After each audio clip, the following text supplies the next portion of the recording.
Every student attending Heart and STA Trust under the New Care Initiative will get $15,000 each month to help cover their travel expenses to the Heart School they're attending and get an extra $13,000 each week while they are training. The proceeding was brought to you by the Office of the Prime Minister. Jamaicans, practice proper disposal of garbage, and if items can be reused, recycle them. We all have a part to play in protecting our environment from pollution. We are building Jamaica. Your safety and security continue to be our priority. We are seeing a downward trend in major crimes, and we are investing $650 million in technology improvement for our police force to provide greater coverage across Jamaica by 2028. The proceeding was brought to you by the Office of the Prime Minister. Do you wish there were a way your community could get funding to improve a school, health center, sports program, and more? There is! It's the Constituency Development Fund. Here are a few things you probably didn't know about the CDF and how you can make it work better for you. The CDF policy promotes citizen participation in community development and the protection of taxpayers' funds. It outlines that MPs are to meet with citizens at least once every 2 years to agree on the projects needed. You know, it used to be once a year.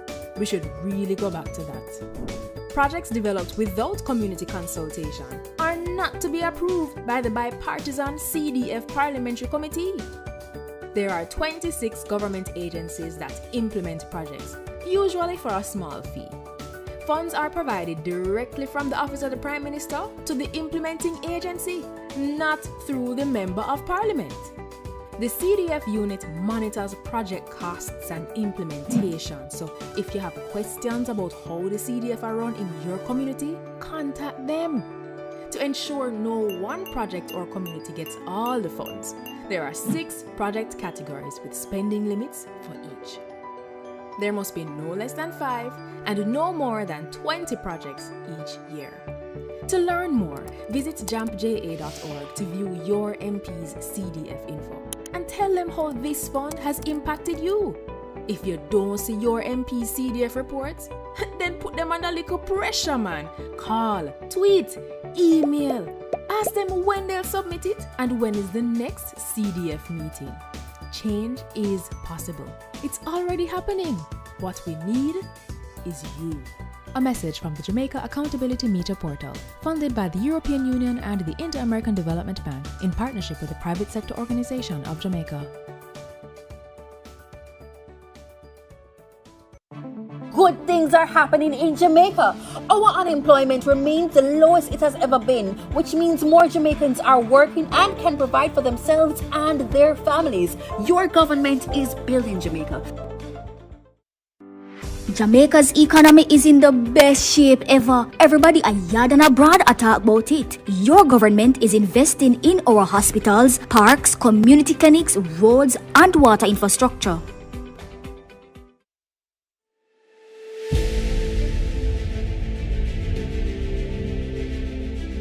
Are you an entrepreneur producing an excellent Jamaican product or service? Did you know you can earn hard currency and more significant returns by exporting? Contact the Ministry of Industry, Investment and Commerce to help propel your business along the export lane. Everything you can produce, the Jamaicans overseas want it. We're not going to get rich by just bringing down the debt. We're going to get rich by exporting a lot more. So grow exports, create job opportunities, drive economic growth through exports to make Jamaica a richer and much more prosperous country.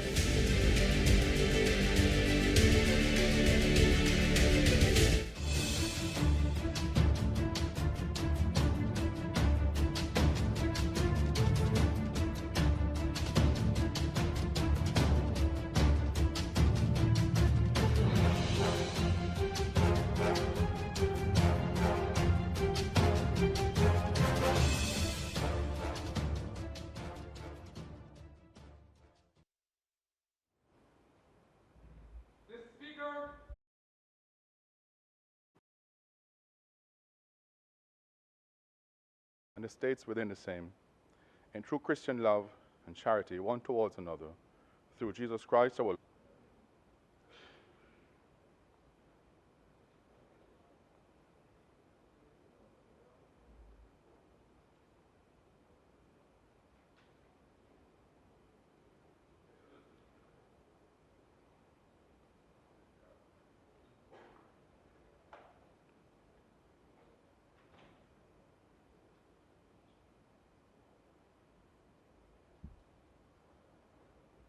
You may be seated.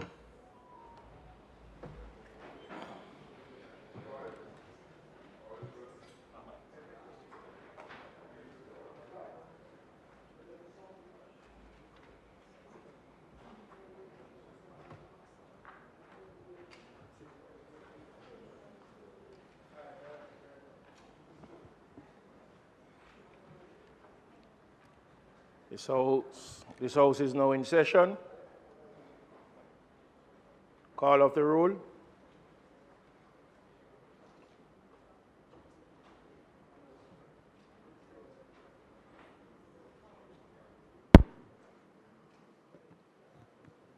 Mrs. Holness, Mr. Bartlett, Dr. Holness, Dr. Chang, Mrs. Williams, Ms. Grange, Mr. Mackenzie,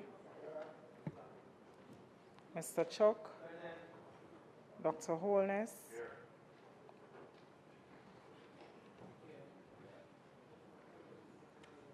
Mr. Vaz, Dr. Tufton, Mrs. Malahoo Fort, Mr. Green, Mr. Charles Jr., Mr. Matthew Samuda, Mr. Morgan, Mrs. Cuthbert Flynn, Mr. Main, Mr. Davis, Mr. Terry Long, Mr. Hutchinson, Mr. Whitter, Dr. Dunn, Mr. Brown, Dr. Brownberg,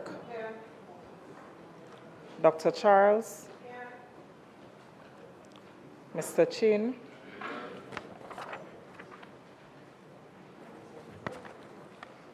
Mr. Cousins, Ms. Crawford, Ms. Daly, Mrs. Dalrymple Philibert, Ms. Davis, Mr. Golding, Mr. Graham, Dr. Guy, Ms. Hamilton, Ms. Hannah, Mr. Enriquez, Mr. Henry, Mr. Hilton, Mr. Jackson, Mr. Lawrence, Ms. Lee, Mr. Miller, Mr. Montague, Ms. Morrison, Mrs. Nita Garvey, Mr. Paulwell, Mr. Phillips, Dr. Phillips, Mr. Robertson, Mr. Robinson, Mr. Carl Samuda, Mr. Shaw, Mr. Siblis, Mr. Slowly, Mr. Smith, Mrs. Vaz, Mr. Warmington, Dr. Wheatley, Mr. Williams, Mr. Wilson, and Mr. Wright. Thank you, Mr. Speaker. Thank you very much. Let me at this time welcome Professor Dale Weber, Environmental Management, and Mrs. Barbara Hannah Blake. They're visiting with us today. And for members in the gallery and all those persons who are on social media or by way of PBCJ, let me once again welcome you to a sitting of the House of Parliament of Jamaica. Statement by ministers.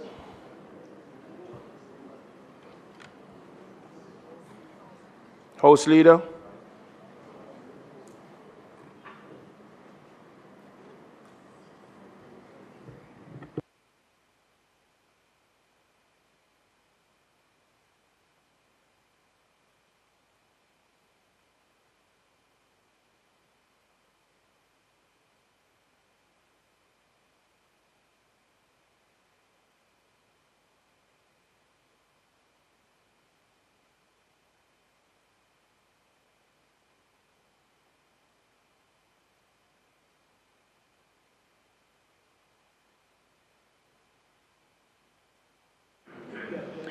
Mr. Speaker, thank you. I just want to note, Mr. Speaker, before we go into the agenda, the passing of Phyllis Mitchell, former parliamentarian. She was the representative for the constituency of Northeast St. Catherine, and also served as Minister of State in the Ministry of Education and Culture. I just would like us to note her passing and to indicate that next week we will do the appropriate tributes to her. Thank you, Mr. Speaker. At this time, Mr. Speaker, we have 2 statements by ministers, and in addition, the Prime Minister will be making a statement. So you're ready?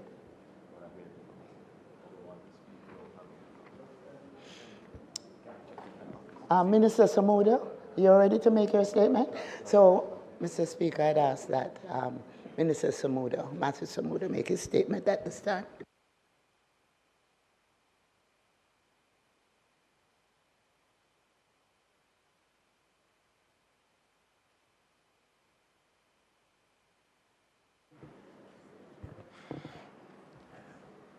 Minister Samuda, statement.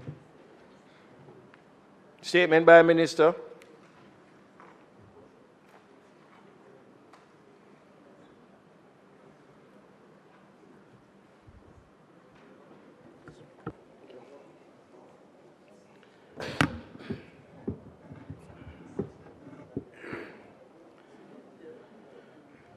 Mr. Speaker, I am pleased today to announce Jamaica's appointment of its first special envoy for climate change, the environment, matters of the ocean, and the blue economy.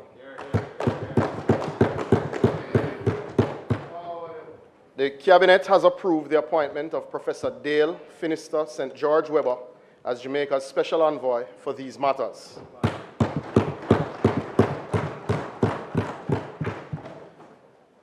Mr. Speaker, Professor Webber will hold the title of ambassador while serving in this role. The need for this role has arisen from the significant demands being placed on all nations in the multilateral arena to participate in fora that focus on climate change, environment, and ocean arrangements, as well as the stock-taking and evaluating of the implementation of existing agreements, treaties, and numerous technical negotiations. Mr. Speaker, in many ways, this portfolio is not simply a local one. It dominates much of the multilateral bandwidth, as the issues of climate change and environmental degradation are the defining challenges of our generation. In fact, the United Nations Environment Programme, UNEP, has articulated the concept of the triple planetary crisis, which encapsulates 3 interconnected and urgent challenges. The first is climate change. With rising global temperatures, extreme weather events, and shifting climate patterns affecting millions, particularly small island developing states like Jamaica. 2, it's biodiversity loss, where ecosystems critical to life on Earth are being degraded, leading to the extinction of species and the disruption of natural cycles. And 3, pollution and waste, including the alarming levels of plastic pollution, air contamination, and untreated waste impacting both human health and the environment. The triple planetary crisis underscores the urgent need for global cooperation and local action to mitigate these threats and to ensure sustainable development for current and future generations. Mr. Speaker, the increasing demand for high-level participation in not just political negotiations, but also technical meetings, means that for Jamaica to maintain its powerful voice in these spaces, we must increase our capacity to contribute significantly. Mr. Speaker, these negotiations are far from mere talk shops. The agreements reached have had and will continue to have profound, far-reaching impact on Jamaica land we love.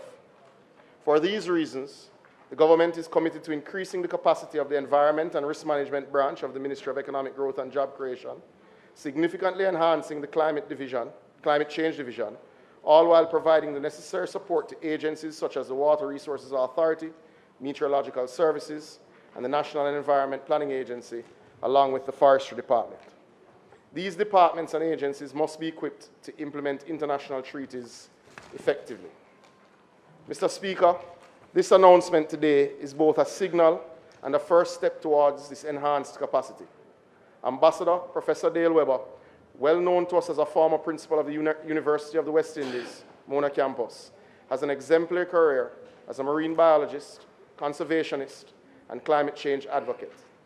His academic specialization in coastal and environmental management, coupled with his distinguished contributions to academia and public service, make him exceptionally qualified for this post, and we acknowledge his presence in the chamber.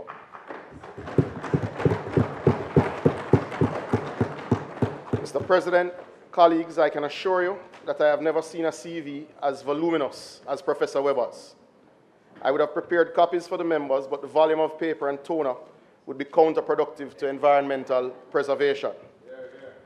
In his role, he will report directly to the Most Honorable Prime Minister, collaborating closely with the Ministry of Economic Growth and Job Creation and the Ministry of Foreign Affairs and Foreign Trade to represent Jamaica's interests on the global stage. I have informed the leader of opposition business and spokesperson on energy and climate change, as well as the opposition spokesperson on environment regarding this matter. This sort of dialogue is critical as we lift this issue out of the political arena, especially during this political cycle. Member from East Kingston has already offered his support to Professor Webber. Today, I wish to state my own thanks to Professor Webber and invite the entirety of the opposition to offer their support and endorse the work ahead. Mr. Speaker, I thank you.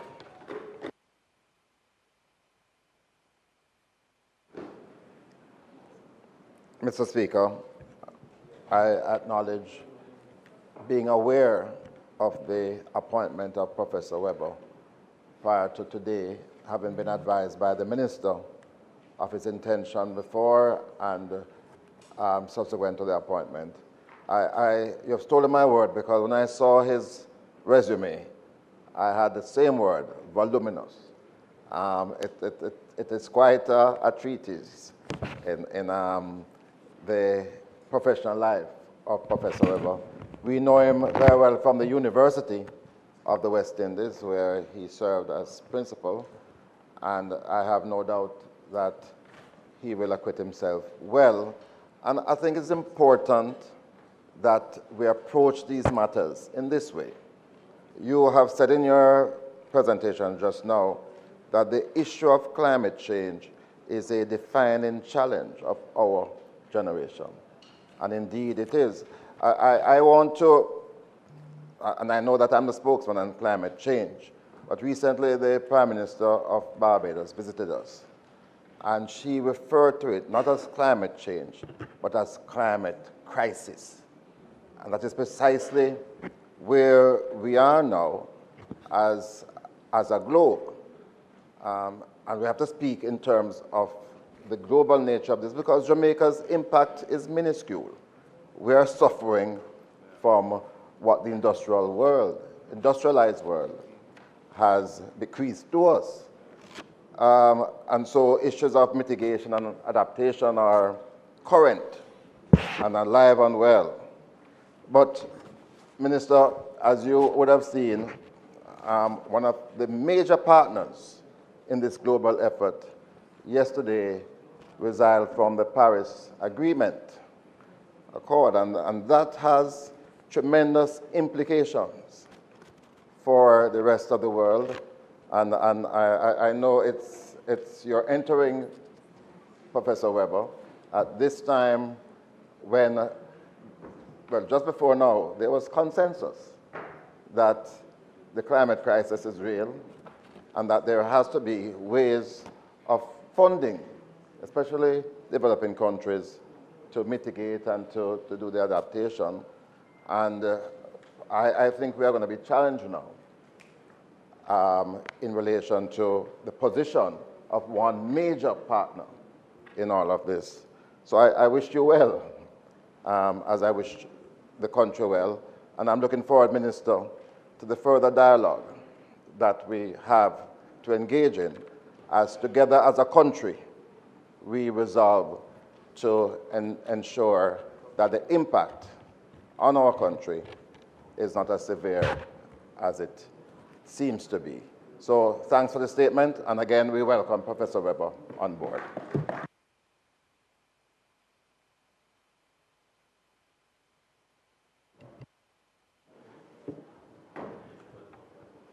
Mr. Speaker, I want to thank the Leader of Opposition Business for his joining with me in this particular issue, but also to join with him in the sense that this matter is indeed a global issue, to one that Jamaica has contributed very little, but one that affects Jamaica significantly in ways that are yet unseen, but in ways that we have experienced last year, where we had in 1 year the second worst drought in our history, while still experiencing an early storm which got to Category 5 as the earliest Category 5 storm in our history. So climate change is real, climate change is here, and it is already affecting us. What is clear is that there isn't a unified global position on this, and quite frankly, there never has been a globally unified position on this issue. But with recent announcements, we do take note, and we continue the fight where needs be. But we again extend our well wishes and thanks to Professor Dale Weber, Ambassador Professor Dale Weber, who has taken up this mantle and will lead Jamaica's fight internationally for climate justice, for climate equity, and for financing that will support our environmental protection efforts. Thank you, Mr. Speaker. House Leader. Thank you, Mr. Speaker. I now ask you to invite the Most Honorable Prime Minister to make a statement. Thank you.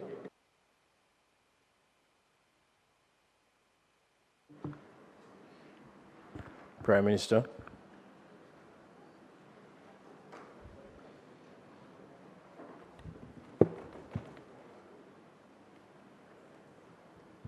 Thank you, Mr. Speaker. This is my first time addressing the House since the beginning of the year, so let me take the opportunity to wish all members victorious 2025, health, wealth, prosperity for the people of Jamaica.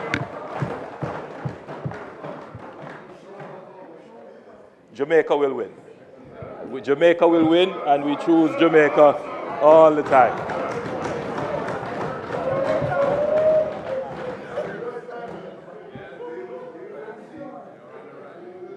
Mr. Speaker, I wish to add my commendations to Professor Weber.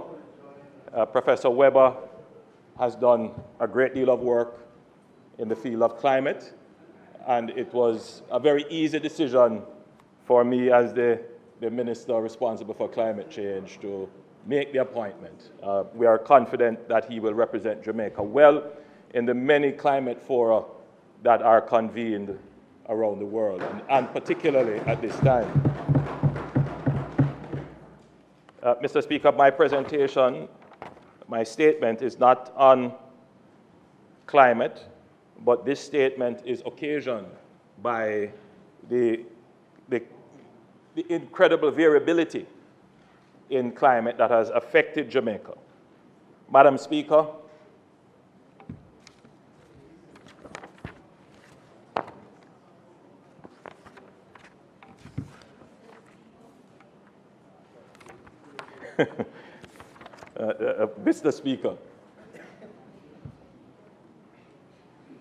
Mr. Speaker, according to the Cruise Line Industry Association, the Caribbean remains the dominant region for cruise travel with a market share of 44%.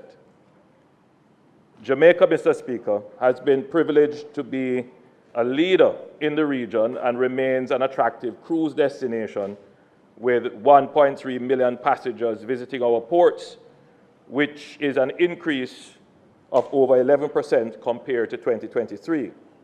Undoubtedly, the cruise ship industry is a catalyst for our economic growth and development. Data from the Port Authority of Jamaica reveal that the island welcomed 364 vessels vessel calls and 1,323,970 cruise passengers in 2023-2024 financial year. With an 11% increase in passenger arrivals, it is evident that we must ensure that our ports are prepared to receive larger vessels. Mr. Speaker, I will use the next few minutes to update the House on the rehabilitation of berth 2 at the Ocherios cruise ship terminal and the engineering concept design for a new pier.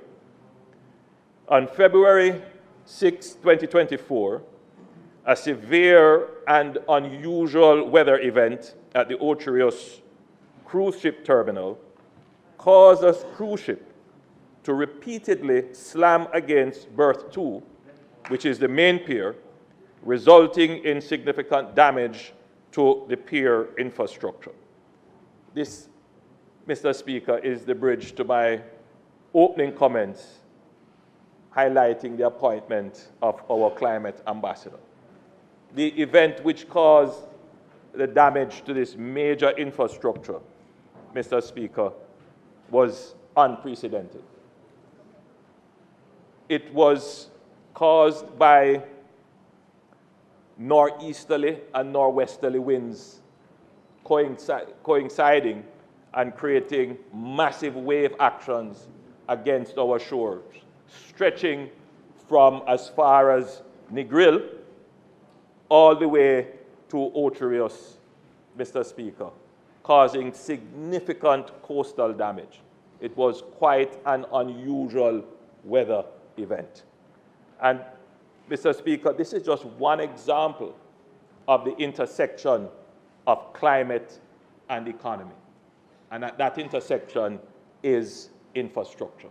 It is not only our pier and coastal infrastructure that was damaged by unexpected climate events, but Mr. Speaker, almost the entire road network of Jamaica was damaged. A detailed assessment of the damage indicated that 2 of the 3 breasting dolphins required repair, while 1 required complete removal and reconstruction. Just to be clear, a breasting dolphin is a concrete structure along a pier which supports the load of the vessel moored. So these are concrete reinforcements that when the ship is docked against it, it gives that counterbalancing support for the weight of the ship bouncing to and fro against it. The wave actions were so strong, Mr. Speaker, that it damaged almost all of the pier infrastructure, one of them having to be totally replaced. And, well, obviously, it had significant damage to the ships as well. In May 2024, the Port Authority presented to Cabinet the range of issues arising from the damage to the berth and recommended solutions, cost estimates, and timelines for repairs. Based on the urgency, Cabinet approved the restoration of berth 2 at a cost of $20 million, utilizing emergency procurement procedures. Included in the $20 million are, 1, the consultant fees to design the structures required to rehabilitate berth 2, the construction works to rehabilitate the existing berth 2 and berth 2 pier, and 3, the engineering concept designs and technical data to facilitate design build tender for a new pier. Madam Speaker, 2 engineering consultants were engaged to evaluate the damage and offer suitable recommendations. Following the assessment by the consultants, it was revealed that the winds exceeded 30 to 35 knots, caused significant structural damage to the pier, including the dolphins, and the recommendations proffered by the consultants included the replacement of the destroyed breasting dolphin, repairs to the 2 damaged dolphins, and construction of a 4th dolphin. Following a review of the technical report submitted by the 2 consultants, the government awarded the contract for the design and engineering of the structures in the sum of $95 million, 700,000 Jamaican dollars. So that's 95,707,700 Jamaican dollars to Harborside Engineering Consultants to undertake the necessary works to design the structures required for the rehabilitation of berth 2 at the Ocho Rios cruise ship terminal. Additionally, Harborside was also contracted to design a new pier to accommodate the largest vessels now in the cruise industry. This will ensure the continued viability of the Ocho Rios cruise terminal in the future. Madam Speaker, the Port Authority adopted the consultant's recommendations in relation to the immediate repair of berth 2, as this option was deemed as the most economically viable to sustain operations in Ocho Rios, and this approach provided the least cost construction cost, the shortest lead time for critical equipment such as piles, and the shortest downtime on the berthing facility. Madam Speaker, the contract with HEC commenced in June 2024. The designs have been completed already for the damaged berth.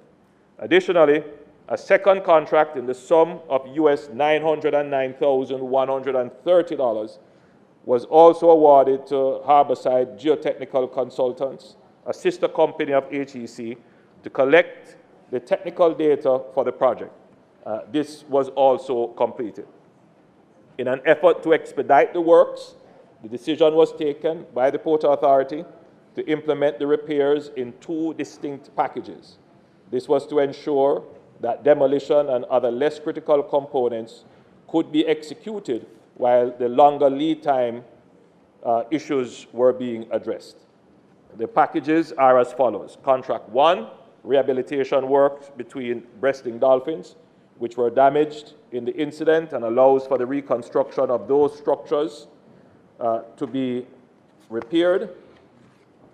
And B, contract 2, reconstruction and strengthening work around the breasting dolphin that was destroyed and repairs to 2 mooring dolphins. These contracts allow for the total reconstruction of the destroyed breasting dolphin and the enhancement of other existing mooring structures, which were determined to be marginal in capacity, given the changes in vessel size since the construction of the facility in the late 1970s. This phase is the most significant, which includes the procurement and installation of 111 new piles. Rehabilitation work commenced in December 2024 with the award of contract 1 with a projected end date of May 2025. Following the completion of the approvals process, it is estimated that the award of contract 2 will be awarded by the first week of February 2025 and completed in July 2025. The selected contractor for both packages is the same, and this will ensure synergies in the procurement and implementation phase. The contractor is fully aware of the critical timelines and urgency associated with restoring the facility on time. The contractor has been tasked with extending working hours along with other mechanisms such as early procurement of piles and fenders to fast-track the implementation process to achieve or meet the established completion dates. Mr. Speaker, in light of the current circumstances, every effort is being made to retain as many of the scheduled cruise ship calls in Ocho Rios as possible, as many individuals depend on the cruise ship industry. Vessels originally scheduled to berth at the main terminal have been redirected to the Reynolds.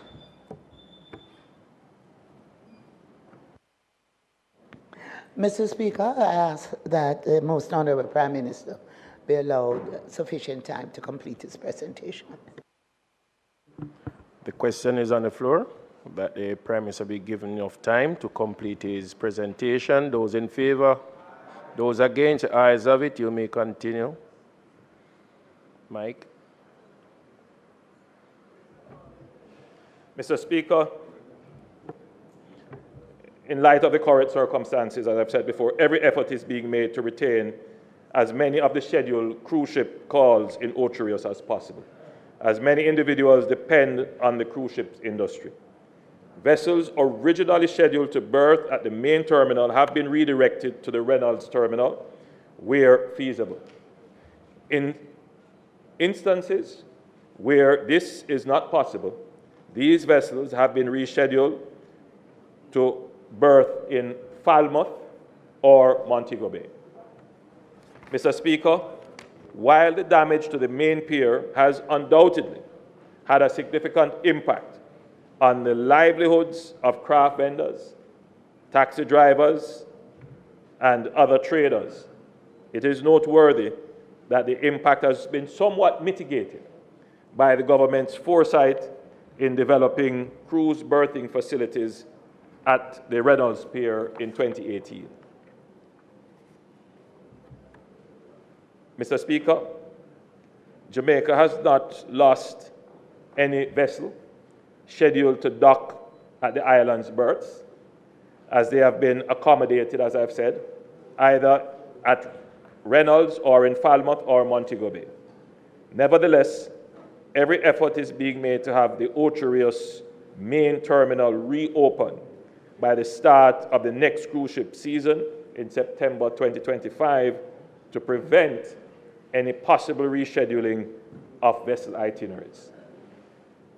Mr. Speaker, the government will continue to invest in the development of our ports, recognizing that the economic benefits they bring are vital not only to our economy, but also to the growth and sustainability of our tourism product. Thank you, Mr. Speaker.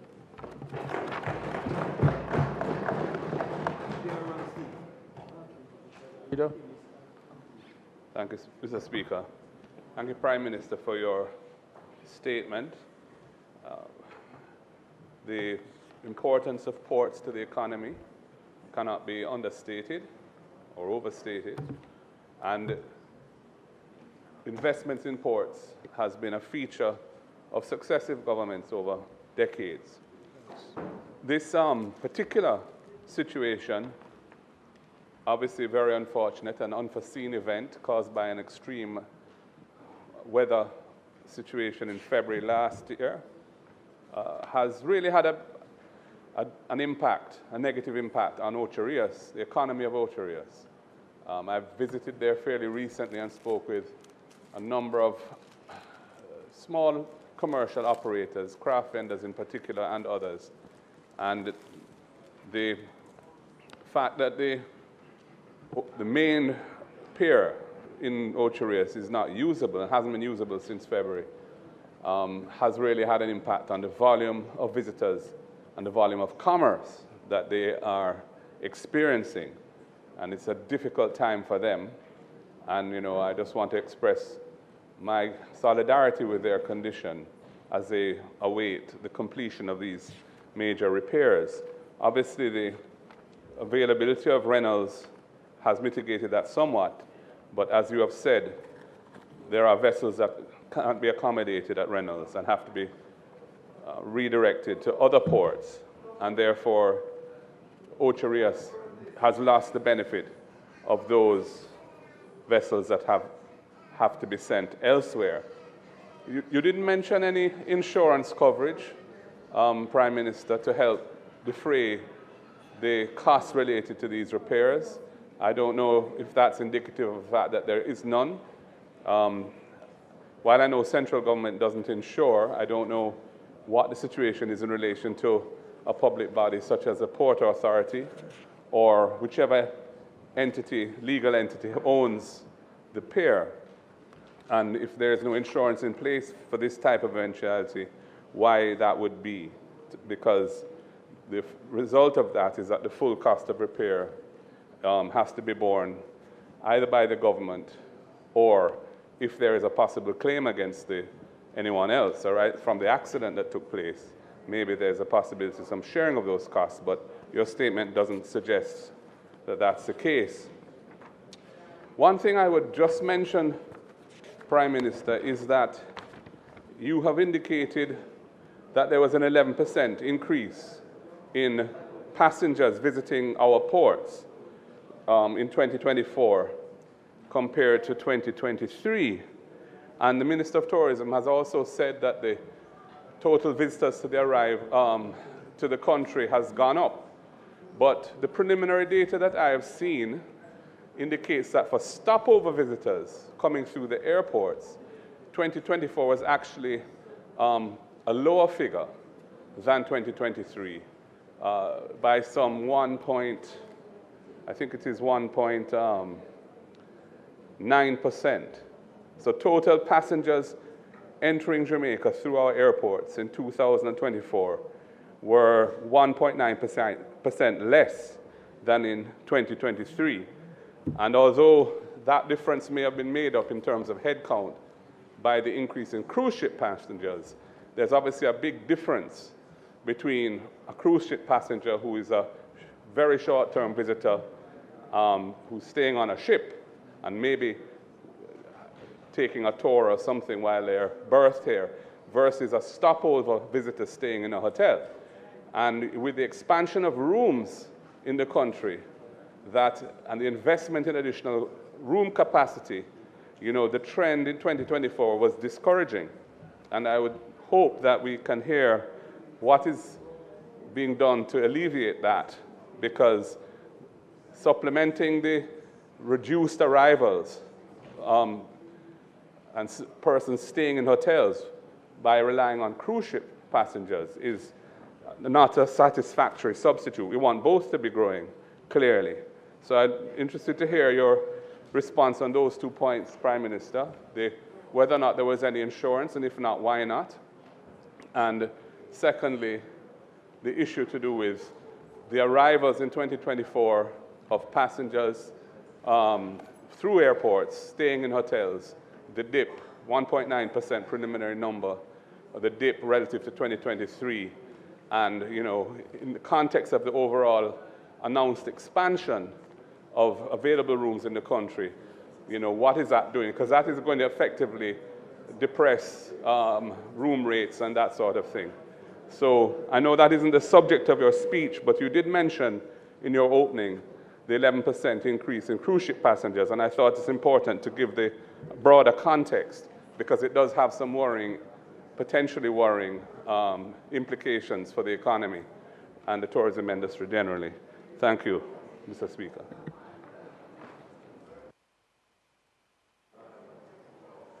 Mr. Speaker,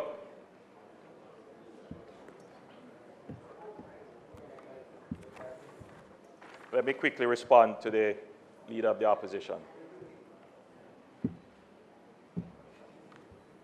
In July of this year, the country was hit by a category, started out as a category 5, hit us at a category 4, and had significant damage to the southern part of the island and damage generally, which would include some of the tourism areas. Earlier in the year, we had again, as I pointed out, a significant weather event that impacted the northwestern coast of the island, which damaged the pier, but it also damaged several beaches along the coast, stretching from the Grill all the way down to Ocho Rios.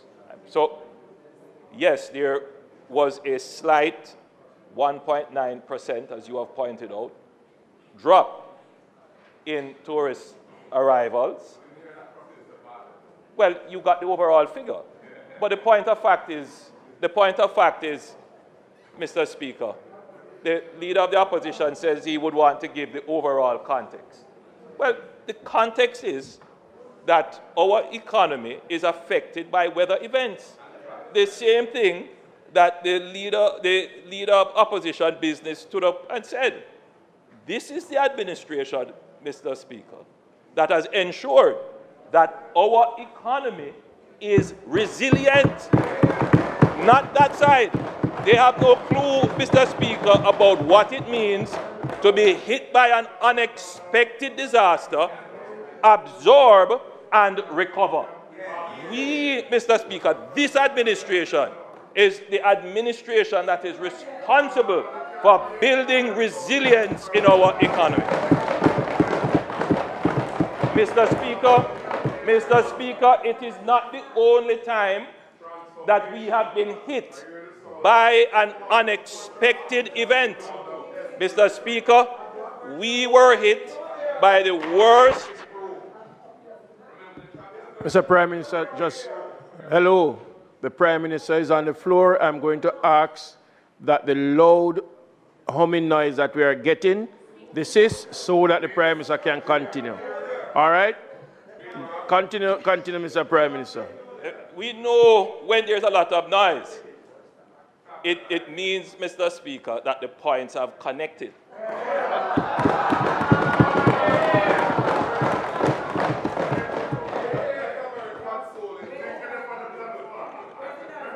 So, Mr. Speaker, I hear Sotovoshe, travel advisory. Again, another shock to the system. It is not a softening of the economy. It is not a failure of government policy. These are things, Mr. Speaker, that happen over which we have no control. But what we have control over, Mr. Speaker, is to A, prepare our budget such that we create buffers, so that we have insurance, and so that we put aside reserves that in moments of unexpected exogenous shocks and crises, we can respond. After the COVID pandemic, we had to close our tourism industry essentially, and we rebounded even better than we were before. No doubt we will rebound from this climate crisis and significant weather events that have affected us. And, Mr. Speaker, the government continues its work. We have no influence over the government of the United States, but we continue to improve our conditions here to ensure that any travel advisory reflects the true and accurate position in Jamaica. Mr. Speaker, the Leader of the Opposition asked a question about insurance. Yes, the Port Authority does have insurance. But as you know, there are usually limitations as to what the insurance covers. I cannot speak here definitively as to what the limitations are. I will get that information and let you have it. But it would suggest to me, based upon the budgets that we have made, that we are going ahead, and whatever claims that have to be made are already being made, and whatever we get from the insurance clearly would go to the budget. So we are not, Mr. Speaker, waiting on insurance to do the repairs. We are moving ahead out of our capital budget and, Mr. Speaker, without borrowing.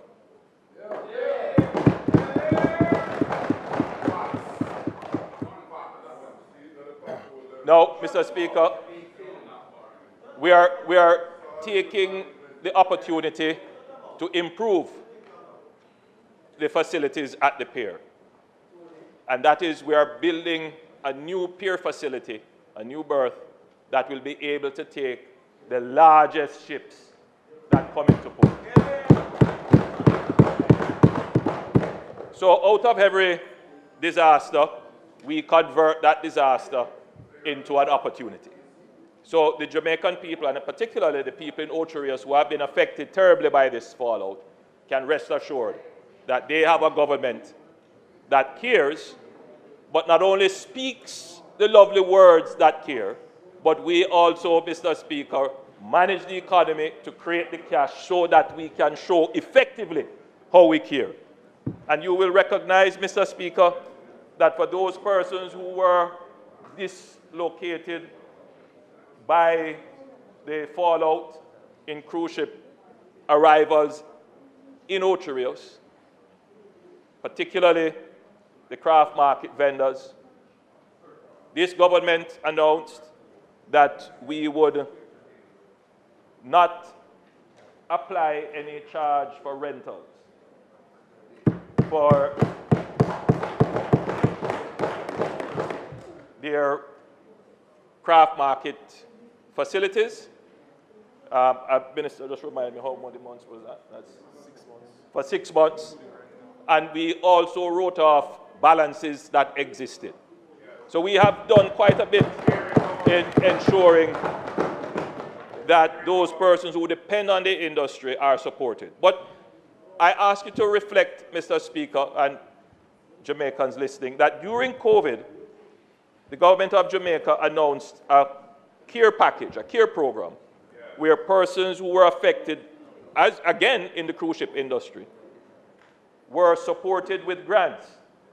And Mr. Speaker, we are now doing a similar package. So we are now in the process of verifying the Juta and Maxi drivers, some of the craft vendors and some persons who work in industries that are auxiliary to the cruise industry. And once we are completed in that process of identifying who the beneficiaries are, there will be some support provided for them. So, Mr. Speaker, it's one thing to say, I care. It's one thing to say, you know, we love the people. It's another thing, Mr. Speaker, to actually show the care and the love. So, Mr. Speaker, we love the people. We care about the people, not only in words, Mr. Speaker, but in deeds. In deeds. Note, Mr. Speaker, note carefully that unlike some people who give only to their friends, whenever this government announces a benefit, it is usually digital and online that anybody can apply, provide your identification, and you receive your benefit. The only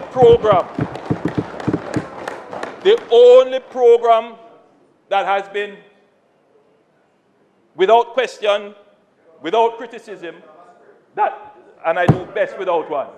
I know you want me to stick to the script. But, Mr. Speaker, during the COVID pandemic, this administration delivered the largest social care package ever in the history of the country.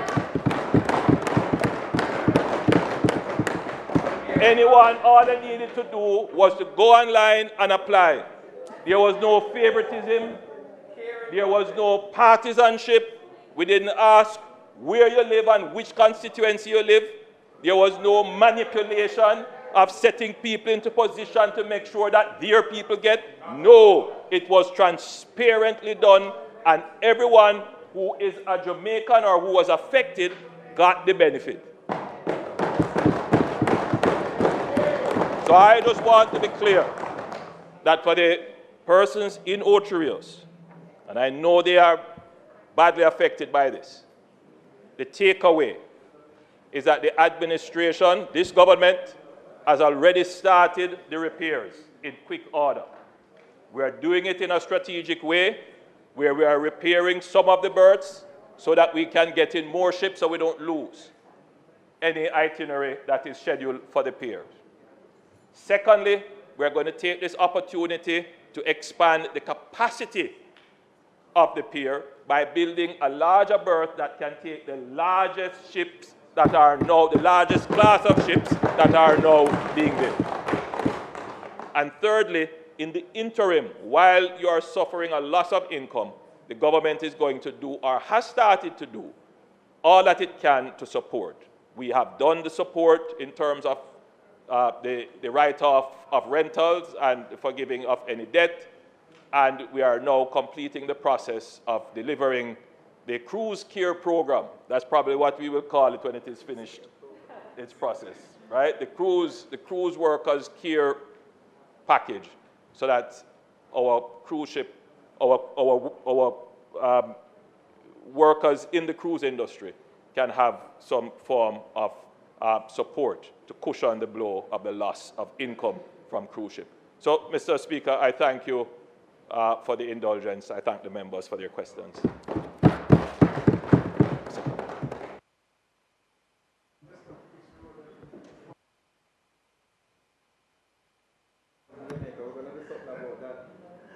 Mr. Speaker, Most Honorable Prime Minister wishes to make a second statement. Please invite him to do so. Prime Minister. Mike.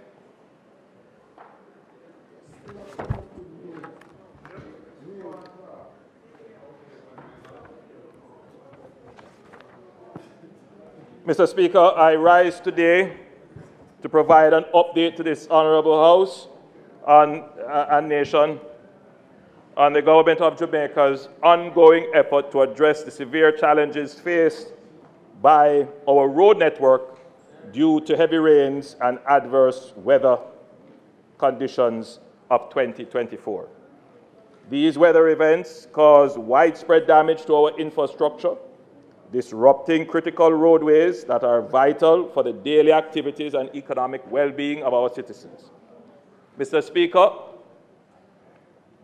before I get into the updates, I think it is important that the country appreciates that the state of the roads is not, Mr. Speaker, it's not the fault of government. It's not the fault of government. Mr. Speaker, that sort of a comment might very well be true.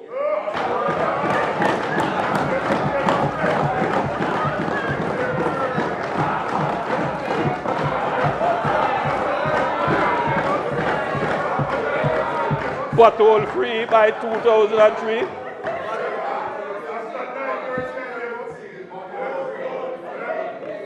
The reality is that our legacy infrastructure was never designed to withstand what we are seeing today in terms of climate change. I want to repeat that point. Our legacy infrastructure was never designed to withstand what we are seeing today in terms of climate change. This is not a debatable point. The leader of opposition business stood up and essentially supported the point. The rainfall that we are seeing today in terms of climate change is significant. The rainfall that we experienced last year, in particular late last year, was highly unusual and off the charts in terms of the impact on infrastructure. So we are facing two challenges at the same time in terms of our infrastructure. Old and aging infrastructure that was not properly maintained over the last 30 years of underinvestment and worsening, and then, Mr. Speaker, the worsening effects of climate change, destroying that infrastructure at an unprecedented rate. Mr. Speaker, those 2 points need to be considered in the conversation about the state of our roads.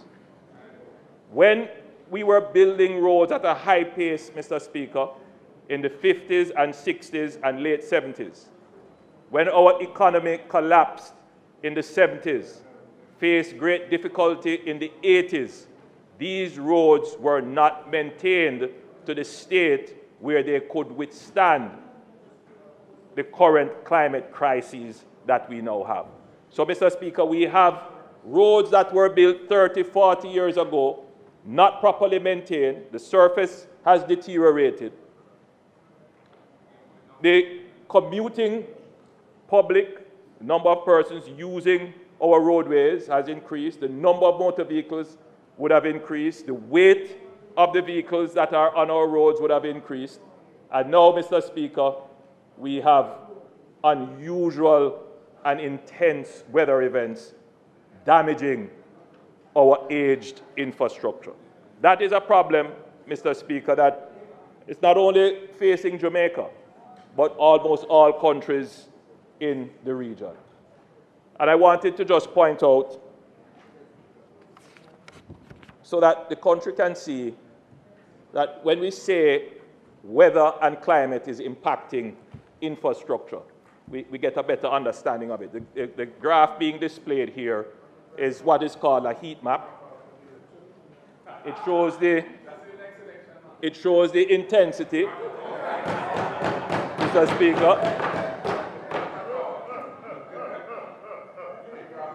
it would be an ominous sign because, Mr. Speaker, what that shows is drought.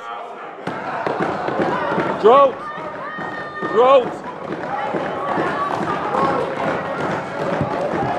What that shows is drought.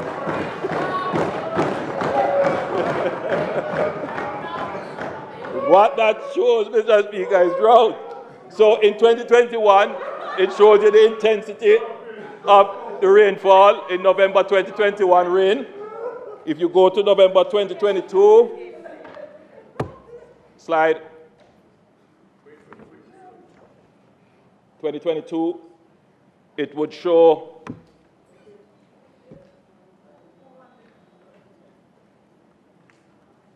Mr. Speaker, I really wanted to make this point, so I'm hoping that the person's operating.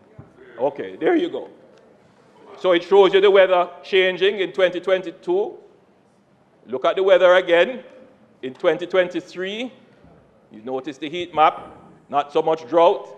2023, oh Lord, it's looking really nice now.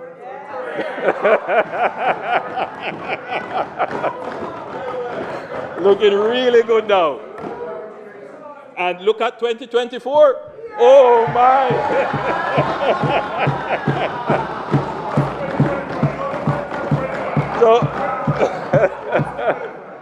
So you can see, Mr. Speaker, the change in the weather.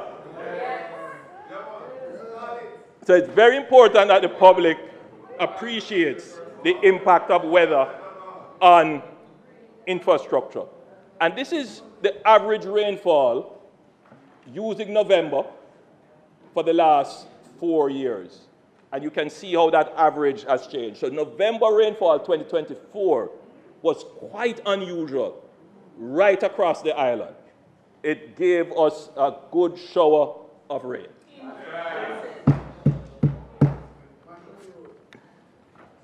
So the graph now being displayed shows rainfall island-wide in November 2021, 2022, 2023, and 2024. It is obvious that 2024 is a complete outlier. The next graph shows the November 2023 and November 2024 rainfall by parish compared with the 30-year average.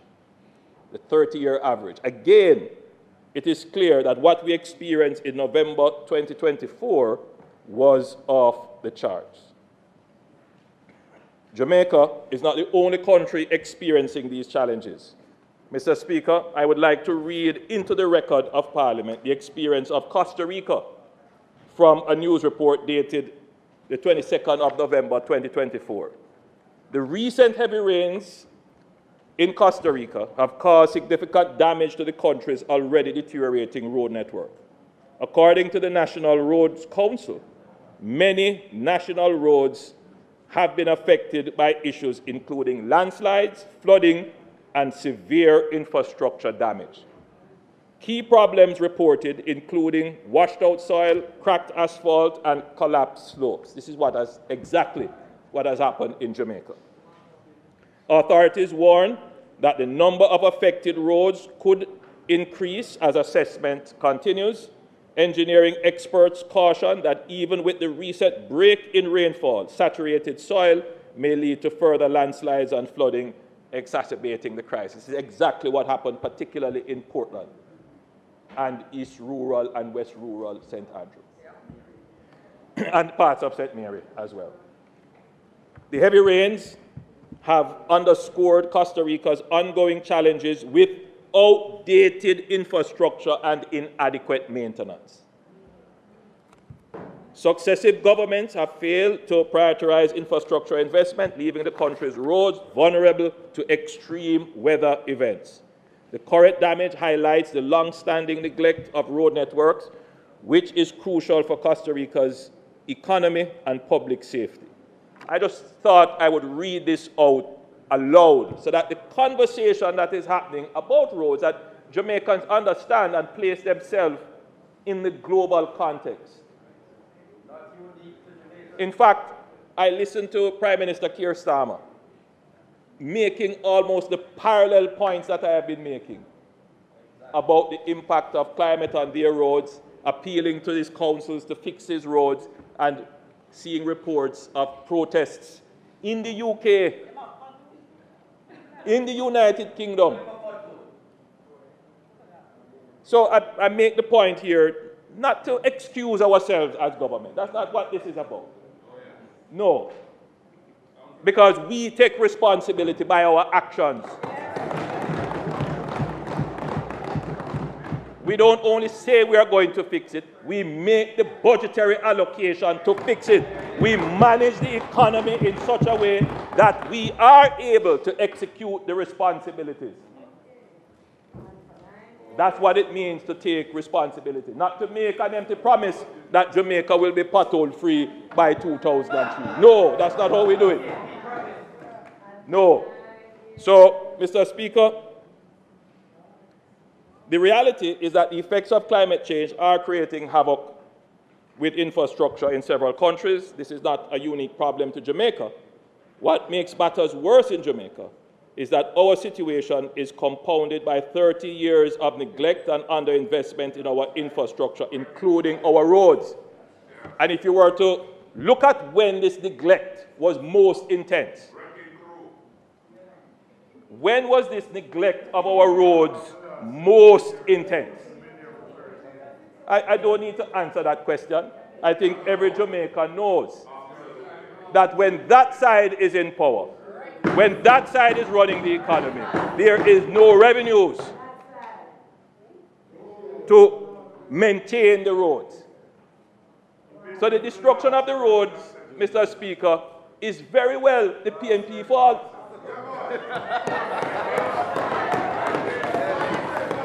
If they were maintaining the roads from all of those years coming, we wouldn't be in this position.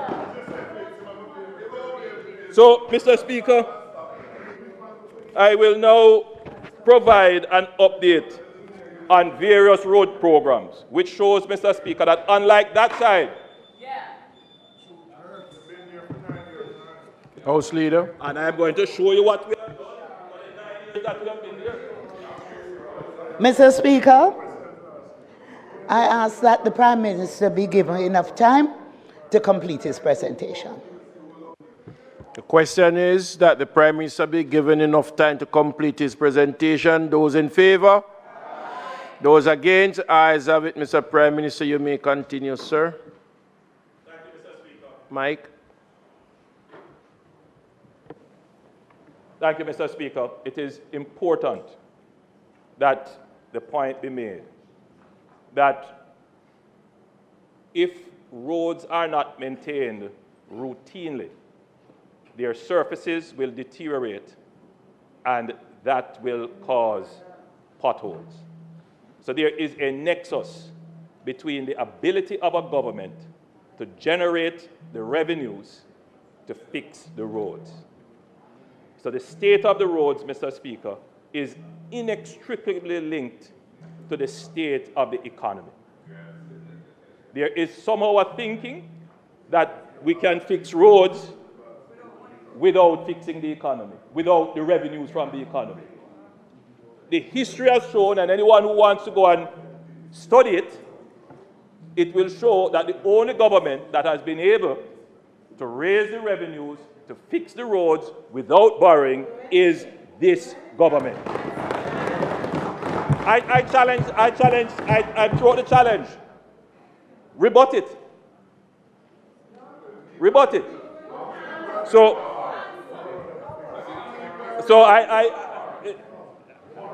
if they want to rebut it, they can, but come with the facts. So, Mr. Speaker, the government acted decisively in December 2024 to mitigate the damage and begin the restoration of our road network. It is important to note that the heavy rainfall only subsided in early December, which delayed any repairs until after that time. Despite this, the government launched a comprehensive restoration strategy that balances both immediate relief and long-term solutions to enhance the resilience of our infrastructure.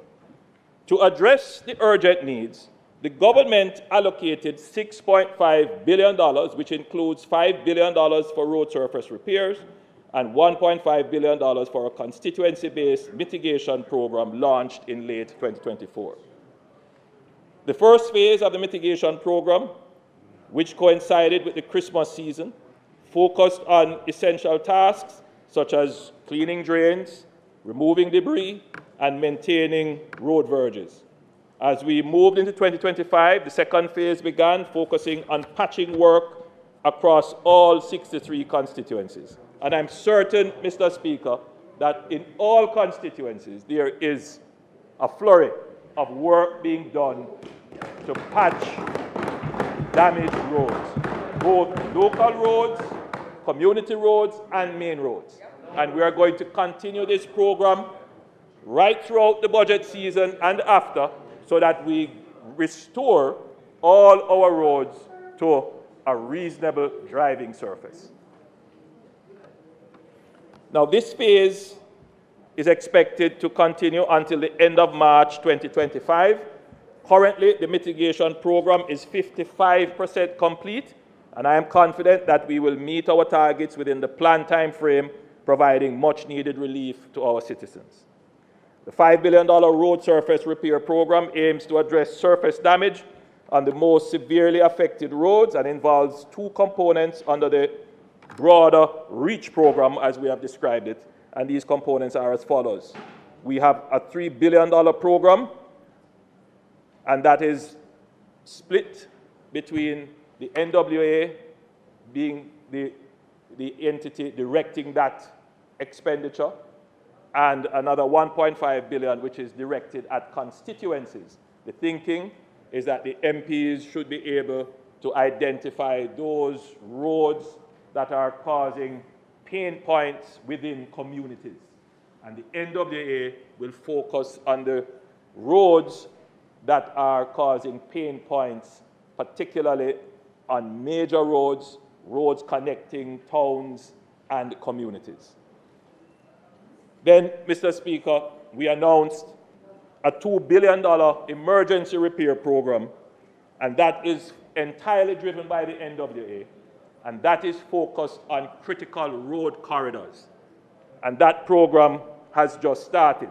So, Mr. Speaker, there are essentially 3 programs operating to patch and repair roads, and even though we describe it as pothole repairs, oftentimes, Mr. Speaker, what happens is significant resheeting of road surfaces. So it's not fair to describe it only as pothole patching. They have been doing significant resheeting. So let's be clear. The government is responsible for our roads. This government is not shirking responsibility. But it is one thing to talk about responsibility. It's another thing to be able to act on that responsibility. And that is what this government has over any other government. Now, I do take the criticism about the speed of the response. And I must tell you, Mr. Speaker, I am not satisfied that we are moving as fast as we could. The public bureaucracy is hard to maneuver. But I assure you, Mr. Speaker, that we have put in place the necessary measures, and the programs are now picking up pace and they are accelerating. And we will continue to manage them. Mr. Speaker, I can tell you that the first thing I do when I wake up in the morning is that I call the head of the NWA. And I ask him, give me a report. And then I call my minister, Minister Morgan, and I say, Minister Morgan, go out on the road and see what is happening. So that the reports that I get, I match them against actual observations, because we take it very seriously. There are many issues with the patching of the roads, Mr. Speaker, which we are not satisfied with, but we're going to correct them, and I'm certain that persons would be seeing improvements. We started patching at nights. There is always a concern about patching and leaving the debris on the roadside. If that comes up, any citizens see that, please get in touch with us. That must not happen. Mr. Speaker, there are concerns that have been raised regarding the patching, that the contractors patch a piece and then there's a little pothole beside it, they leave that little pothole and they've gone to another piece. We have interrogated that. Of course, the claim is that they're being economical. They don't want to focus on the small potholes. They want to focus on the big ones because that makes the driving surface easier. But we have said to them, look, patch the road properly. A small pothole left will become a big one. So just patch it now. So we have changed the modus operandi of those contractors. Mr. Speaker,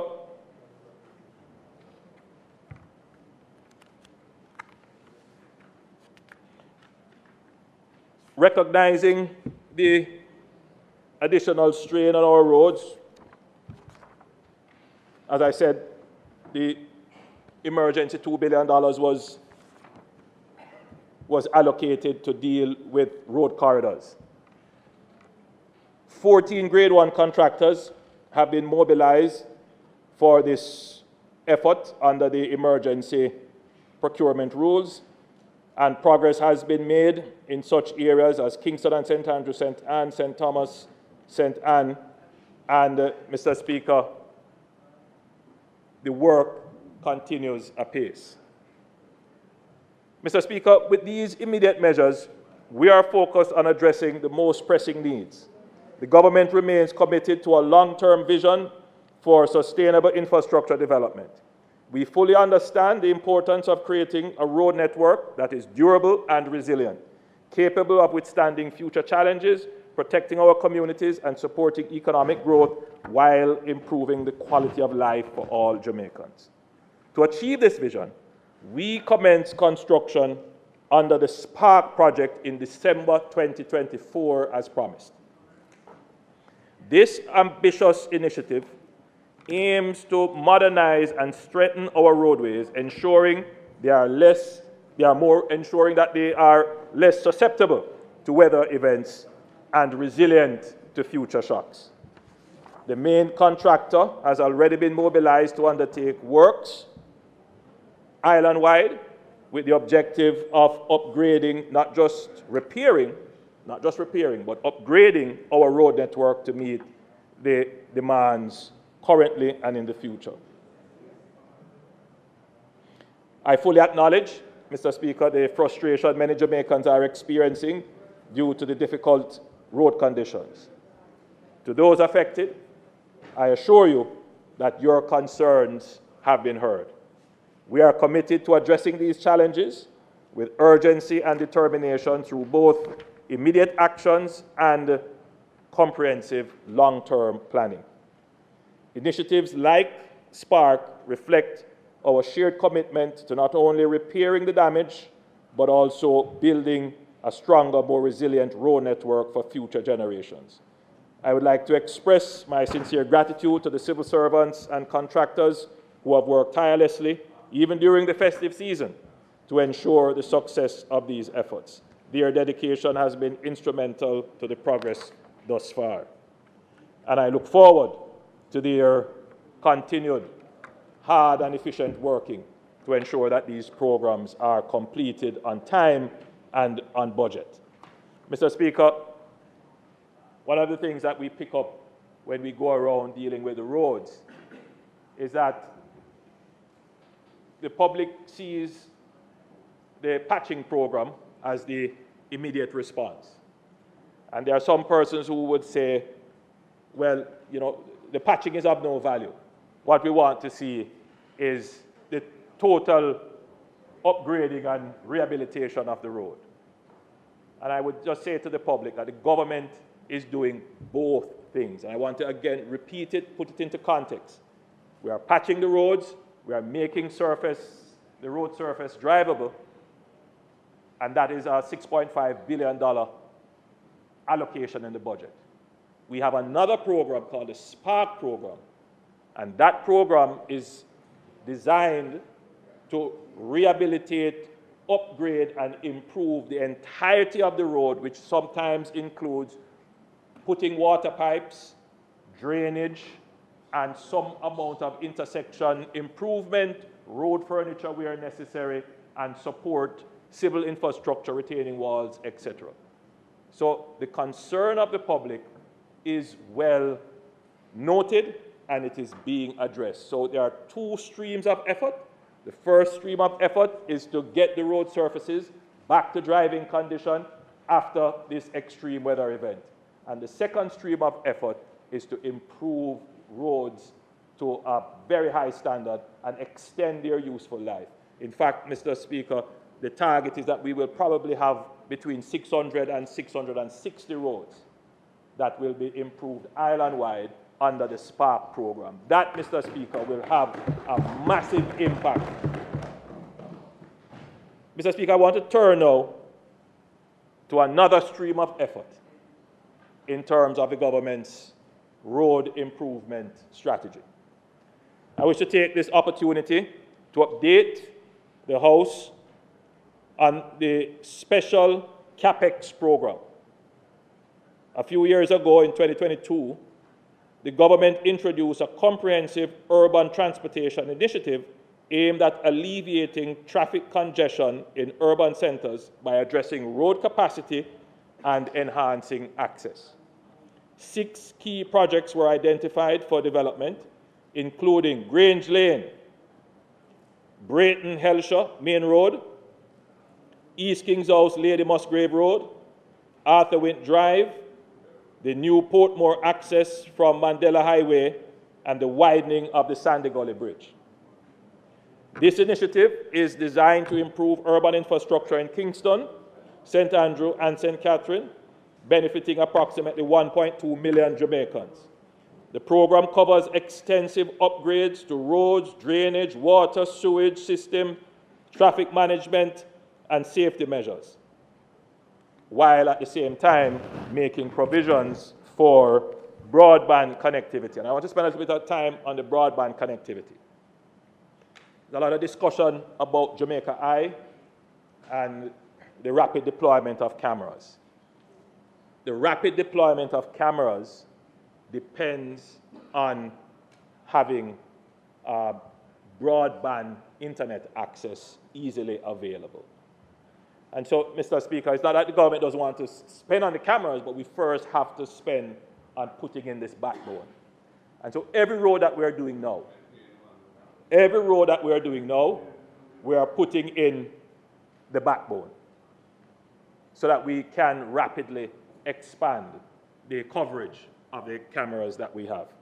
So, Mr. Speaker, all the roads that we're going to be doing under this will have 3 other components other than just the road. They will have sewage. They will have water improvements, and they will have provisions for broadband. So when we are doing these roads, we consider them not just roads, we consider them to be utility corridors. There's a 4th component which I would want to highlight. All of these roads will have some component of streetscaping. You know, recently I saw a news report that Holland Bamboo in St. Elizabeth, a part of it was destroyed by fire, as it usually happens ever so often. But Holland Bamboo is probably one of the most beautiful streetscapes you can traverse in Jamaica. I mean, there are others. You have some lovely streetscapes going down the highways, seeing the sea, and so forth. On the new South Coast Road Improvement Project, lovely streetscapes.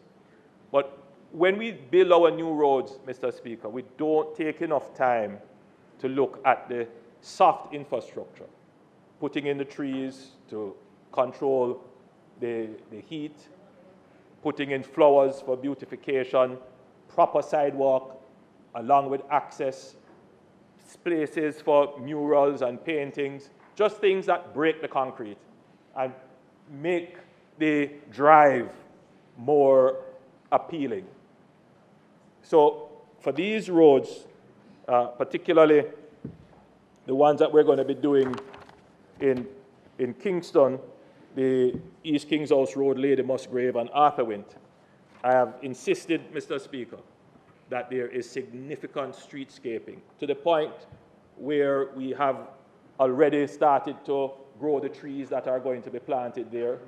We have acquired a machine that will be able to not just, we won't be cutting down any trees that are already there. We will be able to take up the trees whole and transplant them somewhere, and if they can be brought back, then we will bring them back there. So we are making the provisions to ensure that these roadways are beautiful, that people can appreciate and feel the value of the infrastructure, not just from the convenience of driving, but from the peace of mind that you get from being in a space that takes into consideration the greenery and the environment. So, Mr. Speaker, the country should be aware that this project is well underway. Now, 3 of these 6 projects were specifically designated for Portmore, acknowledging its transition to a parish and the numerous development projects anticipated in the future.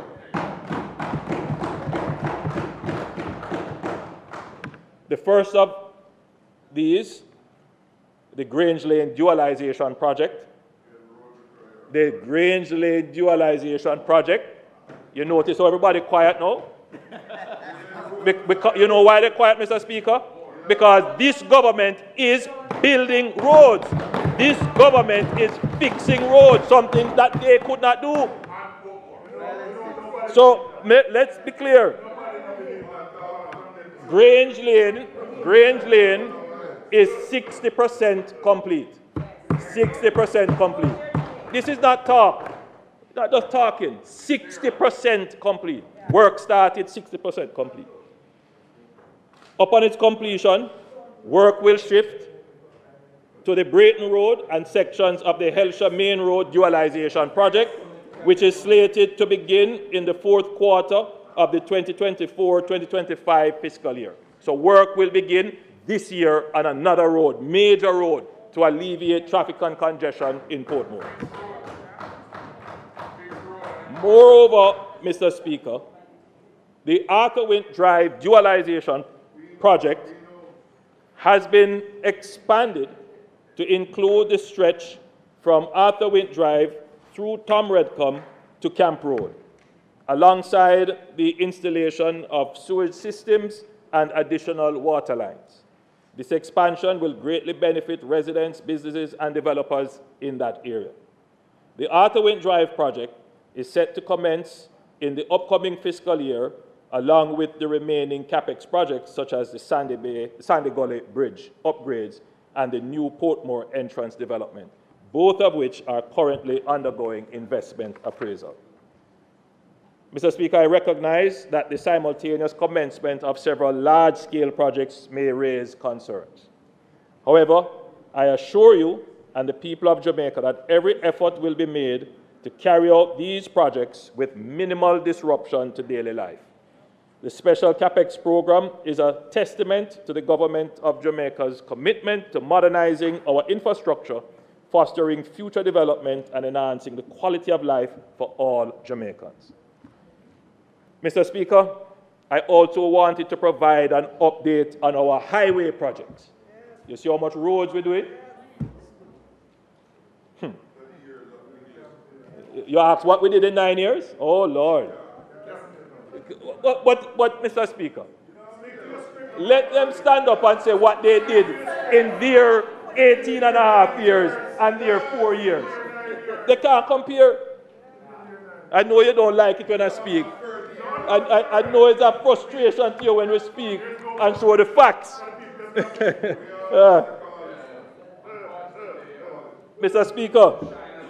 Mr. Speaker, you know, the spin ball is the most dangerous ball, you know. The spin ball, most dangerous. So, Mr. Speaker,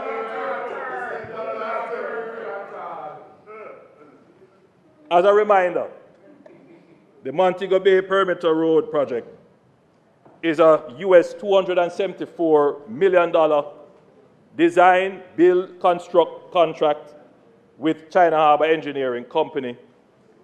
The project scope includes design and construction of the Montego Bay Bypass Road, 15.1 kilometers of roadway, the Barnett Street, West Green Avenue Road rehabilitation and expansion works, the design and construction of the Long Hill Bypass to reduce traffic congestion, and that is 10.5 kilometers of roadway, and a comprehensive drainage study of the Montego Bay Bypass area. Mr. Speaker, the Long Hill Bypass was originally designed as 2 lanes to be later expanded to 4 lanes. However, the government has decided to expand to 4 lanes now for significant cost savings and the benefits it will afford residents of St. James and indeed Westmoreland. I am pleased to report that the project is progressing well. The Montego River Bridge is 90% completed. I toured the bridge and it is a fantastic piece of infrastructure. It's the largest bridge in Jamaica. Fantastic piece of infrastructure. And the overall project, Mr. Speaker, is 55% complete. The project is scheduled to be completed in May 2026.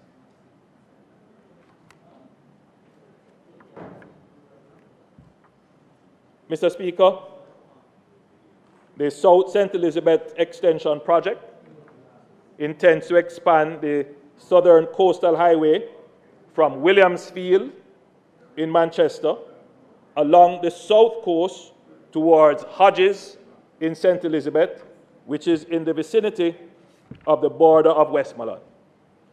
The project includes bypass for major towns such as Junction, Southfield, and Black River.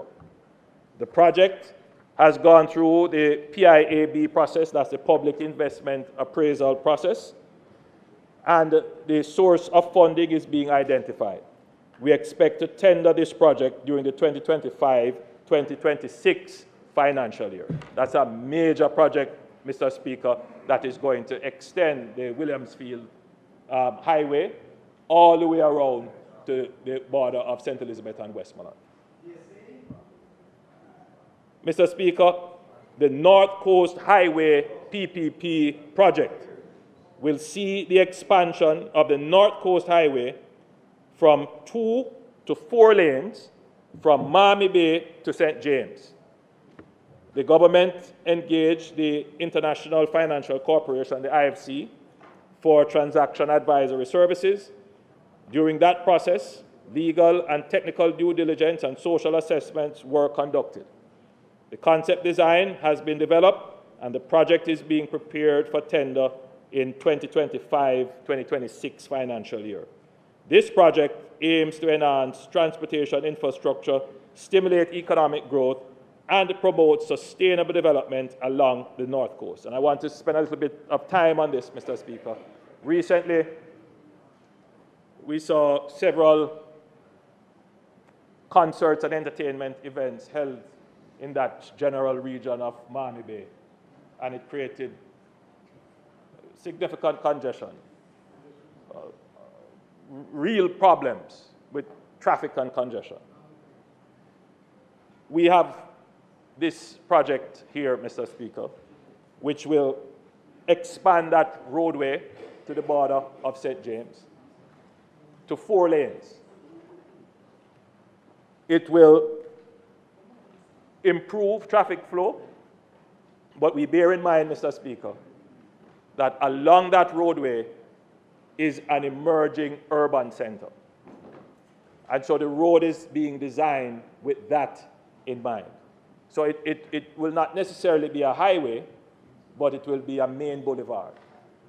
But it will be designed in some places with grade separated interchanges and overpass so that there is not much interference with egress and entry onto the road. So that will give significant relief to the commuting public, and we will start that project. The intention is to begin that project in the next financial year. We're also looking to develop, Mr. Speaker, the St. Anne's Bay project, which is the St. Anne's Bay bypass. And this will be an extension to the North-South Highway from Miami Bay, traversing westward and parallel to the North Coast Highway through sections of St. Anne and terminate in the vicinity of Discovery Bay. The expansion will be a 30-kilometer four-lane highway. The concept has been developed and the source of funding is being identified. So on that corridor, you will have a main boulevard which will carry traffic from the exit of the current North-South Highway in the Miami Bay vicinity all along. So that will be a very well-developed corridor. But we will also extend the current North-South Highway with a parallel highway. And so persons heading to St. James would not have to drive through Miami Bay. They could go straight on the highway and head into Montego Bay, because the intention is to develop that corridor into the new urban center. And it is not that the government is doing it in a sense, Mr. Speaker. It is that it has its own energy, and persons have already started to develop along the corridor. And so we bear that in mind as we develop the road. That is going to be the boulevard through a main urban center. So, Mr. Speaker, yes, there are challenges with roads. And I hope that today I've been able to put those challenges into the proper context and perspective. We take responsibility for the roads of Jamaica. We have to do that by ensuring that we have the financing to do it, that we follow the regulatory and compliance requirements to do it, and that we do it efficiently and equitably for the people of Jamaica. Balancing all of those are not simple tasks, but this government has done it very well with the challenges of climate and other shocks for which we have no control over.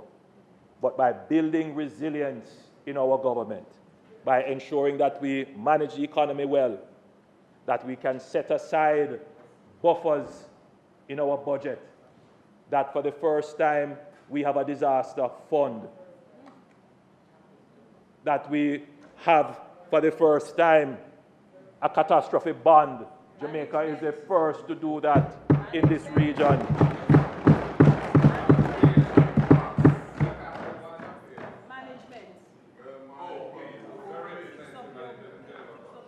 To manage the capital budget in such a way, Mr. Speaker, that we convert the capital budget into real infrastructure. So that when the unexpected happens, we don't have to turn to anyone and say, all right, we have to borrow. Or if we borrow, it is on really good terms. That we can absorb the punches. And Mr. Speaker, that is what this administration is about. All that we have tried to do, Mr. Speaker, is to attain economic independence, to be able to stand up on our own 2 feet and pay our way through the world. Absorb the shocks, get up and go again and grow stronger. And that is what this administration has done. The road challenges, Mr. Speaker, are not of today. They are legacy challenges. And the solutions, Mr. Speaker, we will not be able to fix all of them with the snap of a finger and fix them today. But what we have demonstrated is a deep understanding of the problem, the capabilities to put in place the measures to solve the problem, the capabilities to run the economy, to create the revenues to solve them, and the capabilities to execute and have our roads repaired to the highest standard. Mr. Speaker, we are certain that we will deliver to the people of Jamaica the best quality roads in the region. I thank you, Mr. Speaker, and I thank members for their indulgence.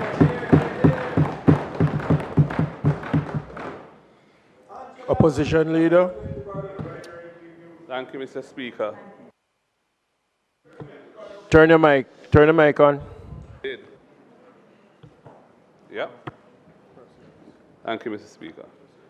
Mr. Speaker, the Prime Minister has delivered a speech akin to a budget speech. Many of the things he included in his speech today are things that were in his budget speech last year in March.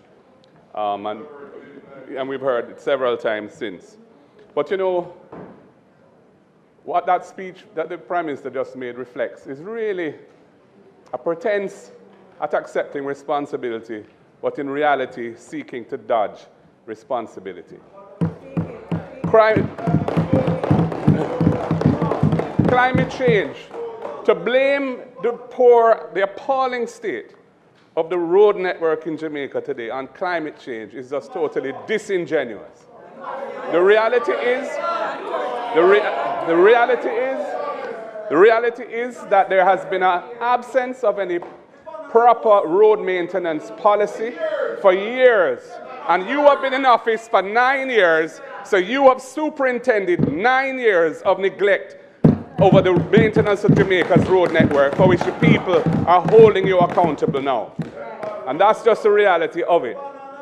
There used to be a road maintenance fund, which was established and funded to support road maintenance programs. That was put to an end under the JLP government to help to finance some of the loans that were taken from China, as it was in that case, to finance some of the major road projects. Jamaica's had decades of major road projects, but very little road maintenance. And what bothers me about your approach is that it's going to continue into the future if you are allowed to continue in government. There will be inadequate maintenance as a permanent feature of your government's regime, because you're continuing to be fixated on major road projects, because no doubt the benefits that flow, that can be the collateral benefits that flow from those major road projects, of which we are all aware. But the road maintenance, which is what the people want to see, the interior roads, the community roads, even the scheme roads, which you said the government is not responsible for. The government fixes the entire parameters of how roads are addressed in the country. The decision whether to take over or leave roads without any proper superintendent is a government decision. You can't shirk responsibility for scheme roads because you say developers developed it and it was never handed over. These are schemes which have been in this situation for year after year after year with no proper arrangement for dealing with the fixing of the roads in those schemes. So you said something about when you start to shout, you know, the stone lick. Well, apparently it doesn't lick. That's why you're shouting at me now. Yeah. So Mr. Speaker. Hold for me, please. Let us conduct ourselves in an honorable way. You may continue. Yeah. Thank you, Mr. Speaker. So, Mr. Speaker. Wait, man. No, there's a line. This side there that climate change caused the bad roads in Jamaica. Mash down that lie. It has nothing to do with it. We have had heavy rain from time to time in Jamaica for years. Climate change is a reality and it's coming at us. But to blame the poor state of the road network of the country on climate change is a farce. And the people of Jamaica don't believe it. Leader. They're holding you accountable Opposition for it. Leader. And for you to try and pretend that it's a PNP responsible for it. When you've been in Opposition government Leader. for 9 years. It just does not wash. Member, you rise on a point of order or? What's the point? What's the point? What are you rising on? What's the point of order? What is the point of There's order? no such thing as a point of clarity. Mr. Speaker, What is the point of order? the member is misleading the House as it relates to housing scheme. And he knows that. What's the I point brought of a order? resolution here. What's the point of order? Is that are you rising a point of order? Clarification. You can No, clarification. member. That you brought a resolution here. Member. So what? Point of order. So what? Point of order. So what? Point of order. Members, Many people bring He resolutions. mentioned let the us issue. stop. I'm going to turn the mics. All right? I'm asking a question. If you allow me, you will hear. I am asking a question.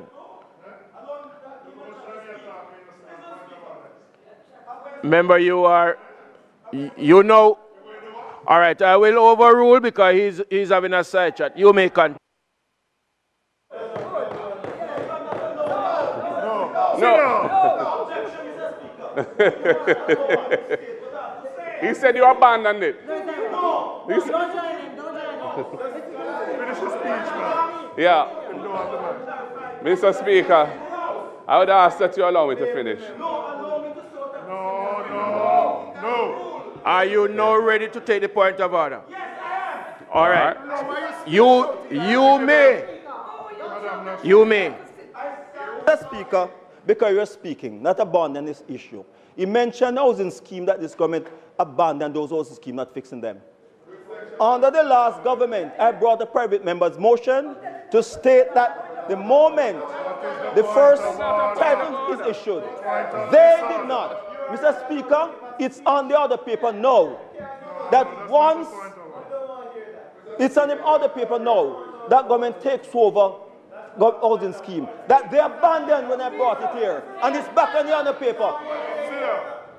Look here, I sent back on the banner boat to England.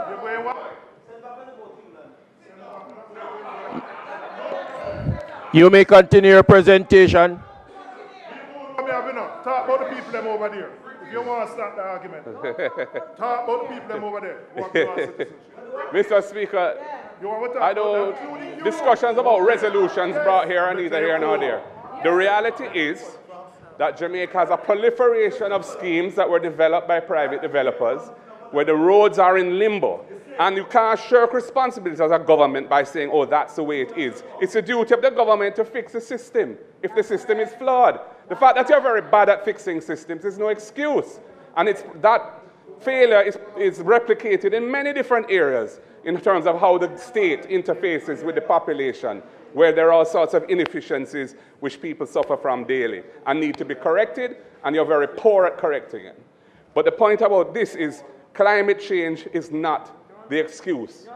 It's not an excuse that can absolve you from responsibility for your stewardship of the road network over the last 9 years. Highways have been built. Highways were built by many governments. The North Coast Highway was built by the PNP. The East-West Highway was built by the PNP. The North-South Highway was built by the PNP. So and you built some roads too. But the road network, despite the increase in fiscal space, which has been the legacy of the successful execution of the IMF program under the PNP administration of Portia Simpson Miller, after the Bruce Golding administration collapsed the program and couldn't cross it and had to give up on it, couldn't pass any tests. We took it over and we set the groundwork. We did the heavy lifting. That is why the tax system was fixed by a proliferation of tax legislation and administrative changes which have borne great fruit. Where the revenue has increased year. Member, if you notice your mic is off. I am saying to you, you were given 5 minutes to respond. You have used your 5 minutes. I am going.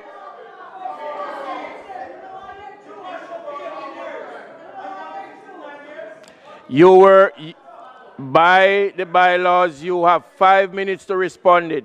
You have used up your 5 minutes. I am going to give you another minute to wrap up and not more. Thank you for the additional minute, Mr. Speaker. The point of the matter is this. Despite the growth in fiscal space, which is a result of the reforms and the successful execution of the IMF program under the Portia Simpson Miller administration, which has yielded a great legacy to this country, you have not used those resources on the road network. You have used it on a proliferation of other things. And to say that climate change is responsible for all of the potholes in the country is absolute nonsense, and the people don't believe it and they don't accept it, and you're going to pay the consequences of it politically in the months to come.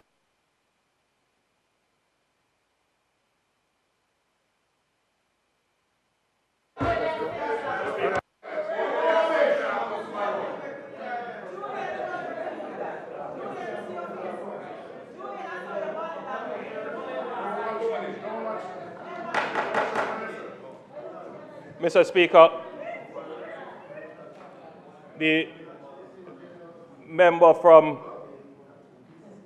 St. Andrews South, the leader of the opposition,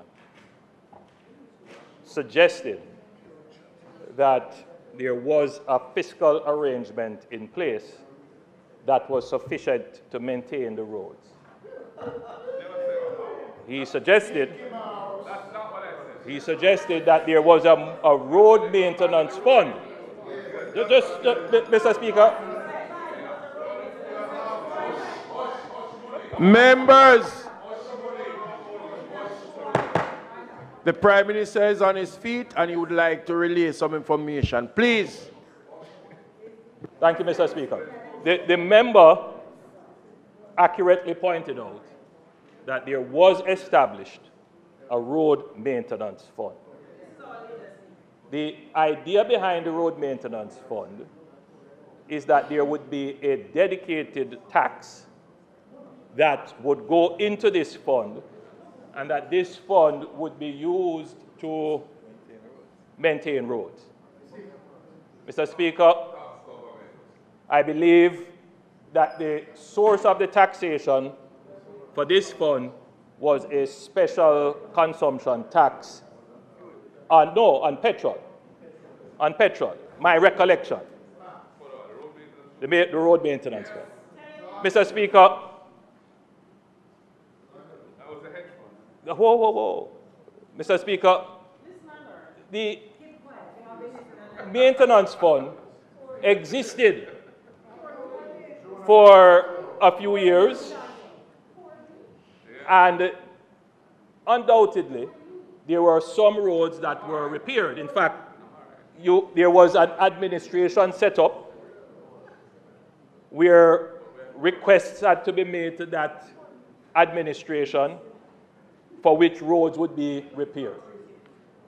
Mr. Speaker, in 2015, the then government decided that they would use a portion, in fact a significant portion, of this dedicated tax that would go to the road maintenance fund to pay for an oil edge. No, Mr. Speaker. Prime Minister is incorrect. In the House, a specific tax was imposed for the oil hedge arrangement. A specific special consumption tax was imposed to finance the purchase of the oil hedge. That program was embarked on, and then when the government changed shortly afterwards, this new government kept the tax but didn't keep the hedge in place. So there's been no protection of the public from the increase in oil prices, which was the purpose of the hedge. That is the reality. Prime Minister. Just to be clear, Mr. Speaker, they increased the SCT, which should have gone into the road maintenance fund, and the increase was diverted into the edge. Just to be clear, I am not incorrect, Mr. Speaker. Mr. Speaker, I am not incorrect. Then, Mr. Speaker, the leader of the opposition can, in his own conscience, accept if he is incorrect or not. Now, Mr. Speaker, it is always from a good fiscal management point of view, and I keep using this word fiscal, from the proper management of tax revenues, that you do not earmark revenues. Mr. Speaker, earmarking of revenues don't lead to a good outcome. What this administration did, Mr. Speaker, was to abandon the road maintenance fund. Because when you set up an earmark fund, you take a certain percentage of that to manage the fund. You have to pay staff, you have to pay administration.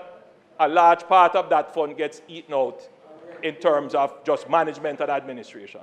The other problem is, Mr. Speaker, is that the funds generated from this special tax was never enough in the first place. In other words, even with the existence of a road maintenance fund, Jamaica's road in 2015, 2014, 2013, and 2011 were in no better condition than they were today. The same protests that existed about bad roads existed then that existed now. The truth is, Mr. Speaker, that the road maintenance fund had no impact. What makes the impact, Mr. Speaker? What makes the impact? What makes the impact is not more taxes that you dedicate to a particular cause. What makes an impact is more revenues for which you can properly allocate. That government, Mr. Speaker, all they know to do is to tax, tax, tax, tax. This government, Mr. Speaker, this government generates revenues so that we don't have to tax. It is the revenues, Mr. Speaker, and I want to... Robert, where's the point? The revenues. Mr. Speaker, I want to be clear, Mr. Speaker, that if you were to compare the allocations for this government over our 9 years, prorated to their 4.5 years in their last administration, we have spent far more on road maintenance, road construction, road repair. I also want to make a point. The leader of the opposition can seek to appeal to a base understanding of the challenges. Yes, government must just fix the road, whether it's rain cause it or a breakaway or whatever, fix the road. We accept that. Fix the roads. And that is what we have been doing. But to fix the roads, Mr. Speaker, you must understand why the roads are in the state they are. And Mr. Speaker, you cannot ignore that we had the highest level of rainfall in the last 30 years. That is not something to ignore. It is a reality. We have had more rains now than we have had on average in the last 30 years. So you can't just dismiss that as if to say that had no impact on the roads. Obviously. That's the same administration, the same opposition, who just stood up and said that they are happy that the government is taking climate change seriously because it is having an impact on our economy and our infrastructure. And then now to stand up and say, no, it's not having any impact. You can't have it both ways. You can't flip-flop. You can't on one way say climate change is having an impact and then turn around and say, no, it's not having an impact. You can't flip-flop. Come on. Then now, Mr. Speaker, highest level of hypocrisy. Mr. Speaker, the member from St. Andrew South mentioned that there are many roads built by developers and the government should just take it over. I have been in this parliament now for 27 years. 27 years. I have not been here as long as the member from Southwest St. Catherine. But I, like that member, brought a resolution to this House when I was in the opposition. Because I had a housing scheme, I have a housing scheme in my constituency, Bay Farm Villas, where several, just like the member from Western. And those roads, Mr. Speaker, were not taken over. And I share the sentiment that the government should take over those roads. And I brought a resolution here, it was debated, and the response from the debate, I'm sure you could search answered, and there was a thorough explanation. It is not that the government doesn't want to take over these roads, but there is a process. A developer could build a road and the road is not built to standard. Should the government just take over the road that is not built to standard? There's a process. The truth is, member, that the process, agreed, that process should have been enforced both by the local government and by the NWA. How do we start to take over that process? How do we actually start to take over these orphan roads, as I have debated here? First of all, you have to go and properly document these roads. You have to properly measure them, work out the state that they are in, whether or not they were built to standard, what would be required to bring them up to standard. And Mr. Speaker, that is what this administration has done. No other administration has gone to do that thorough accounting of all roads that we have. This administration has started that process. So from 27 years ago, we've been talking about it since I've been in the Parliament, and certainly from before. No other administration has started a process to do it. This administration has started the process to do it. And, Mr. Speaker, under the Spark program, there will be some roads, orphan roads, particularly those that now form critical infrastructure, critical connecting corridors, that will be addressed. Mr. Speaker, I take the opportunity because the leader of the opposition, I'm sure other members here in Kingston and St. Andrew will appreciate that there are some roads, for example, in Newport West. Mr. Prime Minister, you have to speak in the mic for Hansard, so use it both. Thank you, Mr. Well, one of them isn't. Yes, okay. Thank you, Mr. Speaker. So there are orphan roads in industrial estates, like Newport West, where those roads are neither owned by the parish council or the NWA, but they are critical infrastructure. That's where quite a bit of our containers and port operations take place. So the government is now obviously in negotiations with the owners of that space to have a kind of joint funding as to how we fix those roads. So it is not that there is no effort, Mr. Speaker, in fixing orphan roads. There are efforts underway, both in terms of how we manage them, to bring them onto the government's record, and in terms of having public-private partnerships in having them repaired. And I want to give the country the assurance that you will have a proper road management authority. Right now, the management of our roads is fragmented. Some of our roads are managed by parish councils, some are managed by the Ministry of Agriculture as farm roads, some are managed by the NWA, and some are not managed any at all. The intention of the government, as we have signaled with the One Road Authority, is to do a proper accounting of all our roads and bring them under one management. So all of that is being worked on, Mr. Speaker. This administration has done the most for the development and repair of our roads, bar none. And we are very proud of our work. Still a lot more work to be done, but this is the administration to get it done. Thank you, Mr. Speaker.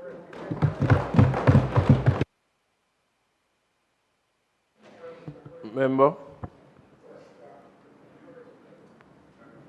Mr. Speaker, I have 3 questions for the Prime Minister. Prime Minister, in your presentation on the second page, you said to appreciate, I think it is important for the country to appreciate that the state of the roads is not the fault of the government. Then whose fault is it if it is not the fault of the government for not financing road maintenance? Whose fault is it? Yes. Secondly,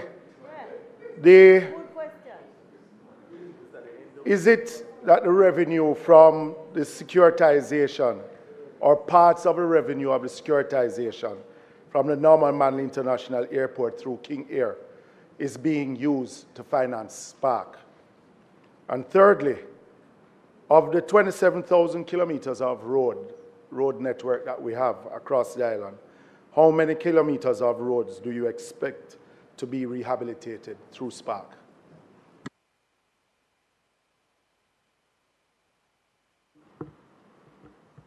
current state of the roads is a responsibility of the government. As I have said in my presentation here, we are responsible for the maintenance of the road. Mr. Speaker, the government of Jamaica did not cause Hurricane Beryl, which showered Jamaica with heavy rains, which destroyed many roads, caused many landslides, saturated our soils, caused many roads to break away. The heavy rains that we have had for almost every week since July into November is not the fault of the government. We, however, are responsible. We are responsible. We have control over the public purse. And we have, Mr. Speaker, made the necessary allocations to have the roads repaired. And I have outlined them. $6.5 billion we have made available. We have mobilized the contractors following all the very arduous and elongated procurement processes, and we have followed them to the T to avoid any adverse reports on how the government administers the public funds. Those things take time, and we have maneuvered as efficiently as we could. So, Mr. Speaker, there are things that have happened over which the government has no control, but we have responded. There are persons who would have wanted us, Mr. Speaker, to patch during the rainy season. We just couldn't do that. So now we are in full force patching, and I'm sure every Jamaican is seeing the crews patching right across, and we will continue throughout March to restore the roads to good driving conditions. There are some corridors which we will have to totally resurface. Those we are working on. Mr. Speaker, the other question from the member was... Right. So, Mr. Speaker, again, there is a fixation on revenue earmarking. And I just can't understand it, Mr. Speaker, because it really shows a difference between how this administration manages public revenues and how that administration manages public revenue. The appropriate response to the member is that the revenues from the securitization would have contributed to the overall budget of which the government made an allocation for the Spark program. But there is no earmarking. The overall budget is supported by the revenues from the securitization.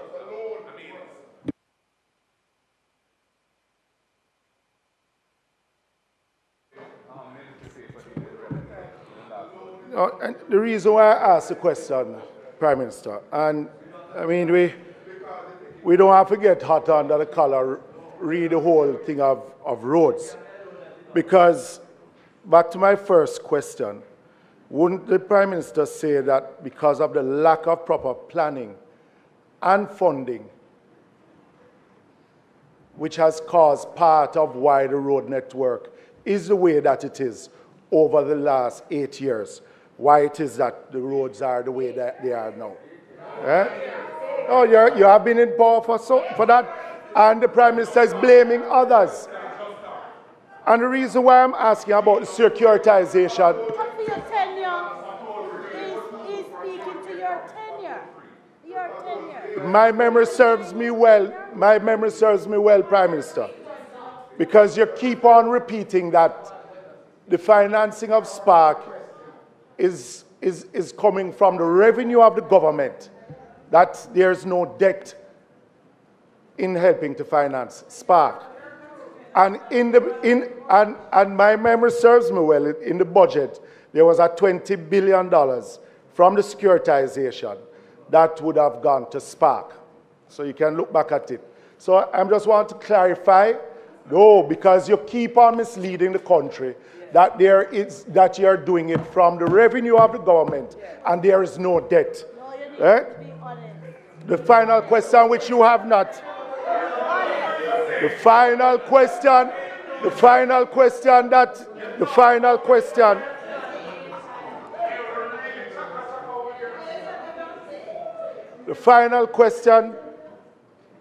Prime Minister, Out of the 27,000 kilometers of road network across the island, how many kilometers of road do you expect to be rehabilitated by Spark?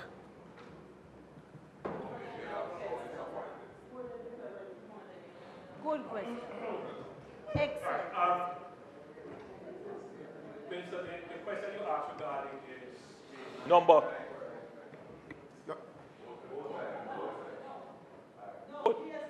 The questions you asked regarding the number of kilometers of roads that will be repaired. I have the number of roads, but not the kilometers. I could get that information for you.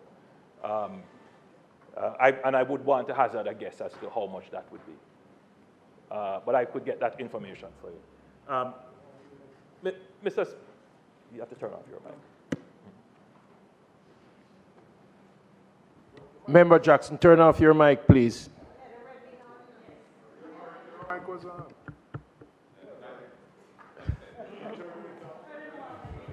No, turn on your no.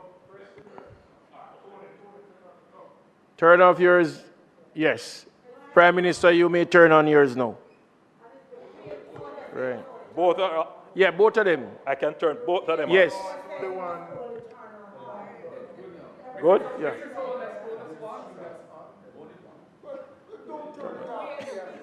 It works.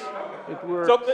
So, Mr. Speaker, I will provide the member with the kilometers of roadway. I don't want to hazard a guess as to what that is. I could probably get, Minister, let's work that out and what that is. Minister, the financing of the budget has many different sources.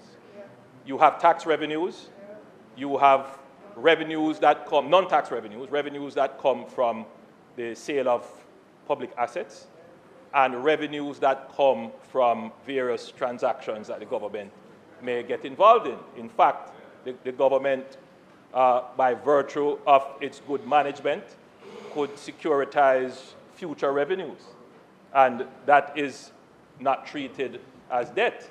And so, Madam Speaker, Mr. Speaker, forgive me, the government employs all, because of the position that we are in, we are able to take advantage of the full suite of measures to finance the budget.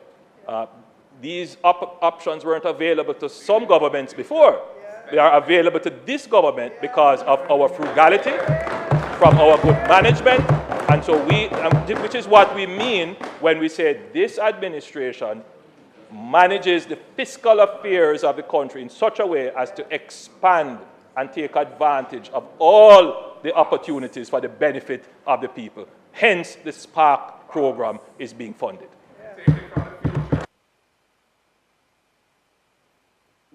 So,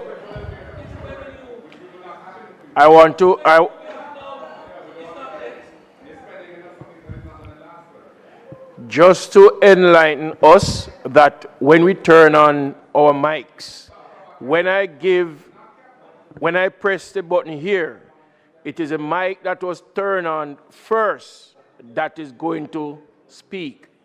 All right? Yeah, man, I know if I ask questions, Desmond. I have three. The slow pace, which every member of parliament complains about, of the road repairs, in large part is due to the fact that contractors who hitherto would go ahead and undertake repairs, knowing that they would get paid, have decided they are not going to. I would like to know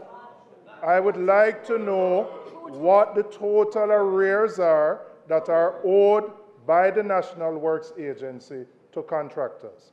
Question number one. Secondly, I represent both residential and business interests on Lady Musgrave, which is one of the roads slated to be dualized and expanded.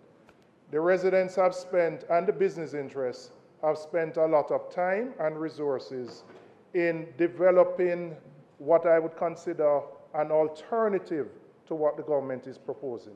They want the development, but they want something which is more sustainable, which is less concrete, which is more green, not your green, but more environmentally friendly, right? Let me go again, because this is a serious point, because they have been frustrated by the lack of response from the government. They have invested money in identifying consultants to come here to look at the space. The Lady Musgrave now I'm speaking about, because their concern is that the dualization, similar to what took place in Barbican Road, does not solve the traffic problem. It actually moves the problem further down. So you widen, it's quicker to get through 4 ways, but when you come back to 2, you have a bottleneck. So they have spent time and resources, they have engaged experts in looking at an alternative, which would have walkways, which would have trees, and they have spent the better part of 2 years. They have been trying to engage NWA without any success. And the response from NWA is that the diest cost and nothing can change. I am asking you as the minister with responsibility for this particular project to engage them. Nobody is against development. They want the development because they want their property values to increase. But they want a development which is consistent with the area, which allows people to walk, people to ride, etc. And they have done extensive work. And they have proposals which I believe can be incorporated into what the government is proposing, which meets the objective.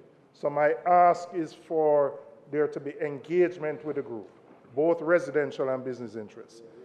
The third question, Prime Minister, notwithstanding the many announcements about Spark, I am unable as a member of Parliament to tell the residents in my constituency when Spark will start for me. Yeah. I have done what I've been asked to do, which is to hold my consultation, submit my 10 roads. I did that from May last year. I know there's a process. You have selected a major contractor. That contractor has to subcontract. But the people in my constituency who drive on Deanery Road, who drive on many of the bad roads, are asking me, when will Spark start?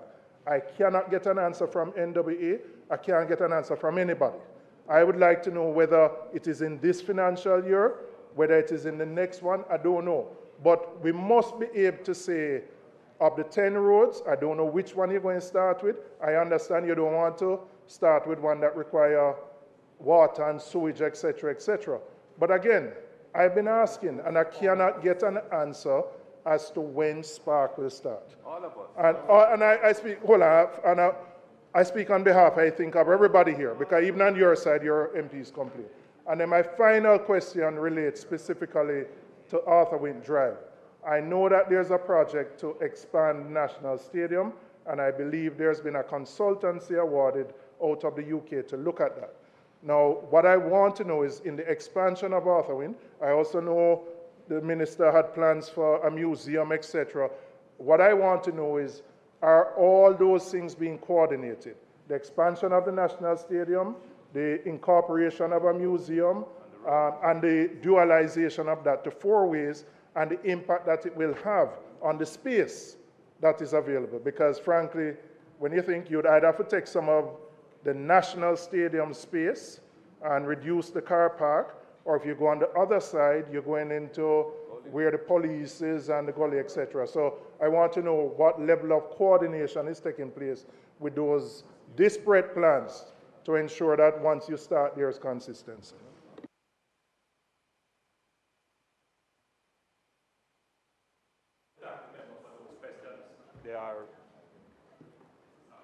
It's on there. Yeah, I want to thank the member for the questions. I'm certain that these questions will help to elucidate the issues of roads. In terms of contractors being outstanding, in terms of bills being outstanding to contractors, initially, in the beginning of the year, we did have some problems with that, but we have corrected that. And the public should know that we have paid out so far about $7 billion to contractors. I am told that we have, up to this financial year, to the end of the financial year, we have about $1 billion outstanding. $1 billion. And that is for ongoing work. Now, Mr. Speaker, during the budget debate, during the budget debate, Mr. Speaker, we will bring to the nation. Let's just be clear. It is not good for contractors to be owed. I want to establish that it's not good for the government to owe anyone. And as a strategy for growth, I wouldn't want to say too much about it, but the government will take a posture of settling its debts to contractors and service providers early so that they have the cash to reinvest in their business. So that is a strategy that we will explain a little bit more of. Well, let me go further to say that this business of contractors going ahead and working and then coming and say, hey, this is what I owe you, is something that we have to be very careful with.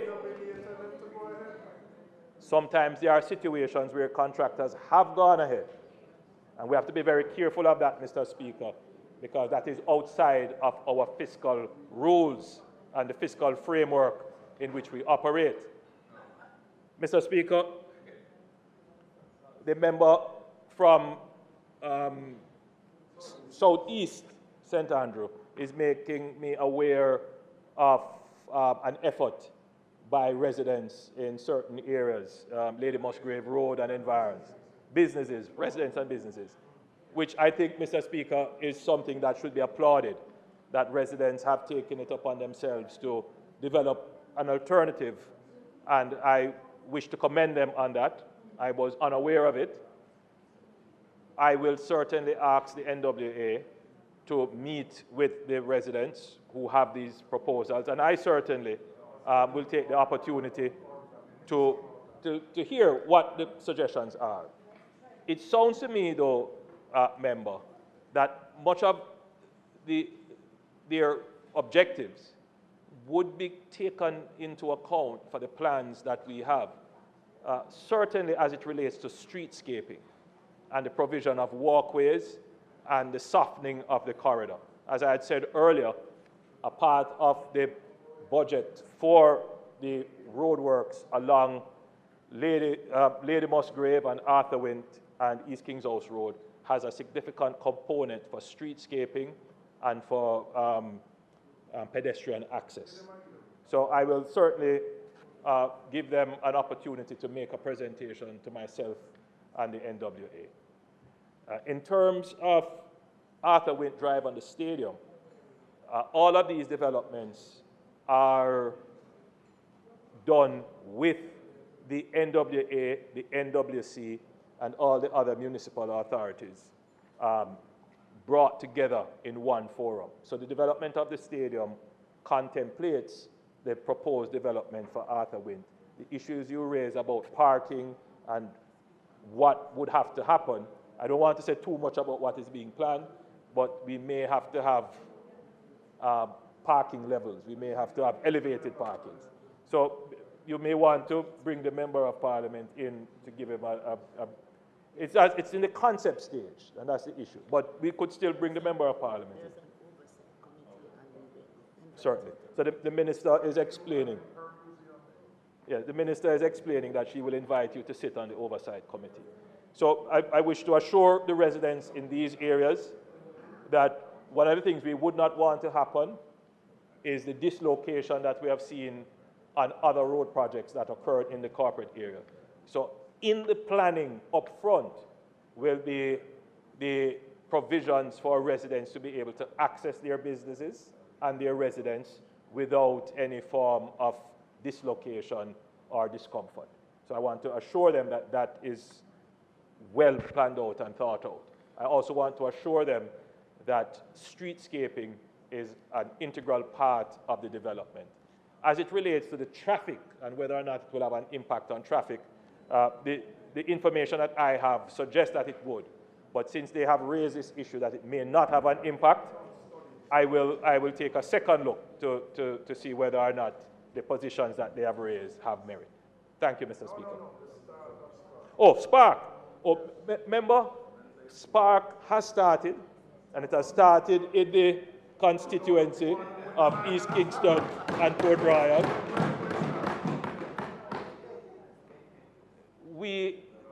the Minister without portfolio for works has been contacting all the MPs, and I gather you were called on the 20th, yesterday,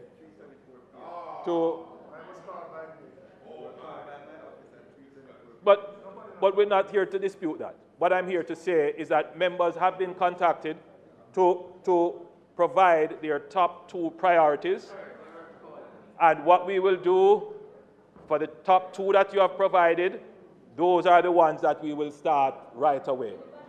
At the end of this month, members, if you are interested, at the end of this month, the NWA will provide 40 roads to the contractor to begin. So at the end of this month, 40 roads will be ready, and the month of February, the contractor will be starting right across the island with 40 roads. And then almost every month after that, other roads will be provided.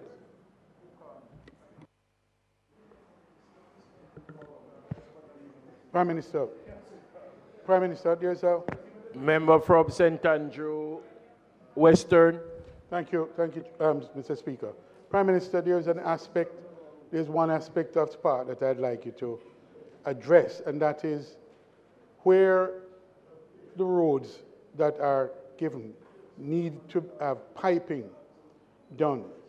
Is it that the piping that are to be done is to be done by check or by the NWC, and how we go about? What is the timeline for procuring those pipes, and what are the implications for the start time of those roads?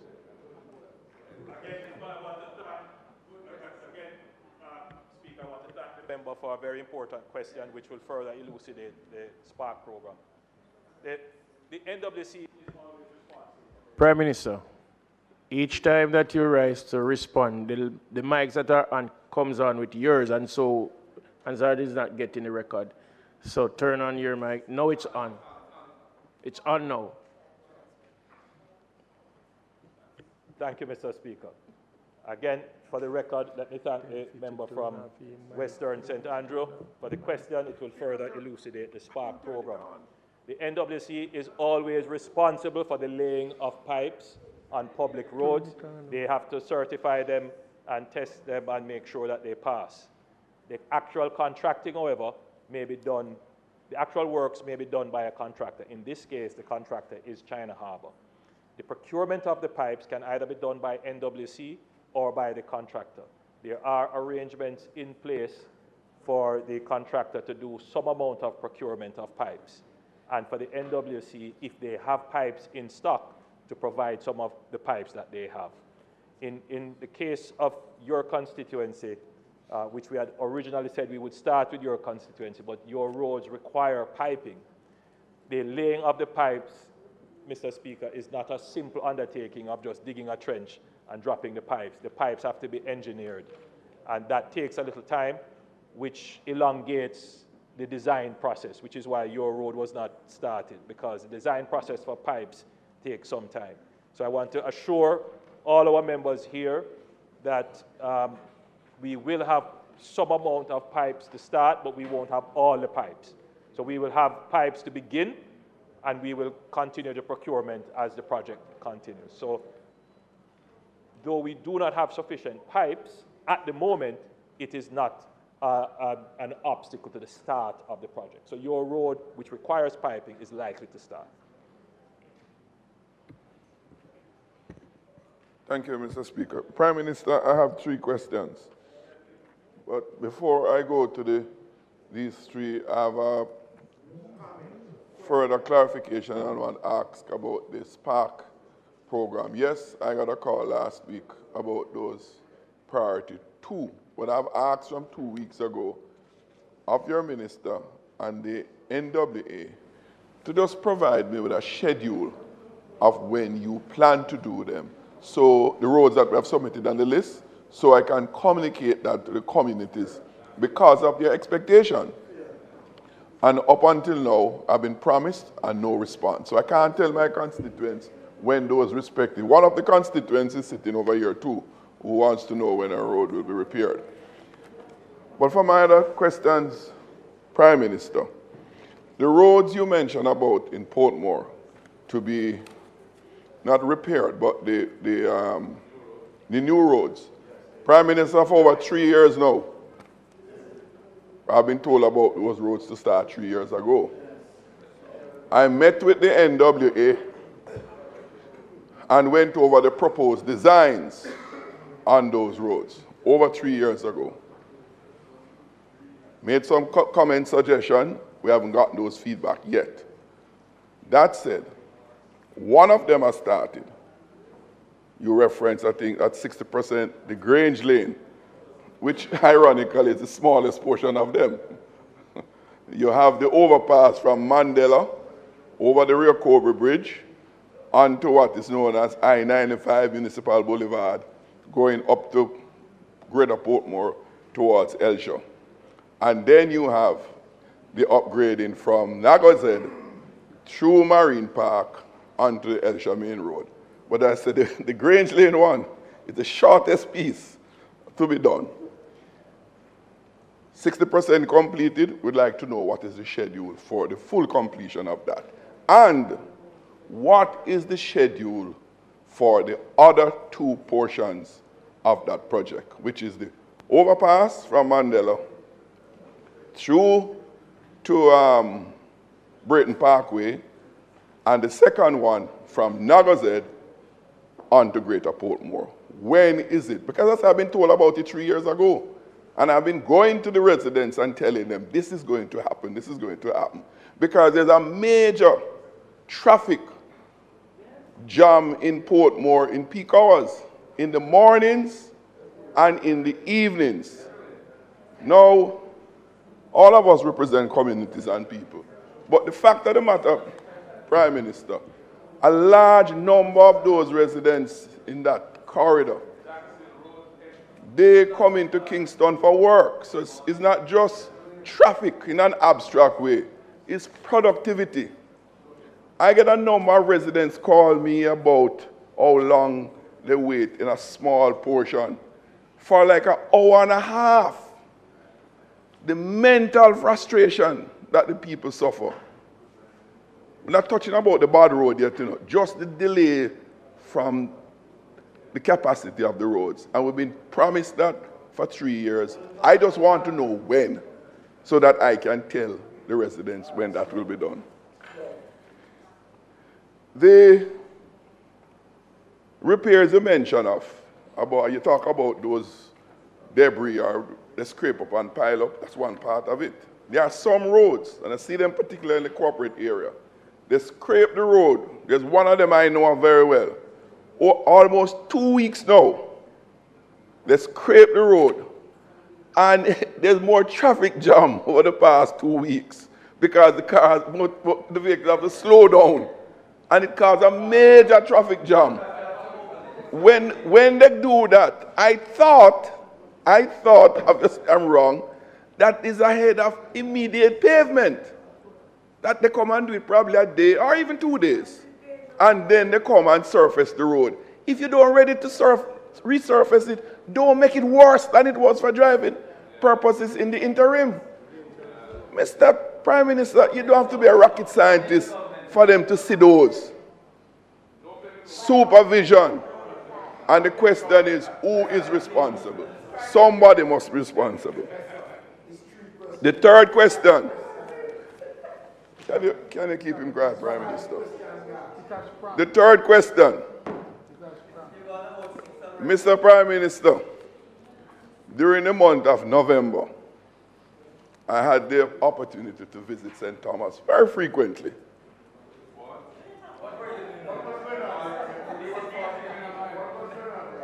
I had the opportunity to visit St. Thomas frequently for over a month. I like the outcome. Yes, I like the outcome. Yeah. But Prime Minister, seriously, what I saw on that roadway was appalling. A newly constructed road that was significantly damaged during the hurricane rain. Brand new road. Well, I don't know. New road, yes. New road.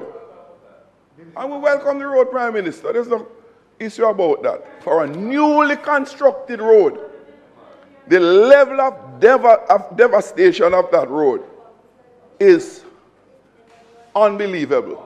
Not an old road over time, not maintained. Newly constructed road. What is worse about it, Prime Minister? There are some long areas they have to dig out and totally reconstruct. During the reconstruction, I drive down there in the day part, when some work is doing on the road. They have flagmen, flagwomen there, can slow down the traffic. By my return later in the night, they are all gone. The difference in road surface, Prime Minister, in some instances was as much as 6 inches. Change in level, no sign, no indicator.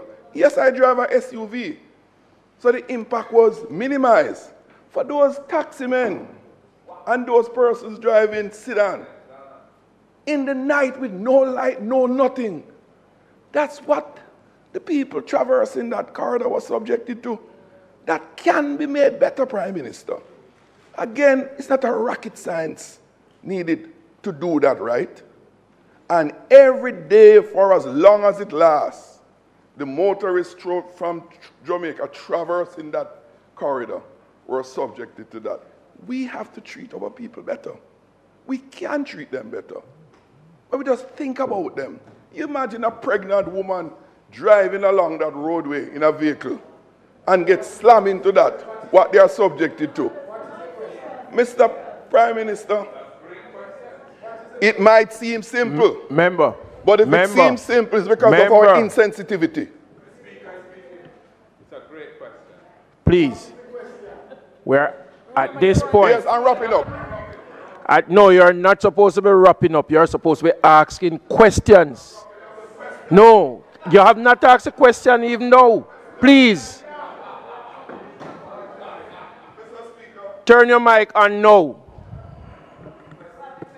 And as I wrap up my question, Mr. Speaker, I ask the Prime Minister, that St. Thomas Road, it requires special investigation. There need to be a special investigation in what happened on that St. Thomas corridor for a newly constructed road. Why, Mr. Prime Minister? It is not to embarrass anybody, but to make sure it don't happen again. Because road construction and road repair will be a permanent activity. So we don't want it to repeat. And that's why it must be investigated thoroughly and impartially so that we don't repeat that error. Thank you, Mr. Speaker.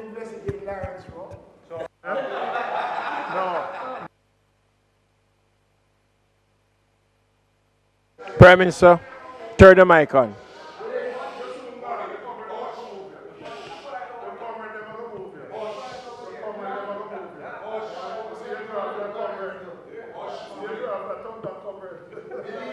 Mr. Speaker, if the members on that side are interested in the response,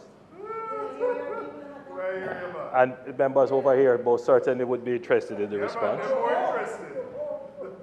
So you asked, when will Grange Lane be finished? Be finished in March.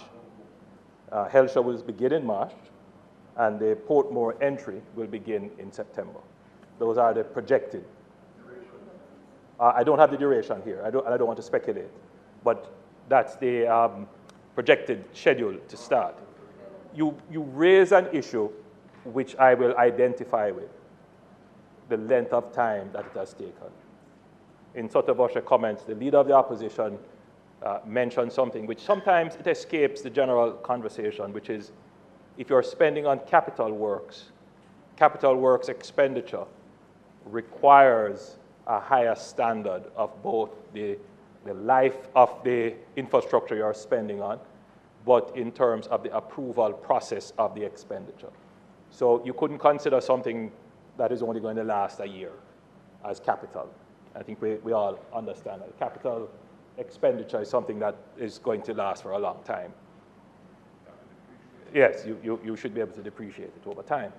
But then the process of approving capital expenditure It goes through what we have instituted now, a new process called the Public Investment Appraisal. No, actually it started under...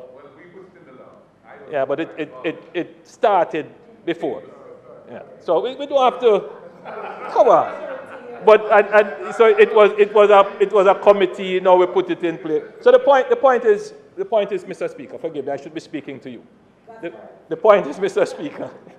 The point is, Mr. Speaker, that the bureaucratic requirements to approve capital expenditure can be time-consuming. Not can be. It is time-consuming, and oftentimes it is to the frustration of the citizen who just want to see their road repaired. And nothing that I have said here is of any comfort to any citizen who is stuck in traffic waiting for the approval. But, Mr. Speaker, the same citizen would turn around and criticize the government when there is an adverse report that the government didn't cross an I, cross a T or dotted an I.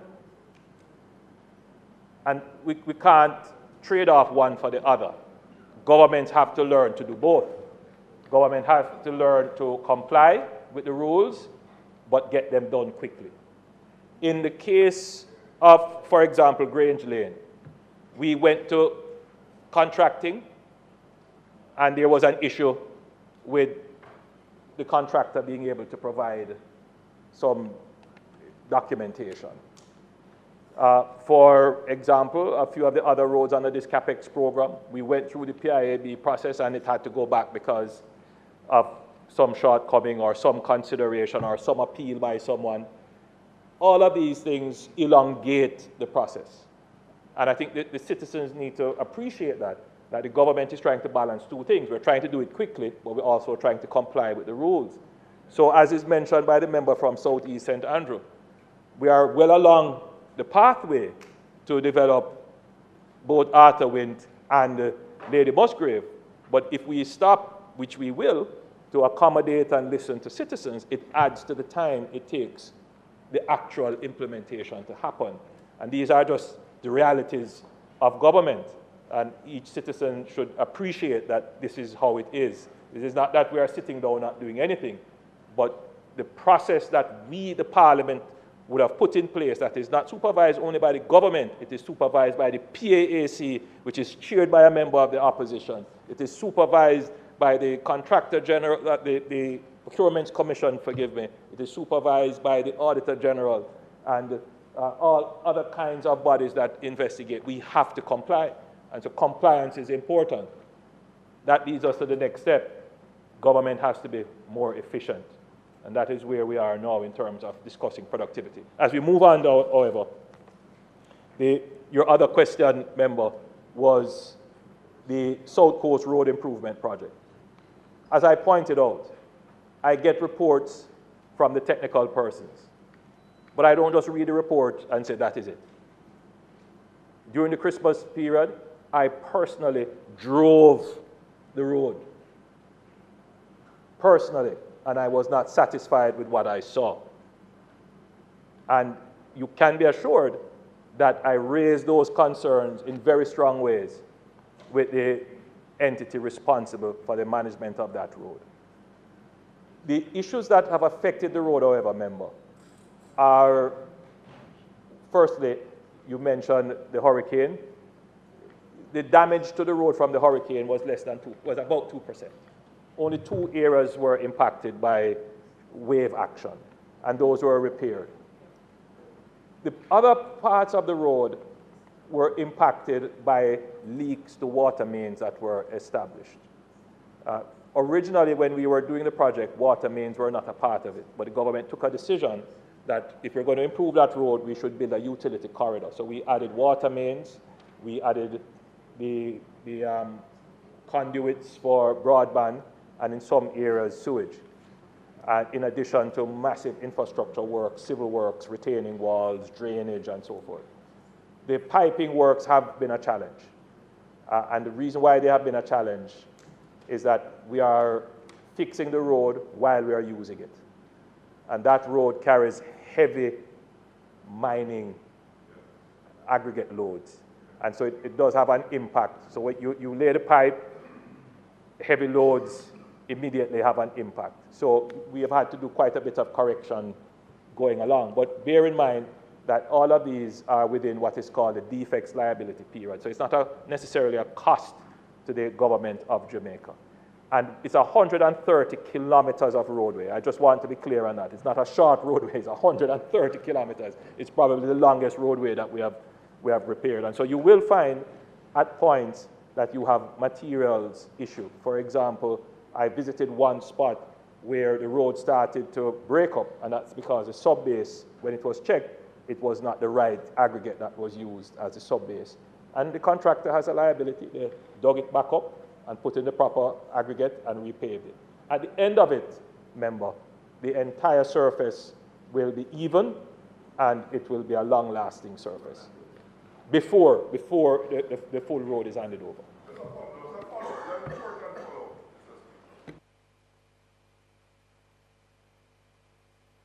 Member from St. Andrews Southwestern. If we take the member from Southwestern, then we go back to your follow-up. But you one can have the floor. If she yields to you, then that's fine.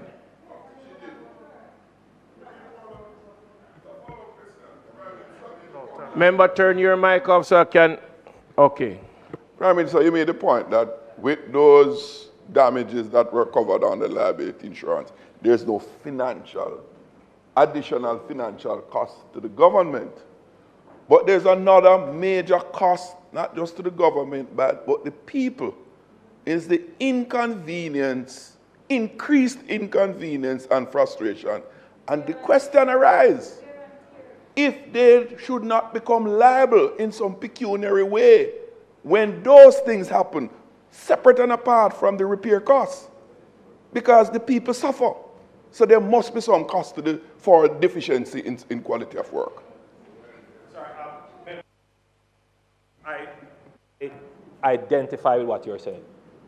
And I just want Jamaica to appreciate that this government could not stand in defense of any kind of substandard work or any work that does not take into account the safety of the citizens of Jamaica. And I wanted to be very clear that this is something that as the administration responsible that we have been insisting upon, and I dare say that we have had improvements. I did mention that in the roads to come, that we are building in upfront, as I've said, access and safety to ensure that residents are not inconvenienced. The challenge, remember, is that we are building the road while driving on it. That is not an excuse. The issue of putting up fluorescent, what's it called, the reflective cones and having proper signage, these are things that are non-negotiable, and we constantly insist upon them, and I'm happy it is raised here so that when I raise it again with directives and instructions, I personally again will drive to make sure that these things are done. I do not just take what is presented in front of me, member, which is why I'm able to identify with what you have said, because I have driven it personally and I've seen it.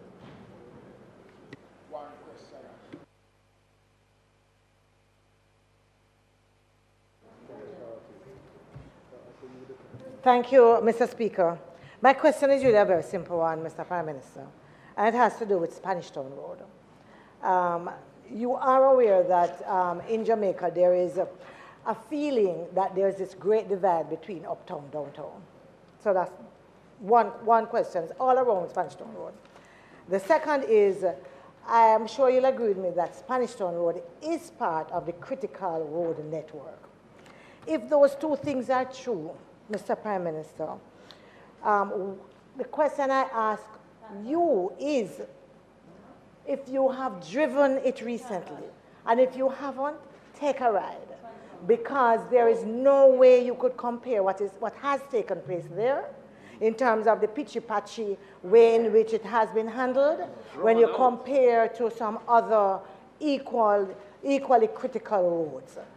There is absolutely no way that given the state of Spanish Town Road, that is what should have been done with it. Believe you me, it is a scandal, and it only leaves everyone who has to use it, who lives down there, that feeling that you don't care about those of us who are down there, that we're not part of the regular society, we are less than. And I don't believe that that is what you should want to have. Again, I want to thank the member for bringing up the Spanish Town Road issue. Mr. Speaker, if I have your permission, I suspect that this might be the last question, but to raise, the member raised an issue about Spanish Town Road, but I also want to raise another issue which joins and supports the point you raised. West Kingston, in the vicinity of the Denham Town Police Station, there is a massive sewage leak. And for us to repair the road, we have to repair first. We couldn't even contemplate the repair of the road until we fix the sewage. So there is a contract that is about to be effected on that intersection, but it will affect the entire Spanish Town Road and going into parts of Denham Town and maybe up to your constituency as well.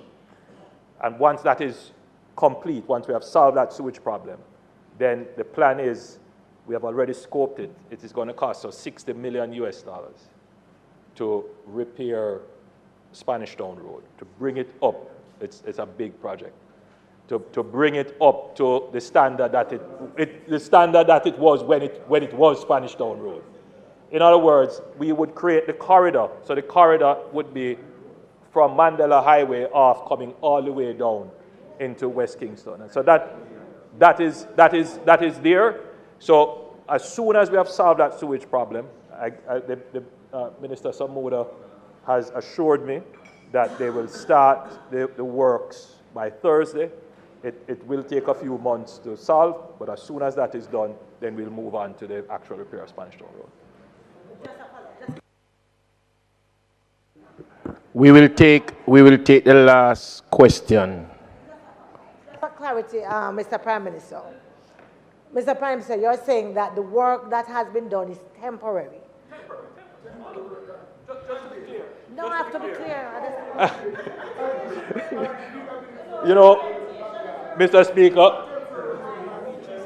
what I have learned in this business is that sometimes I say things once, and I believe everybody understands it. You have to repeat it. We have 3 lines of effort in roads. One line of effort is patching, just ensuring that the roads are in drivable condition, and that's ongoing, recurrent. And then we have some, you couldn't call them capital works, but significant improvements. And those are focused heavily on connected corridors. That is what gets you a road network, to make sure you have a drivable network. So if you land in Jamaica at Norman Manley, you should have a corridor that takes you from the airport straight into, let's say, New Kingston, straight into, let's say, Barbican, or straight into Halfway Tree. You should have a corridor that is just high quality road to drive on. And then you have the capital infrastructure works, which is to improve your highway connectivity. The objective of that is to have a ring around Jamaica that is inter-parish, so you can get on a highway and get to any parish you want, and then from any connecting point around that ring into the main cities and urban centers. That's the objective of that line of effort, and the government is working steadily towards that.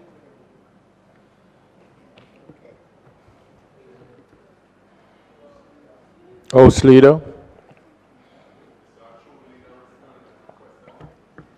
Mr. Speaker, will you please follow through on the agenda at this point? Thank you.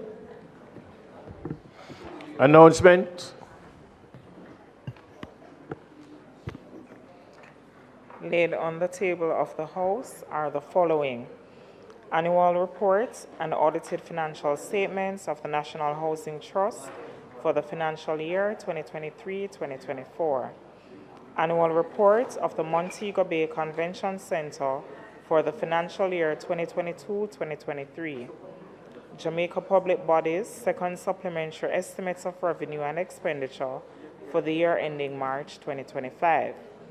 Jamaica Third Supplementary Estimates for the year 2024-2025. And finally, the Auditor General's Department Certified Appropriation Accounts under head 15000C Capital for the Office of the Prime Minister for the year 2020-2021. Thank you, Mr. Speaker. Bills brought forward from the Senate. Petitions, papers, reports from committees.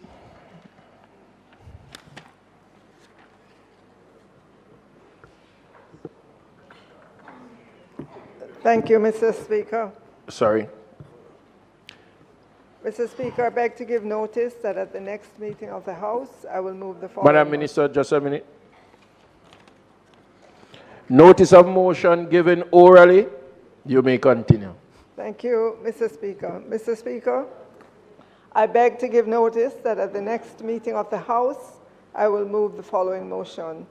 Be it resolved that the Jamaica Public Bodies Second Supplementary Estimates of Revenue and Expenditure for the year ending March 2025 and the Third Supplementary Estimates of Expenditure for the financial year 2024-2025, which were laid on the table of the House of Representatives on the 21st day of January 2025, be referred to the Public Administration and Appropriations Committee of the House of Representatives for consideration and report.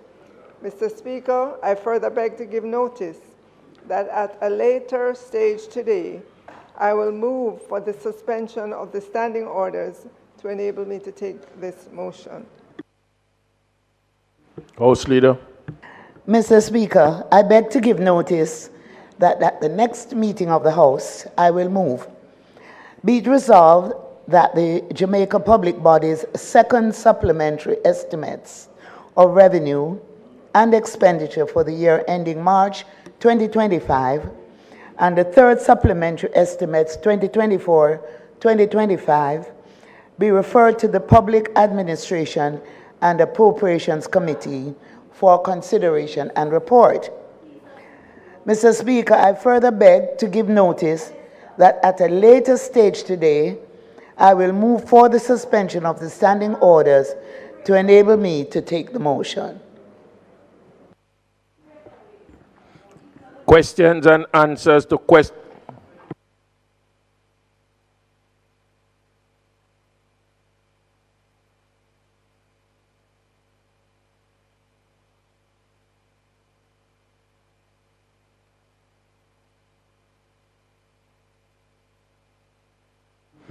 House Leader.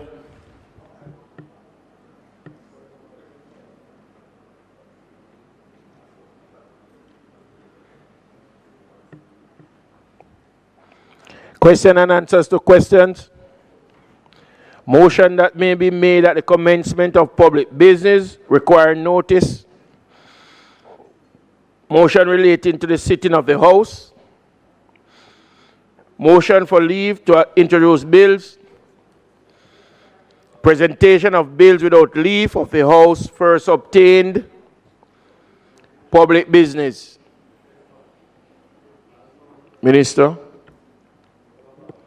Thank you, Mr. Speaker. Mr. Speaker, I now move for the suspension of the standing orders to enable me to take the motion, notice of which I gave earlier. The request is on the floor. Those in favor? Those against? The ayes have it. Mr. Speaker, I now move for the suspension of the standing orders to enable me to take the motion, notice of which I gave earlier. The question is that the standing orders be suspended to enable the minister to take the motion, notice of which was given earlier, Mr. Speaker.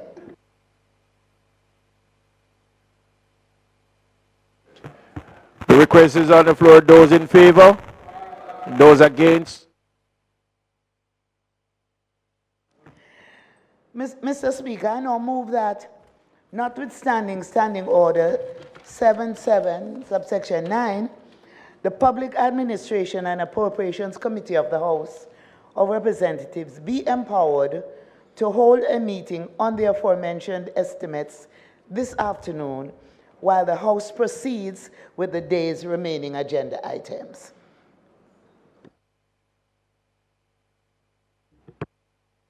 The question is that, notwithstanding Standing Order number 77, subsection 9, the Public Administration and Appropriations Committee of the House of Representatives be empowered to hold a meeting on the aforementioned estimate this afternoon while the House proceeds with the day's remaining agenda item.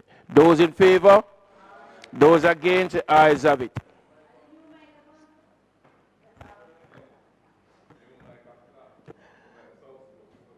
Mr. Speaker, I wish to make the point that members are asked to remain in the House for the continuation of the session, while specific members have been asked to go to the government conference room where the PAAC will meet. And so the motion was moved earlier to allow the PAAC to meet while the House is in session. So I hope members understand that. We have identified 2 members on our side who would be at the PAC, and I'm sure on the other side, members would be so identified, and the quorum, I understand, is 3. So we shouldn't have a problem. So we will continue the business of the House while the PAAC meets, and then they will come back with their report, and then we will suspend for Standing Finance to meet. It's going to be a long day, but we can keep it tight. We can keep it tight. Thank you.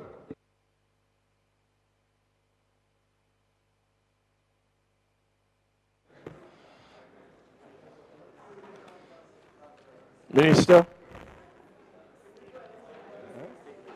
Statement by ministers.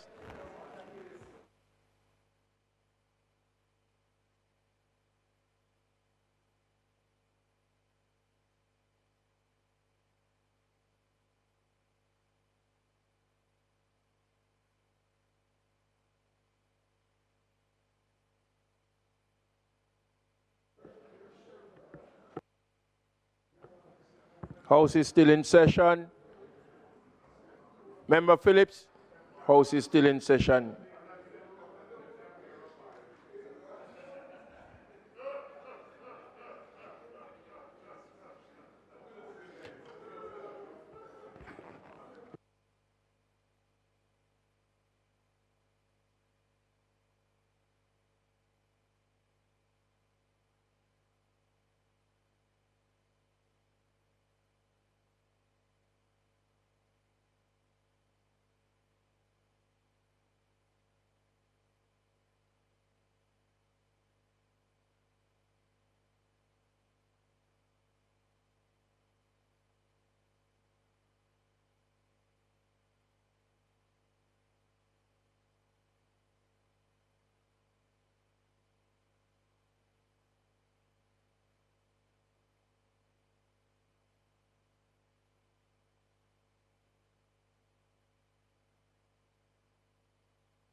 Minister.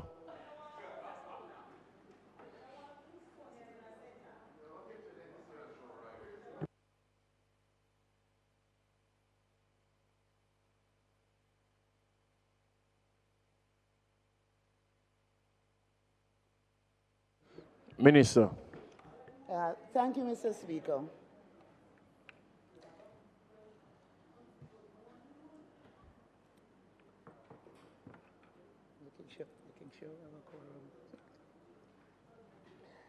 Mr. Speaker, on Sunday, January 19, 2024, the President of the United States, Joe Biden announced that he had used his clemency power to pardon posthumously the Jamaican national hero, the Right Excellent Marcus Garvey. It is a welcome and celebrated development following decades of advocacy at the highest level to clear the hero's name. The House will recall that Marcus Garvey was convicted of mail fraud in the racially charged United States of America in 1923. He was accused of stock solicitation through the mail to support his Black Star Line. Garvey had established the Black Star Line in 1919 to operate a worldwide network of steamships. He planned for the Black Star Line to provide passage for black people who wanted to return to Africa, as well as to provide a financial base to support the UNIA, the Universal Negro Improvement Association, which he founded right here in Jamaica towards his goal of rehabilitating the black race. Garvey offered shares of stock in the Black Star Line at $5 per share. In the space of a year, the Black Star Line raised more than $610,000 and owned 3 ships. However, through a series of problems, including sabotage, the company ran into difficulty. To keep the business afloat, Garvey sold more shares. It was his stock solicitation through the mail that led to his arrest and unjust conviction. And it is important that in this House, we understand the journey and what took place and where we have reached today because of all the efforts that have been made. Garvey was indicted on 13 counts of mail fraud, but was convicted on 1 count. No one else was convicted in the matter. The conviction was based on, and I quote, evidence surrounding Benny Dancy, a port station worker who had bought 50 shares in the Black Star Line.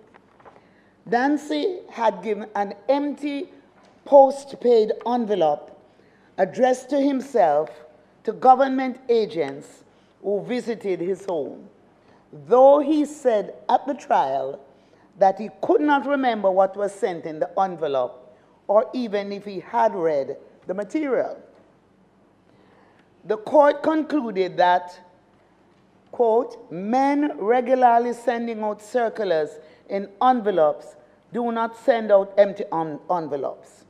Also, one who received an empty envelope would remember the emptiness. And further and finally, that when Dancy identified the envelope and testified to letters and circulars so numerous that he could not remember all of them, the inference was justifiable that some or one of those documents came in the envelope. The contention of the authorities and the decision of the court was that the Black Star Line was part of a scheme devised by Garvey to defraud blacks by soliciting subscriptions to worthless stock. So Garvey was sentenced to 5 years.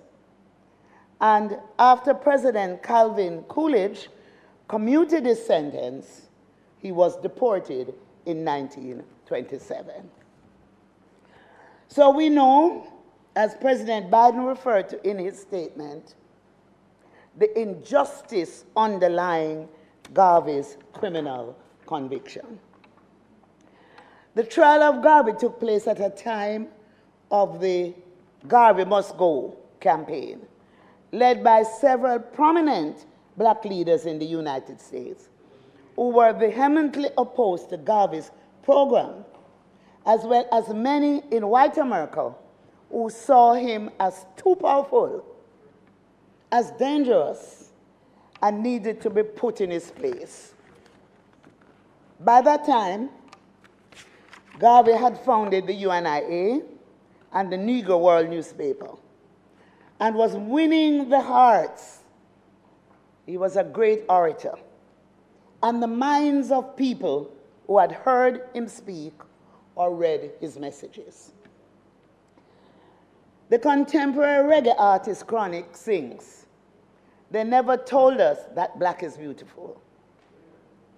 It's interesting that the three words, "black is beautiful," formed Marcus Garvey's original campaign.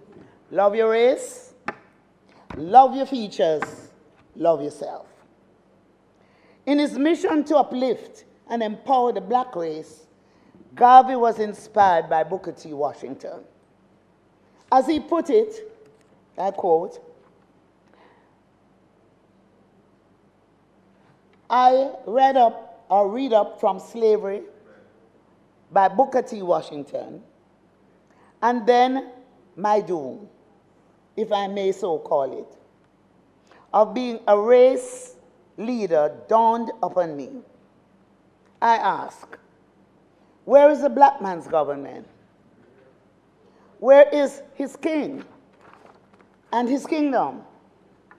Where is his president, his country, and his ambassador, his army, his navy, his men of big affairs?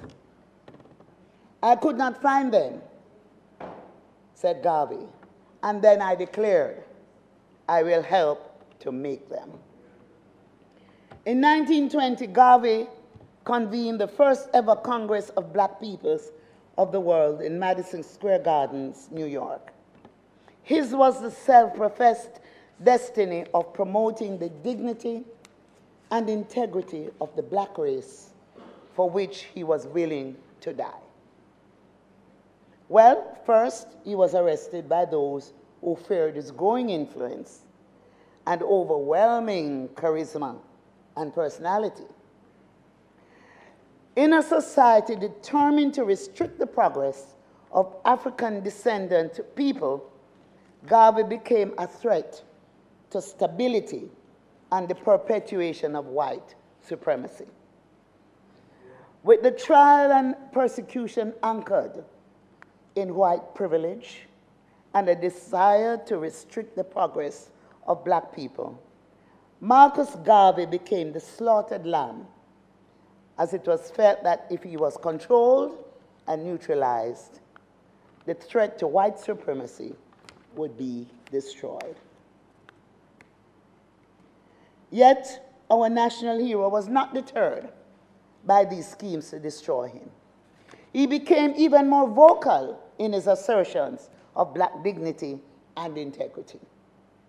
It was through Marcus Garvey's unwavering commitment to racial pride and dignity of the black race that Rosa Parks was enabled to hold her seat in the bus, that Malcolm X was able to defend his cause by stating, by any means necessary, that Martin Luther King was able to dream, and Nelson Mandela was able to walk free.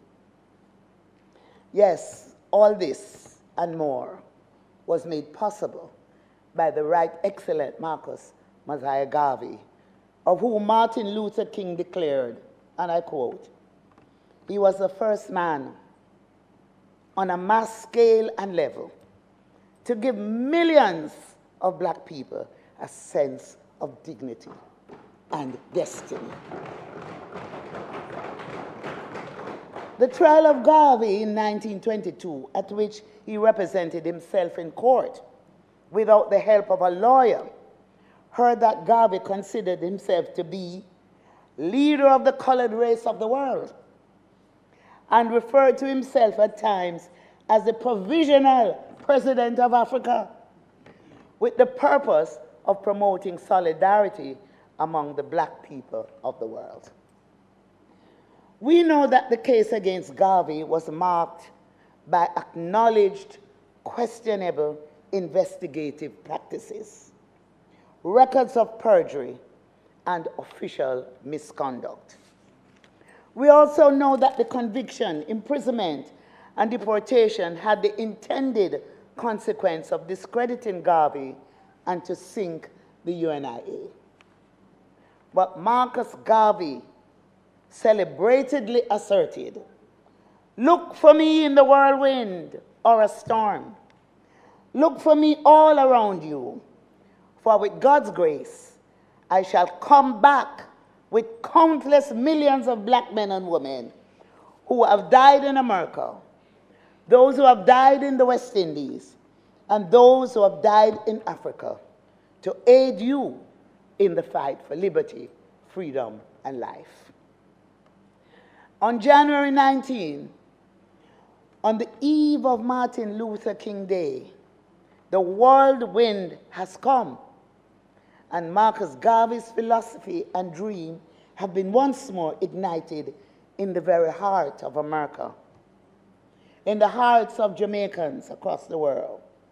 All around the world today, everyone is saying the name Marcus Garvey. The government of Jamaica welcomes President Biden's decision to pardon Garvey. It is a right and honorable thing to do and represents a major victory in the struggle to clear Garvey's name. We have been on this mission for a very long time, almost 40 years ago, when the former Prime Minister Edward Seaga took up the matter with the former US President Ronald Reagan. It was through Mr. Seaga, as a minister in the administration of national hero and Prime Minister Sir Alexander Bustamante, that our newly independent nation saw it fit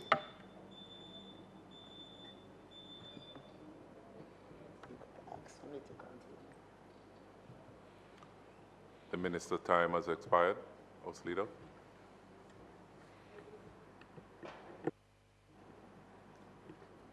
Mr. Speaker, I ask that the House Leader be given enough time to complete her presentation. The motion on the table is that the minister is given adequate time to finalize our presentation. Those in favor? Those against? The ayes have it. Minister. Thank you, Mr. Speaker.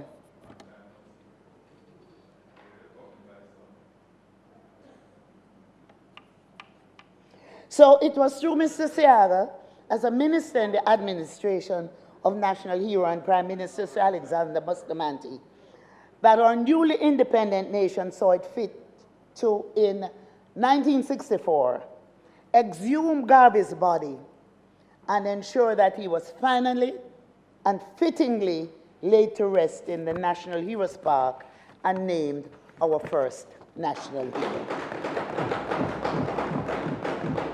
Since Mr. Seaga's approach to Mr. Reagan, successive Jamaican administrations have continued advocating for the removal of the stain against our hero's name.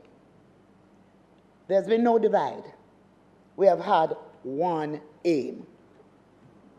So, Mr. Speaker, on February 9th, 2022,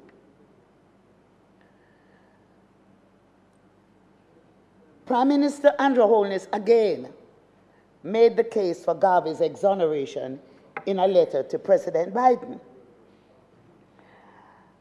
And I just want to quote here in the letter to President Biden, Prime Minister Andrew Holness said, "The burden of not having Garvey's name freed of association with a wrongful conviction is one not only borne by the Garvey family, Jamaicans, and the people of the Caribbean at large, but by the black race, which even today across the world suffers systemic racism, aggravated discrimination, and a persistent denial of justice." Prime Minister Holness continued to indicate that in the year of our 60th anniversary. He is appealing to the president to do whatever he can to ensure that the name of Marcus Garvey be fully cleared and that he be exonerated. And he made the point too that in our 60th year of anniversary, we were also celebrating 60 years of diplomatic relations with the United States. Mr. Speaker, the mission to clear Garvey has also benefited from the invaluable contribution of the Garvey family, led by his son, Dr. Julius Garvey. And we should applaud his efforts here. The Universal Negro Improvement Association, members of the Jamaican diaspora, the Congressional Black Caucus, and many people in America and across the world who believe, like we do, that this injustice must be set right. So today we celebrate a victory, but the mission continues. And we dare not give up now. This historic pardon is a most significant step in a process which must continue until the national hero is exonerated. His name must be cleared completely. So we now look to the U.S. Congress to take action to expunge the criminal record from the hero's name. Similar to the action that was taken in this House, this Parliament, where we unanimously voted to clear the criminal records of Jamaican national heroes and other freedom fighters who were convicted in colonial times for their actions that have enabled our emancipation and our independence.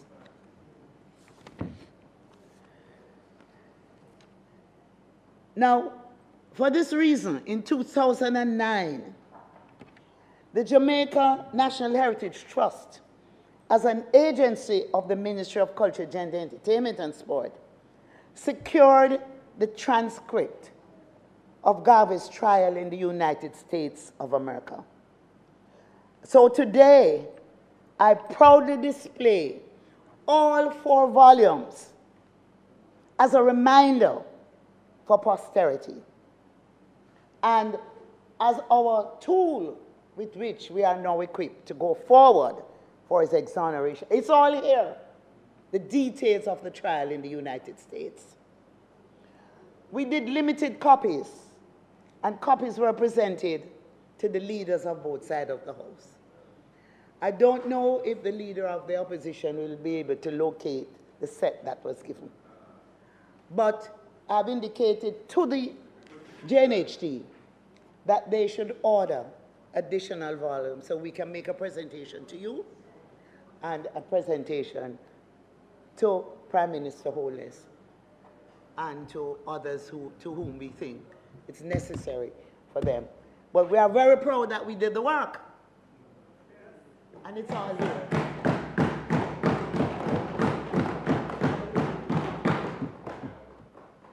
So we continue to honor Garvey's legacy through many initiatives. And there's a long list of things that I could go through. But I won't do that at this time. I will do that in a detailed chronicle of the work that we have done. And all Jamaicans can take credit. Both sides of the divide can take credit that we are united in one cause: to have the name of Marcus Garvey cleared in the United States of America. And it is not only people of the black race that are on this mission. You know, I co-founded a black publication in Toronto, And one of our little gems that we would put in the paper is that black is a color, but it's more so a state of mind. So we're on this journey together. And so the pardon removes a stain against one of the greatest Jamaicans, a Jamaican national hero and a hero for humanity. We welcome it wholeheartedly, but this is not the end. We know that there is still one last critical step to get to our final destination, and that's the exoneration of Marcus Garvey in America. So we will continue to work with the Garvey family, led by Dr. Julius Garvey, and all the other stakeholders, the Congressional Black Caucus, the UNIA, both political divide in this House, we'll be at one in this effort to push for the clearing of Marcus Garvey's name, and to remember it's one aim, one destiny, one love. Blessings.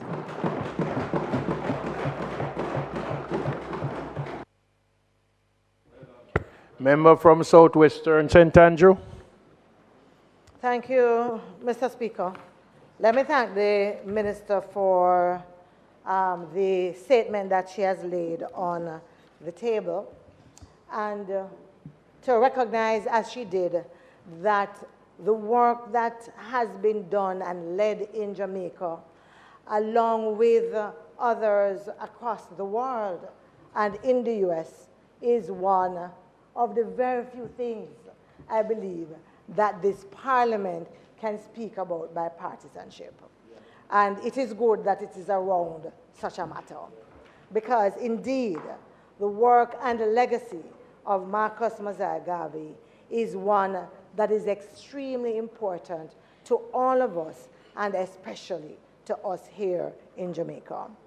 So the pardon, which we also clearly welcome, as done by President Biden using his clemency powers, we are very clear that as it recognizes the injustice underlying his conviction, as it also recognizes, as so many of us have recognized, that the conviction was the result of deliberate sabotage to provide a pretext, yes, for his conviction and deportation. Once the pardon recognizes that, we are clear in our mind that it is indeed for us an exoneration. It is because we don't have to await any other action from anyone, because in any case, we were very clear in our mind that we would not have allowed anything else to sully his legacy, and we were not going to accept that conviction based on that deliberate sabotage. As we keep saying in the movement, that what was perpetrated against Marcus Garvey is not harm against just one man, not just against a family, but it was indeed against the millions of individuals who, and race of people who believed in what Marcus Garvey preached, whose consciousness was awoken by his words and his teachings. Because indeed, he has had a profound impact on so many leaders of the world, on so many organizations across the globe. I also add my words paying tribute to the Garvey family led by Julius Garvey, the Congressional Black Caucus currently led by Yvette Clark, Dr. Clark, and the work that she has also done. And let us also not forget the Marcus Garvey Institute and the Center for Global Africa and the work that they have done on this journey. The truth is that the real legacy and the real exoneration is going to be seen in what we and others do. And yes, in Jamaica we have started with the Marcus Garvey School project.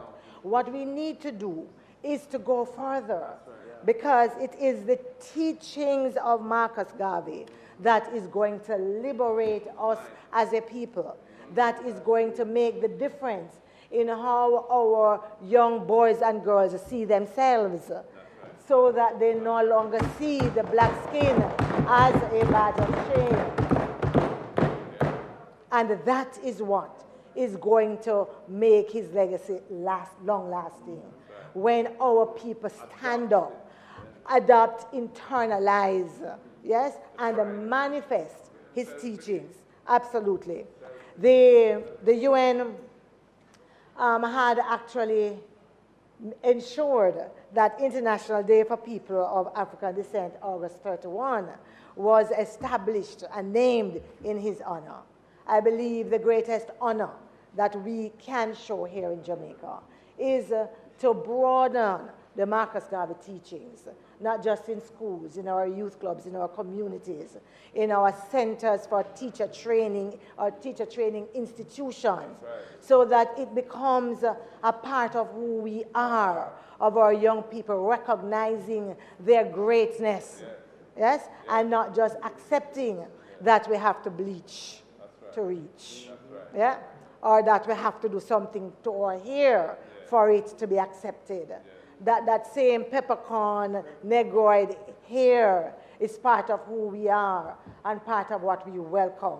That individuals that decide to wear their hair in its natural form, that we can then appreciate the beauty that is seen in it, and not as we currently see, where some persons have not yet been able to recognize the beauty in a hair that is not straight, that is not flowing to the shoulders.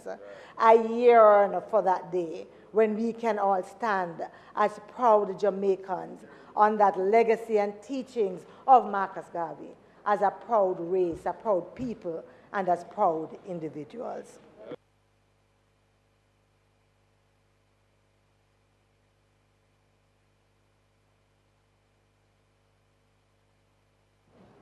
Member from St. Andrew Western.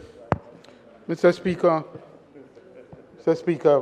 thank you for allowing me to make a brief statement on this very auspicious occasion. Because, Mr. Speaker,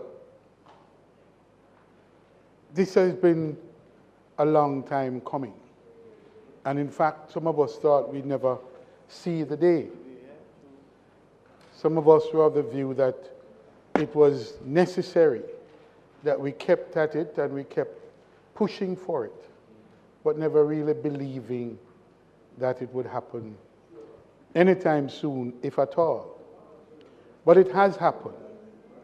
And because it has happened, we're here today celebrating the act of pardon by President Biden. And we thank him for that. He has been the one president who, after Coolidge had commuted his sentence, was courageous enough and willing to take on that mantle, and he has done the act. But as the minister, in her statement, quite correctly, and so many other Jamaicans quite correctly recognized, because I saw a number of messages. People were saying to me, no, have the family reject it, and I had to say to them, no, this is a stage. This is a step. It's a mission. And we should accept where we are in that mission. Some of us would stop to celebrate, some of us would breathe, some of us would exhale, but that the mission must continue. And so I'm very pleased, and Minister, I'm looking forward to it, because I do believe that the next step for this House is a resolution, joint resolution in this House, that on this issue we are not divided, On this issue, we are not divided, and that we should go forward in unity and in unison to recognize that having reached this milestone, we will breathe and we will go forward in the next phase of the mission, which is the total exoneration of Marcus Garvey. I say one thing, Minister, I'm very pleased. The cause for which he was indicted and sentenced, and for which the stain remains against his integrity and his character, was the act of doing the unthinkable in that period, which is to build a shipping line to move Africans and trade between Africa and the rest of the world. It is something in the initiative that I champion and we continue to champion on this side, and I believe now on the government, because I hear now that everyone now is fully endorsed on the need for the logistic hub in Jamaica. This is not simply about shipping. It's bigger than that. It's about trade. And those seeds for me was planted in Garvey's vision that we should have connectivity and we should have the means for trade, not just with America, but with all the world. And so this is why we talk about a global logistic hub initiative, because it has to be linked not only to America, North and South America, but to Africa. And ultimately, we believe that that's what we'll have to do, because Jamaica's mission and Jamaica's opportunity is a global logistic hub.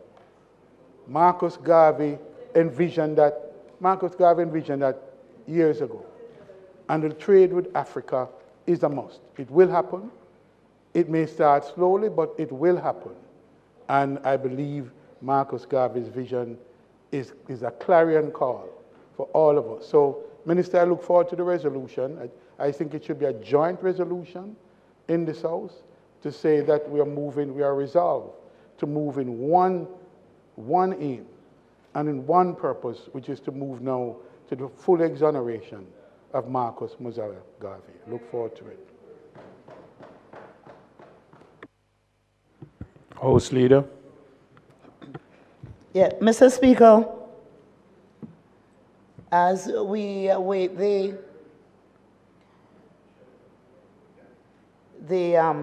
PAAC report coming to us, I want to use the opportunity to indicate how we continue to honor the legacy of Marcus Garvey. Because sometimes I don't think we are aware of how much we have done. So there is a Marcus Mosiah Garvey Multimedia Museum at Liberty Hall, situated at the site of the headquarters of the UNIA in Jamaica, which government acquired in 1987. It is now a modern platform which is testament to Garvey's life, mission, and work. There is a Jamaica's built heritage, which has its imprint in the form of the Marcus Garvey Basic School in Kingston, the Marcus Garvey High School, and the Marcus Garvey Technical High School in St. Anne, as well as Marcus Garvey Drive in Kingston, which will be rehabilitated soon, the Marcus Garvey Youth Information Center in St. Anne's Bay, the Marcus Garvey Skills Training Center, and the Marcus Garvey Resource Room in the St. Anne Parish Library. We also annually pay floral tribute at Garvey Shrine in the National Heroes Park on the anniversary of his birth each year, August 17, which has been formally declared Marcus Garvey Day. And a lecture is carried out at the Institute of Jamaica to end the day's activity. I also want to indicate that on the 100th anniversary of Marcus Garvey's birth, I was a senator at that time. And former Senator Barbara Blake Hannah, who is present here, she was in the Senate on the opposition side. At that time, the Senate, the opposition side comprised of independent senators because the People's National Party did not contest the elections. And Mr. Seaga introduced the idea or the concept of independent senators so that there would be some balance in the Senate. And I remember a motion was tabled asking for August 17th to be declared a public holiday in honor of Garvey. Well, declaring public holidays is something that has to go through a process. And there's always issues through the Ministry of Labor, private sector, and so on. And so, at that time, Senator Barbara Blake Hannah and I, we knocked fists about declaring the day. Well, we knocked heads. And we came up with the idea of let us compromise. So I consulted with Prime Minister Edward Seaga at the time. And he came up with this novel idea of declaring a holiday in the parish of St. Anne, the parish of Garvey's birth. And it worked very well. We had major celebrations in St. Anne.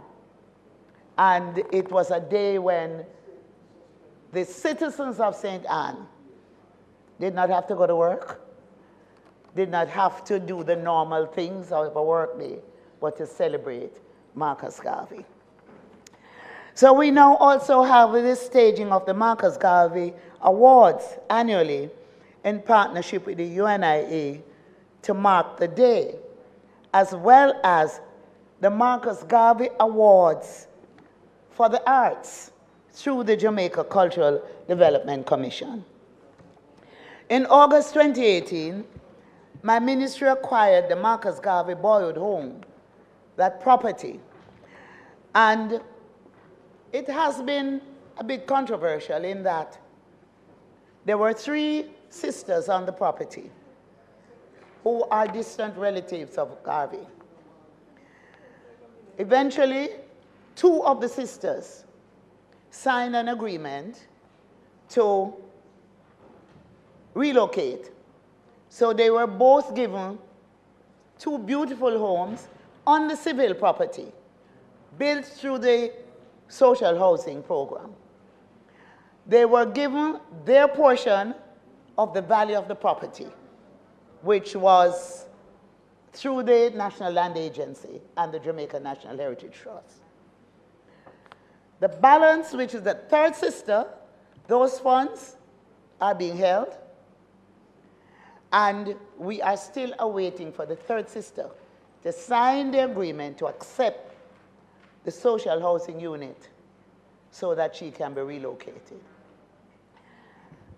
I don't know, we don't want to evict her because we don't want it to look like we are uncaring.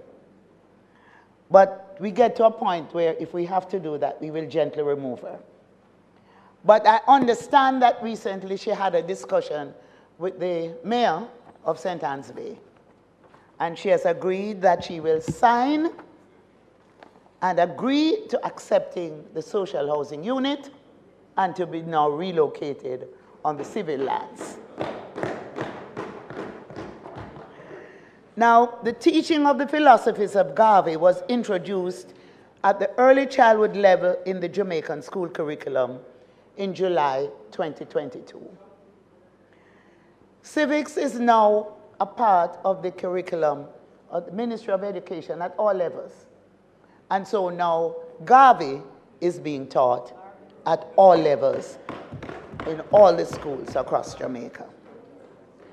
So in keeping with Garvey's emphasis on education, there is the Marcus Garvey Scholarship, which is offered by the Jamaican government to the top boy from a primary, all-age, or primary and junior high school in the primary exit profile in PEP. And at the adult level, the Marcus Garvey Public Sector Graduate Scholarship introduced on August 17 in 2021. Also in 2021, we had a week-long online symposium hosted jointly with the people of Namibia and the government of Jamaica to mark Garvey's 134th anniversary. Mr. Speaker and colleagues, in 2024, in partnership with the UNIA, we screened the movie Messiah on National Heroes Day, designed to build local and global recognition of Garvey's incomparable contribution.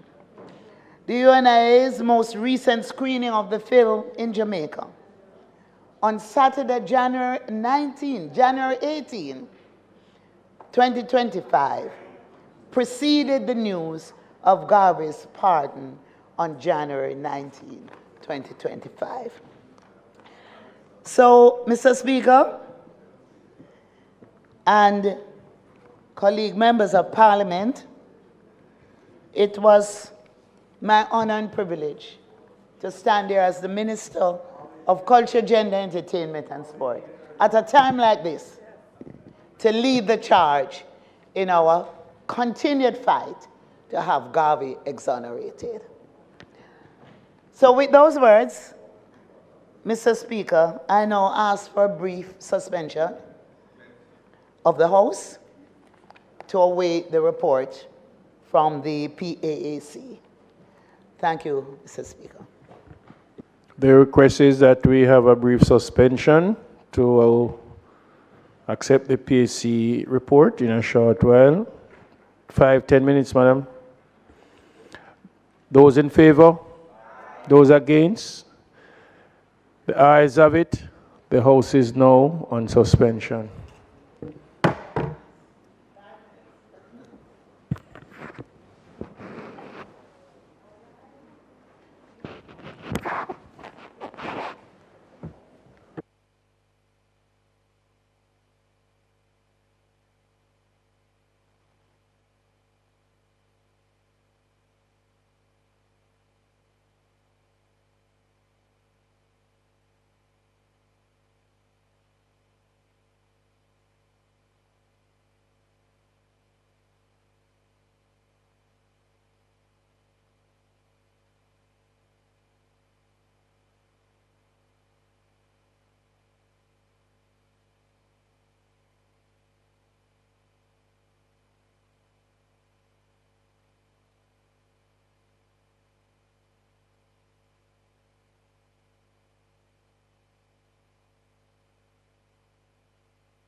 House resume this sitting.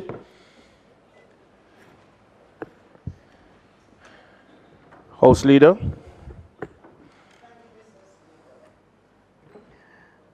I will now request for the recommittal of announcements, reports from committees, and notices of motions given orally. Thank you, Mr. Speaker.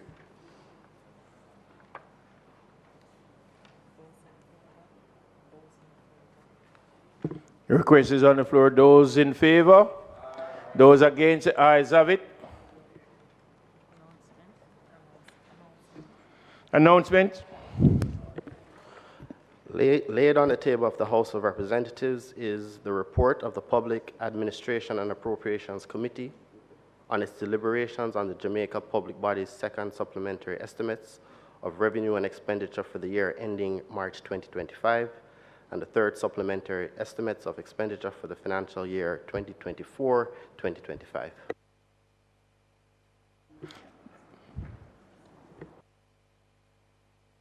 Reports from committee.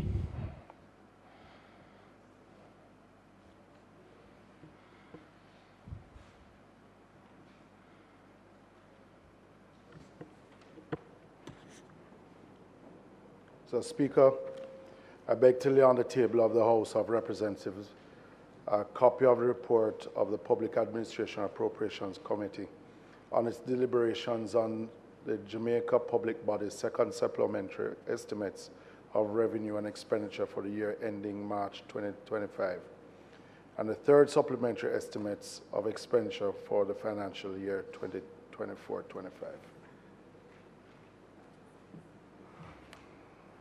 Notices of motion given orally.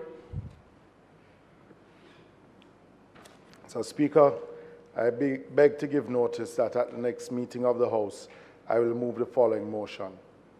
Be it resolved that the report of the Public Administration and Appropriations Committee on its deliberations on the Jamaica Public Body's second supplementary estimates of revenue and expenditure for the year ending March 2025 and the third supplementary estimates of expenditure for the financial year 24-25, which were laid on the table of the House on the 21st day of January 2025, be adopted.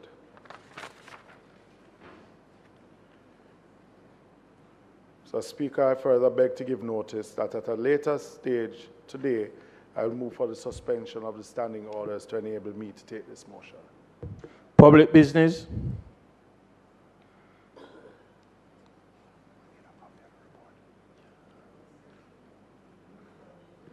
Need a copy of the report? Yeah. Mr. Speaker, I now move for the suspension of the standing orders to enable me to take the motion notice of which I gave earlier. Those in favor? Those against? The ayes have it.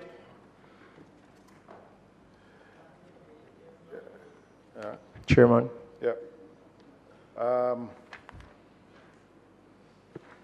Mr. Speaker, again, I would like to thank the members of the committee, even though few, to meet in the conference room to get this report together. So, Speaker, Central Government's third supplementary estimate reflects total expenditure programmed at 1.386 billion, slightly reduced from the 1.386 trillion, slightly reduced from the 1.392 trillion approved in the second supplementary estimates 2024-25. The main adjustments were non-debt expenditures of 886.3 billion, consisting compensation of employees, recurrent programs, and capital expenditures.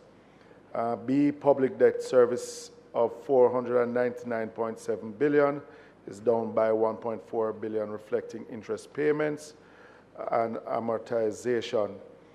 The FS further explained that the main adjustments to the non-debt expenditures are increased allocation to the Ministry of Education, increased provisions to the Ministry of Health and Wellness of 1.7 billion, additional allocation to the Ministry of Local Government and Community Development of $3.4 billion, and increased allocation to the Ministry of Economic Growth and Job Creation of $2 billion.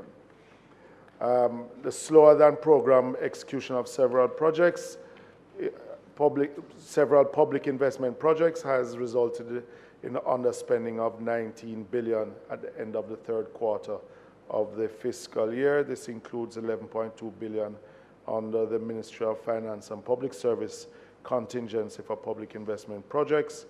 Of the $19 billion, approximately $13 billion has been redistributed to new and ongoing projects.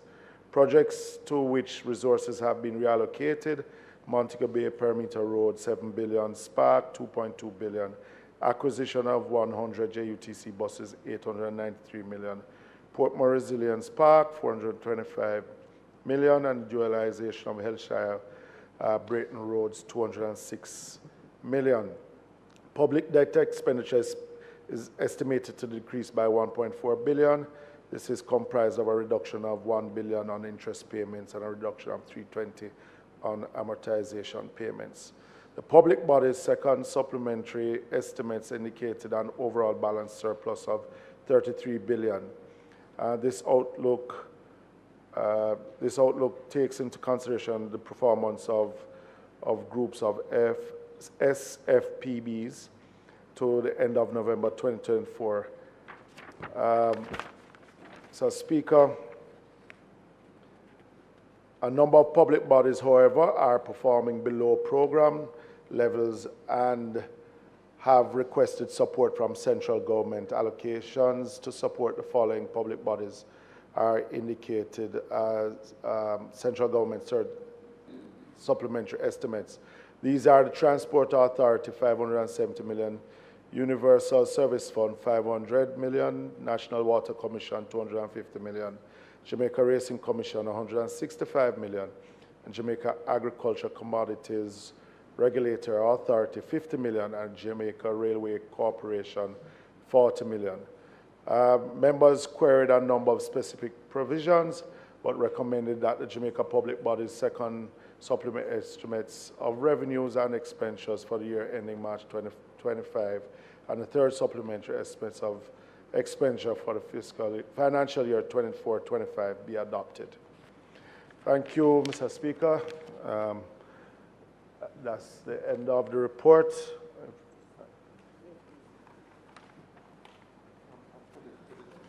Mr. Speaker, that concludes the debate, and I ask that the motion be approved. The request is on the floor. Those in favor? Aye. Those against? The ayes have it. House Leader.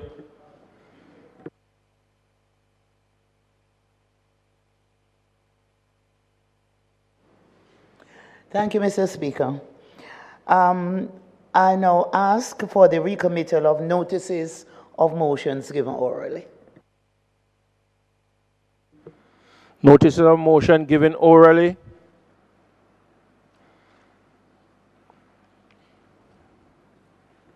Minister. Thank you, Mr. Speaker. Mr. Speaker, I beg to give notice that at the next meeting of the House, I will move, be it resolved that the Jamaica Public Body's second supplementary estimates of revenue and expenditure for the year ending March 2025 and the third supplementary estimates of expenditure for the financial year 2024-2025, which were laid on the table of the House on the 21st day of January 2025, be referred to the Standing Finance Committee of the whole House of Representatives, consisting of all the members of the House, for consideration and report. And be it further resolved that the committee, during its deliberations, take into account the recommendations contained in the report of the Public Administration and Appropriations Committee on its deliberations on the Jamaica Public Body's second supplementary estimates of revenue and expenditure for the year ending March 2025, and the third supplementary estimates of expenditure for the financial year 2024-2025, which were laid on the table of the House on the 21st day of January 2025. Mr. Speaker, I further beg to give notice that at a later stage today, I will move for the suspension of the standing orders to enable me to take this motion. Public business.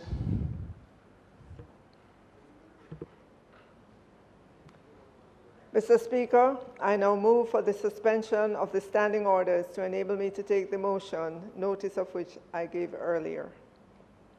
Those in favor? Those against? The ayes have it. Minister. Mr. Speaker, I ask that the motion be approved.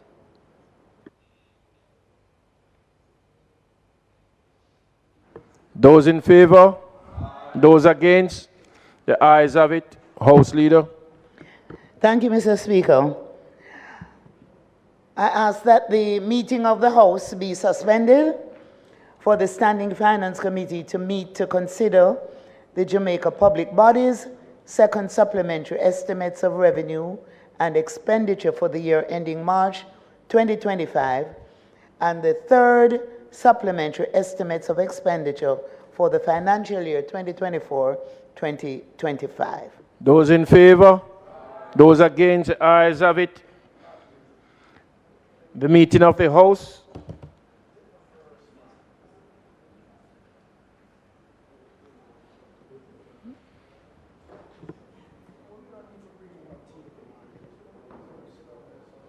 The meeting of the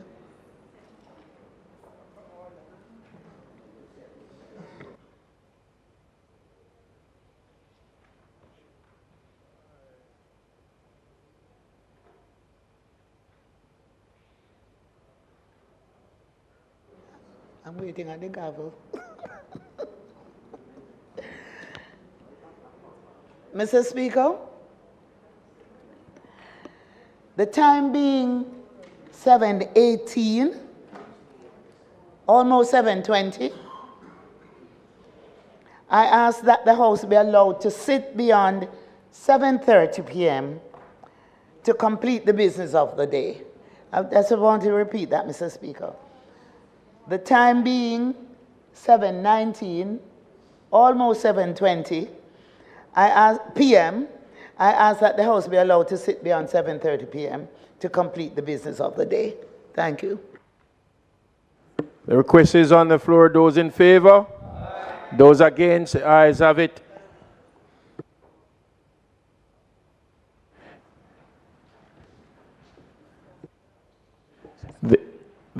The meeting of the House is suspended for the Standing Finance Committee to meet.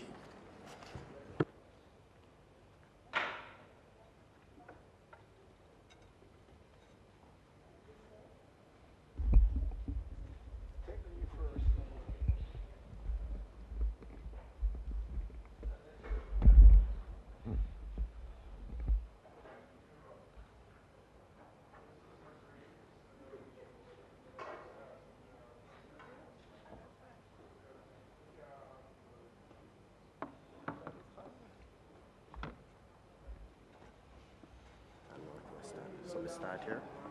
You're the chair. Use this one. You pick a member already? Mm-hmm. Look, I didn't pick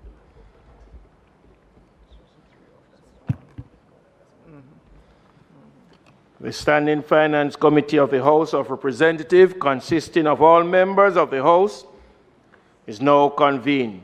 We will ask a member from St. Anne, Northwestern, to bring us closer to the Almighty by word of prayer.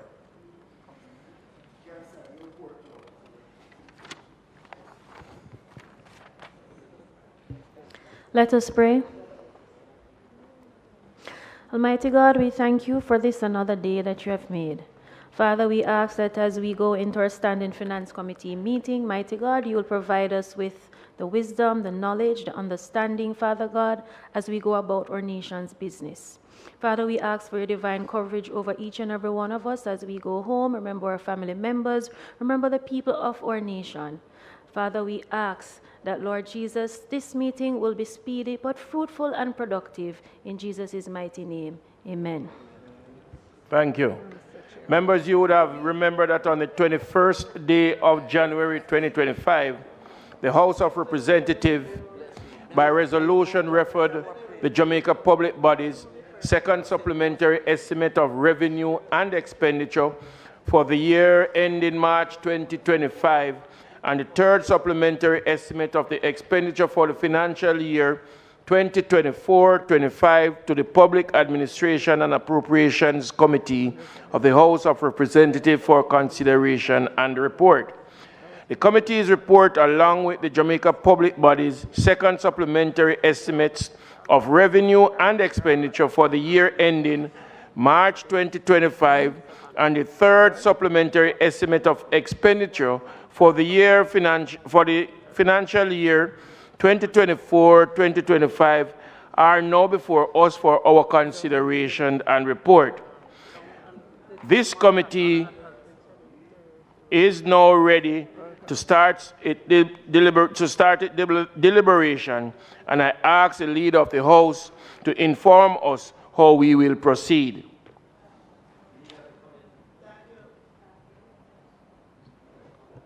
Thank you, Mr. Speaker.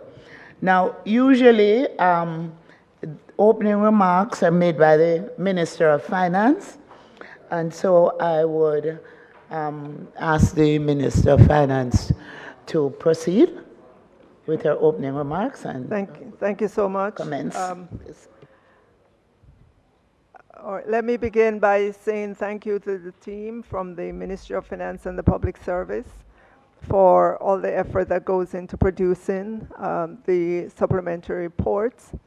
And I just want to say to Jamaicans that we are presenting a supplementary report for fiscal year 2024-25 that provides for total expenditure over the fiscal year of $1.386 billion. And we are $1.386 trillion. We're putting forward a budget for the rest of this year that includes all the months of the fiscal year that have passed to March, the end of March 2025. We're putting forward a budget that reflects a lot of thought, and it reflects a government that is careful about spending for the country and is careful about ensuring that the finances of the country go to the right place. I want to say as well that in thinking about where we are, if you look back over the past few years, we can say that we've recovered from COVID. We can say that we've recovered from the Category 4 Hurricane Beryl that devastated the agricultural sector. That was followed by Tropical Storm Rafael. And shortly thereafter, we had above normal rainfall, as was indicated by the Prime Minister earlier today. We've come through all of that, and there's only one word I have to describe the economy of Jamaica, the people and businesses of Jamaica, and that word is resilient. We are a resilient nation, a resilient people, and to have come through all of that and present yet another budget that meets the fiscal rules, I want to say to everyone, this government has been performing and this government is being prudent with the financial resources of this country. So in summary, because I know that the hour is long, we've been here for quite some time now. I know that the PAAC met and went through all the adjustments in the numbers. Again, we are pleased to present a budget that is balanced and a budget that meets the fiscal rules as indicated. And we look forward to the continuing good performance of this economy. And we look forward to just continuing to present to the Jamaican people the accomplishments of this government. And those would be my remarks this afternoon, just considering the lateness of the time.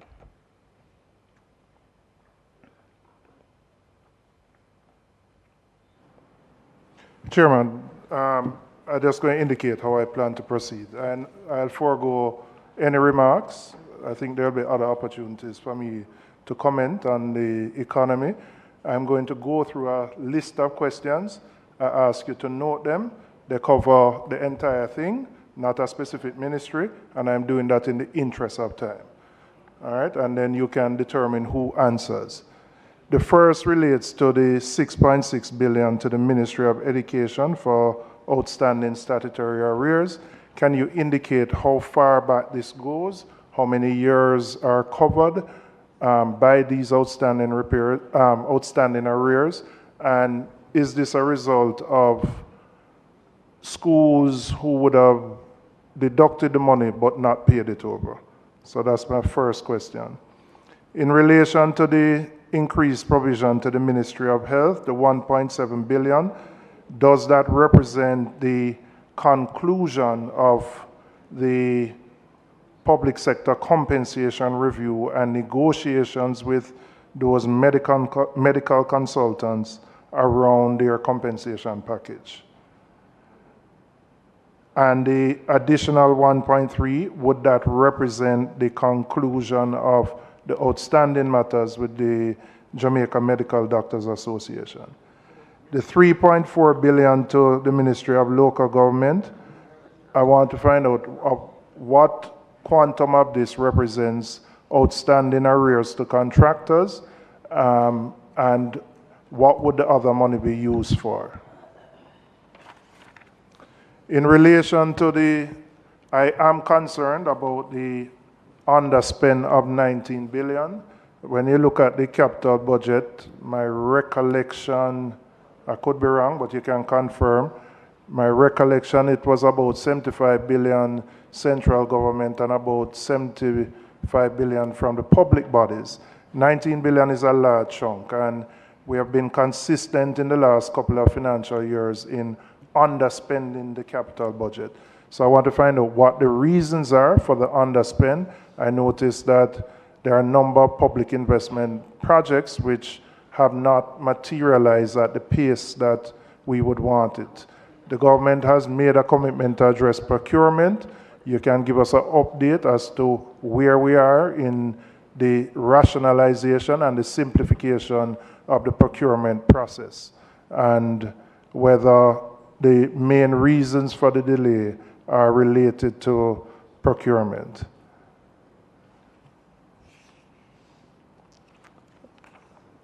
And then my final question, again, because I don't want to hold up people.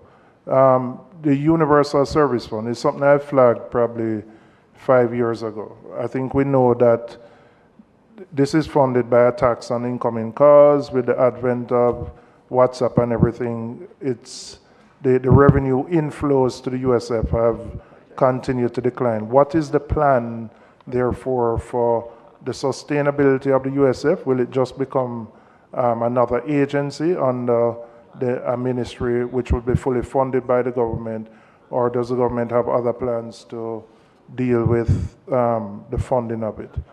So those are my questions. As I said, given that we are at 7:30, I don't want to delay the public servants who are here any longer. Okay, starting with your first question about the 19 billion. Or sorry, well, starting with your question about the 19 billion. If you will note, 11.2 billion of that is from the Ministry of Finance and the Public Service. It's from the contingency. Pardon me? It's for contingency for public investment projects. And to note that most of the remainder of the allocation is for new projects that have not come on stream just yet. In terms of education, sorry, it's not new to you. It's been a problem that we have had. And the inability to spend your capital project has a whole heap of implications because your capital expenditure drives economic growth. So my real question is, what is causing our delay? Because we have made provision for it within a particular time period, and consistently we have to shift it. So I want to know, is it an issue of procurement? Is it that we can't find suitable contractors to do the work that we need to do? What's the reason? Because it has implications for economic growth, because your capital projects drive economic growth.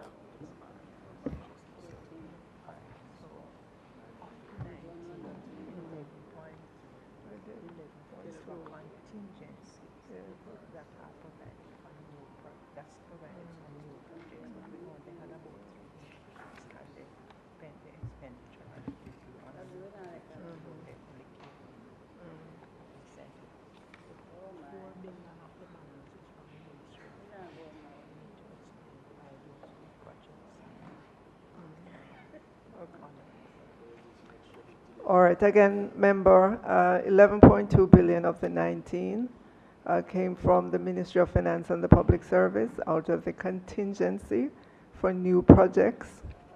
And those new projects are getting off slowly. Additionally, the Spark program only started in December, and the Spark program is 2.2. So there was a delay there in getting that off the ground.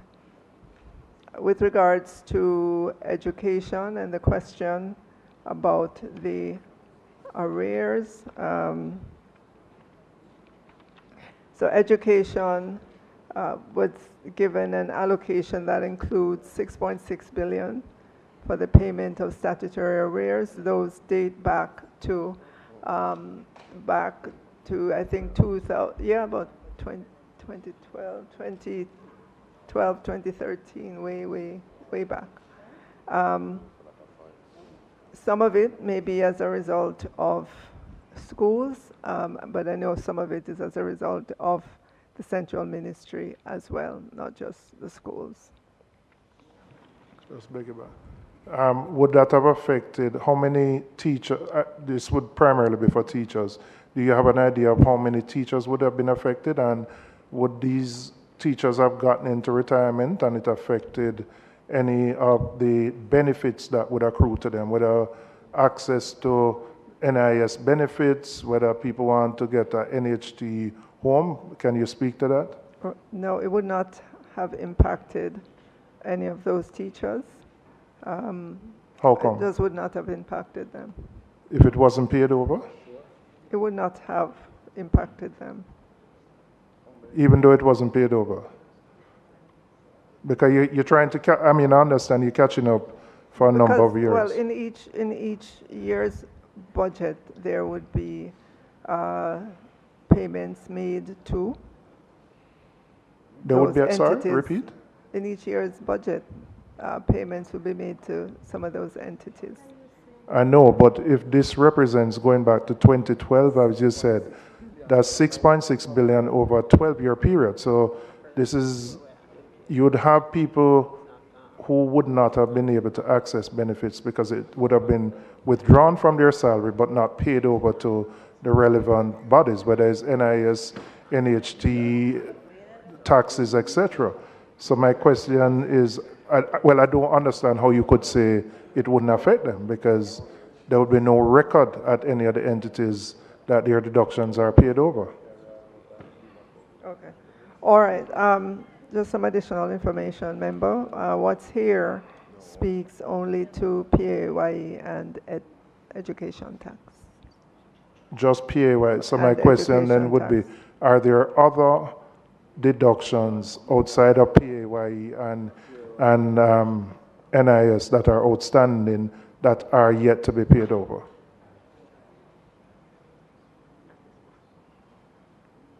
That's possible, member.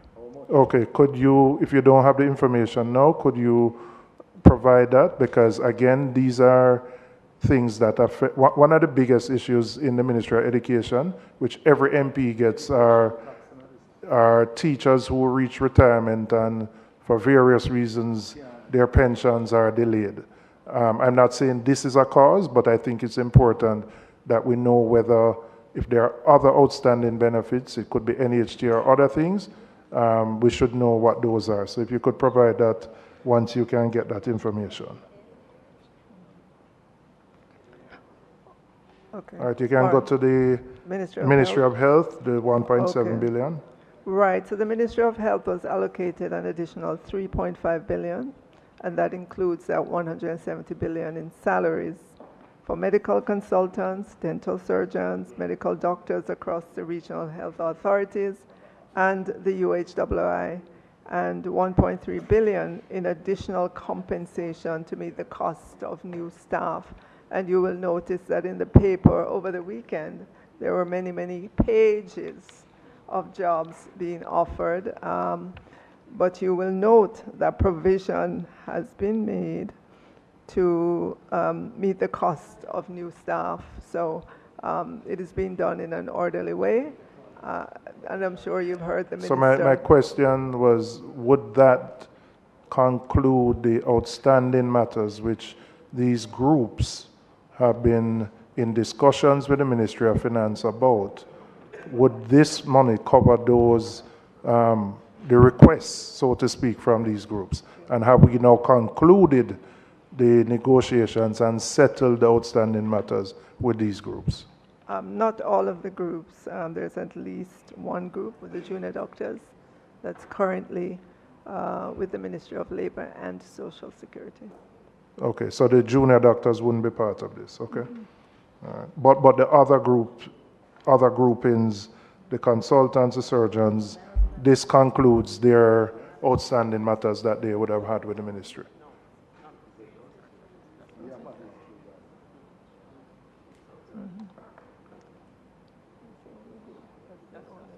That's the only group member that's outstanding.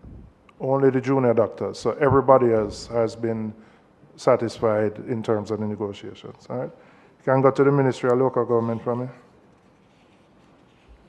The question I was asking of the 3.4 billion, what quantum of that relates to outstanding sums to suppliers, and what would the balance of the monies be used for?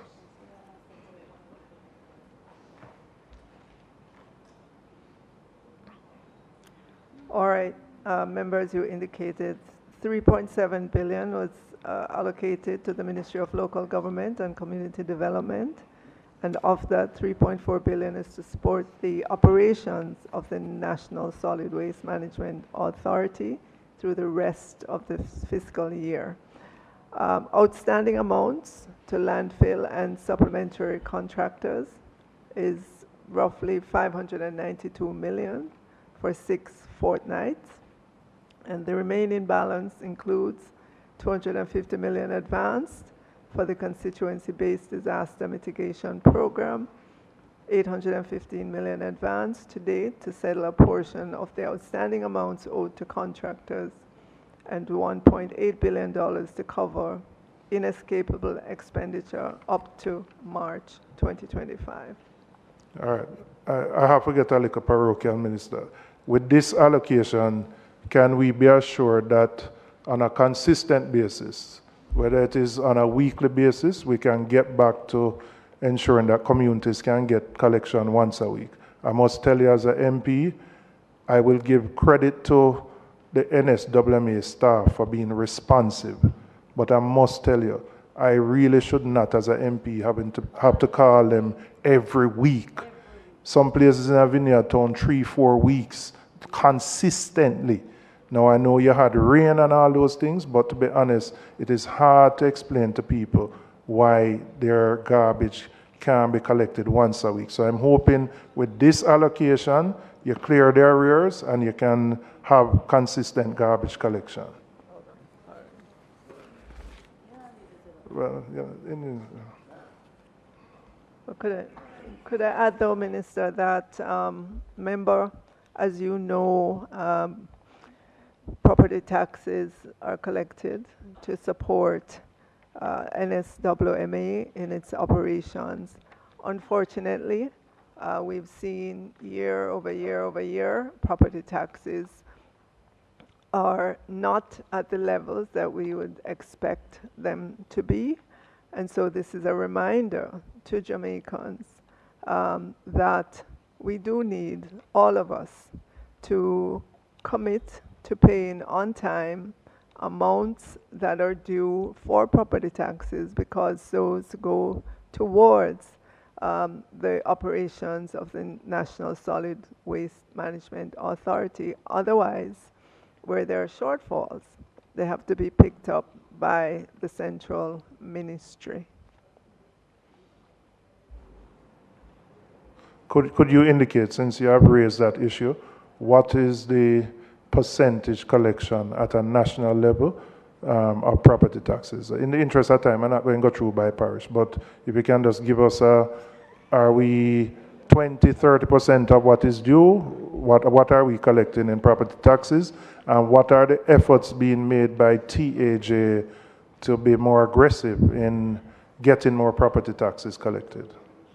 Okay, I don't have the actual number with me, member, but I know that TAJ, just recently when I spoke to them, they were able to tell me of their community efforts going into communities, meeting with households, you know, inquiring of them, getting a commitment of payment, and they've seen some positive results from that. But as you can imagine, that's a very labor-intensive kind of activity. So they have resorted to putting out more communication and probably doing more town hall type meetings in order to continue to sensitize persons to the need for them to pay their property taxes on time when it's due, because of the important work that the National Solid Waste Management Authority does. And my final question related to the USF, what is the government's plan in terms of the funding, the sustainability of the funding of the USF, given the changes in technology and the fact that the taxes that normally come in are drying up? All right, member, Ministry of Science, Energy, Technology and Transportation is not here today, but I acknowledge what you said. The revenue source to USF has dwindled over the years because, as you know, the revenue source is voice calls, and there's been significant change in the technology. Most of us use WhatsApp and use other ways of communicating. So the revenue source to USF has dwindled over the years. This year, we saw where their need for budget support had to be met by the central government. In terms of the future of USF, that is a question for the ministry, for the minister, and I'm sure at the right time he would be able to speak to that.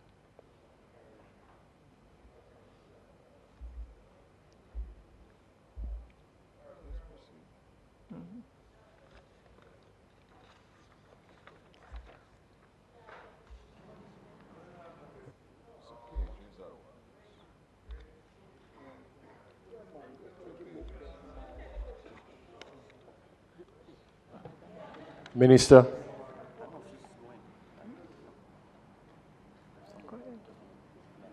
Yeah, means.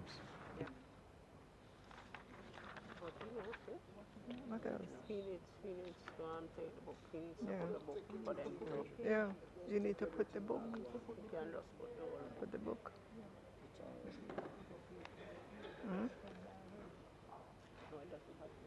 No, I need, okay. Sorry.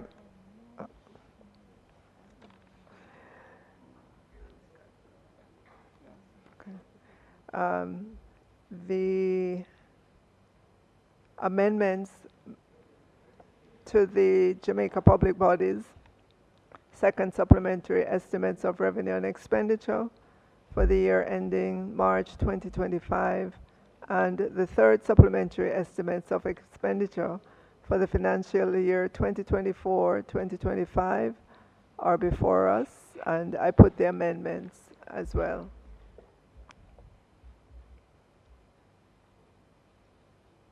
Those in favor? Aye. Those against? Ayes have it. I put the supplementary estimate of revenue and expenditure for the year ending March 2025 and the third supplementary estimates of the expenditure for the financial year 2024-2025 as amended. Those in favor? Aye. Those against? Ayes have it.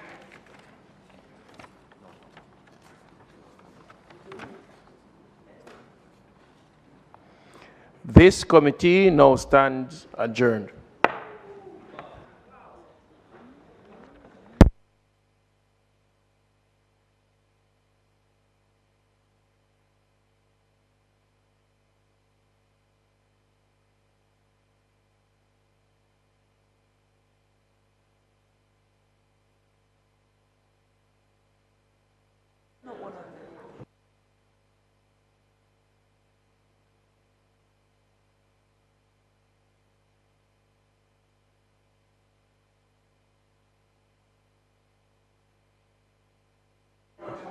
Ask the member.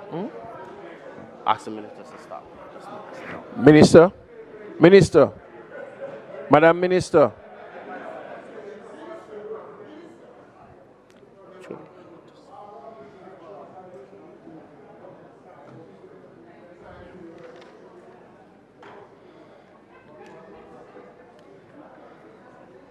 The report.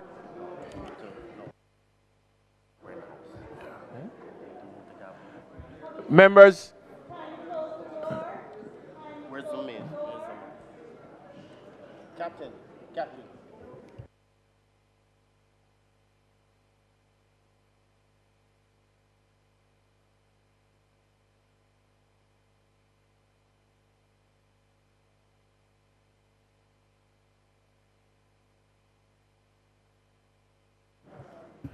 The report of the Standing Finance Committee of the whole House of Representatives, consisting of all members of the House on the Jamaica Public Bodies, second supplementary estimates of revenue and expenditure for the year ending March 2025 and the third supplementary estimates of the expenditure for the financial year 2024-2025 is before me. Is it the wish of the committee that I signed it? Those in favor? Aye. Those against? Ayes have it.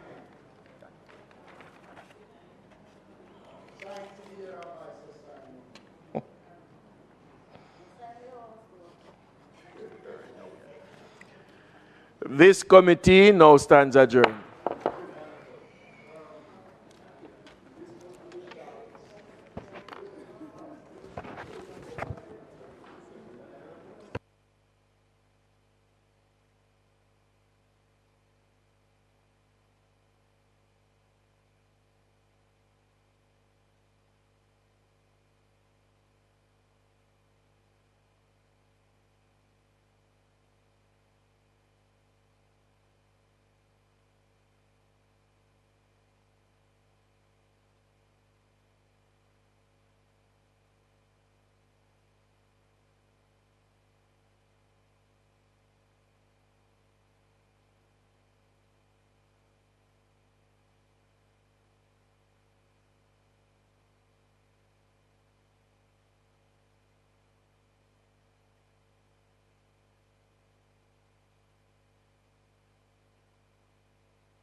The House resume its sitting. House Leader.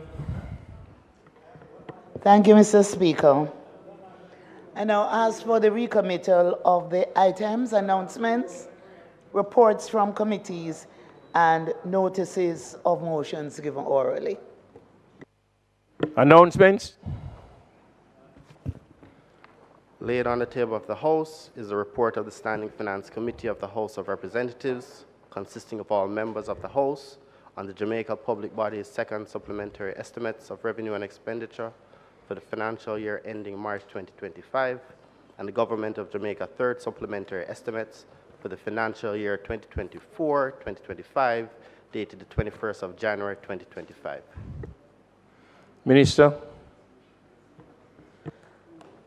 Mr. Speaker, I beg to lay on the table of the House a copy of the report of the Standing Finance Committee of the whole House of Representatives, consisting of all members of the House, on the Jamaica Public Body's second supplementary estimates of revenue and expenditure for the year ending March 2025, and the third supplementary estimates of expenditure for the financial year 2024-2025. Notices of motion given orally. Mr. Speaker, I beg to give notice that at the next meeting of the House, I will move, be it resolved, that the report of the Standing Finance Committee of the whole House of Representatives, consisting of all members of the House, on the Jamaica Public Body's second supplementary estimates of revenue and expenditure for the year ending March 2025, and the third supplementary estimates of expenditure for the financial year 2024-2025, which were laid on the table of the House on the 21st day of January 2025, be adopted. Mr. Speaker, I further beg to give notice that at a later stage today, I will move for the suspension of the standing orders to enable me to take this motion. Public business.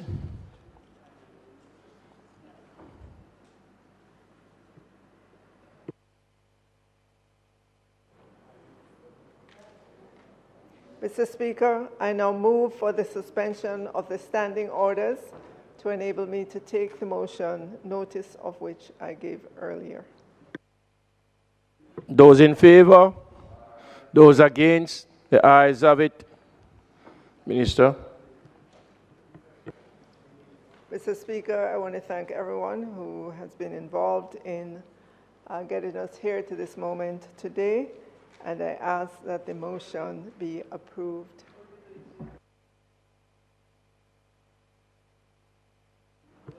Those in favor?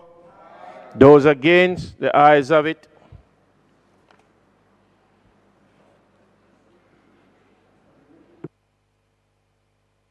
House Leader.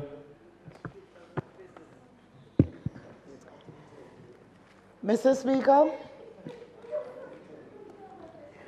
it is not contemplated. It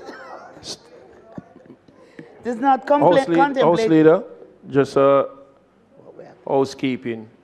On the motion of adjournment, by way of a letter dated December 10th, 2024, the Integrity Commission stated that they have taken note of the feedback and the recommendations made with respect to the filing and examination of statutory declarations. Consequently, they extended an invitation to all parliamentarians to participate in a sensitization session. The President of the Senate has accepted the invitation, and the session is scheduled to be held on Friday, January 24th, 2025 at 9 a.m. And he has also extended this invitation to the Honorable House of Representatives. House Leader. Thank you, Mr. Speaker. So it is not contemplated for us to do any further business today. I therefore ask that the House adjourns to a date to be fixed. The question is that the House do now adjourn for a date to be fixed. Those in favor? Those against? The ayes have it. This House now stands adjourned.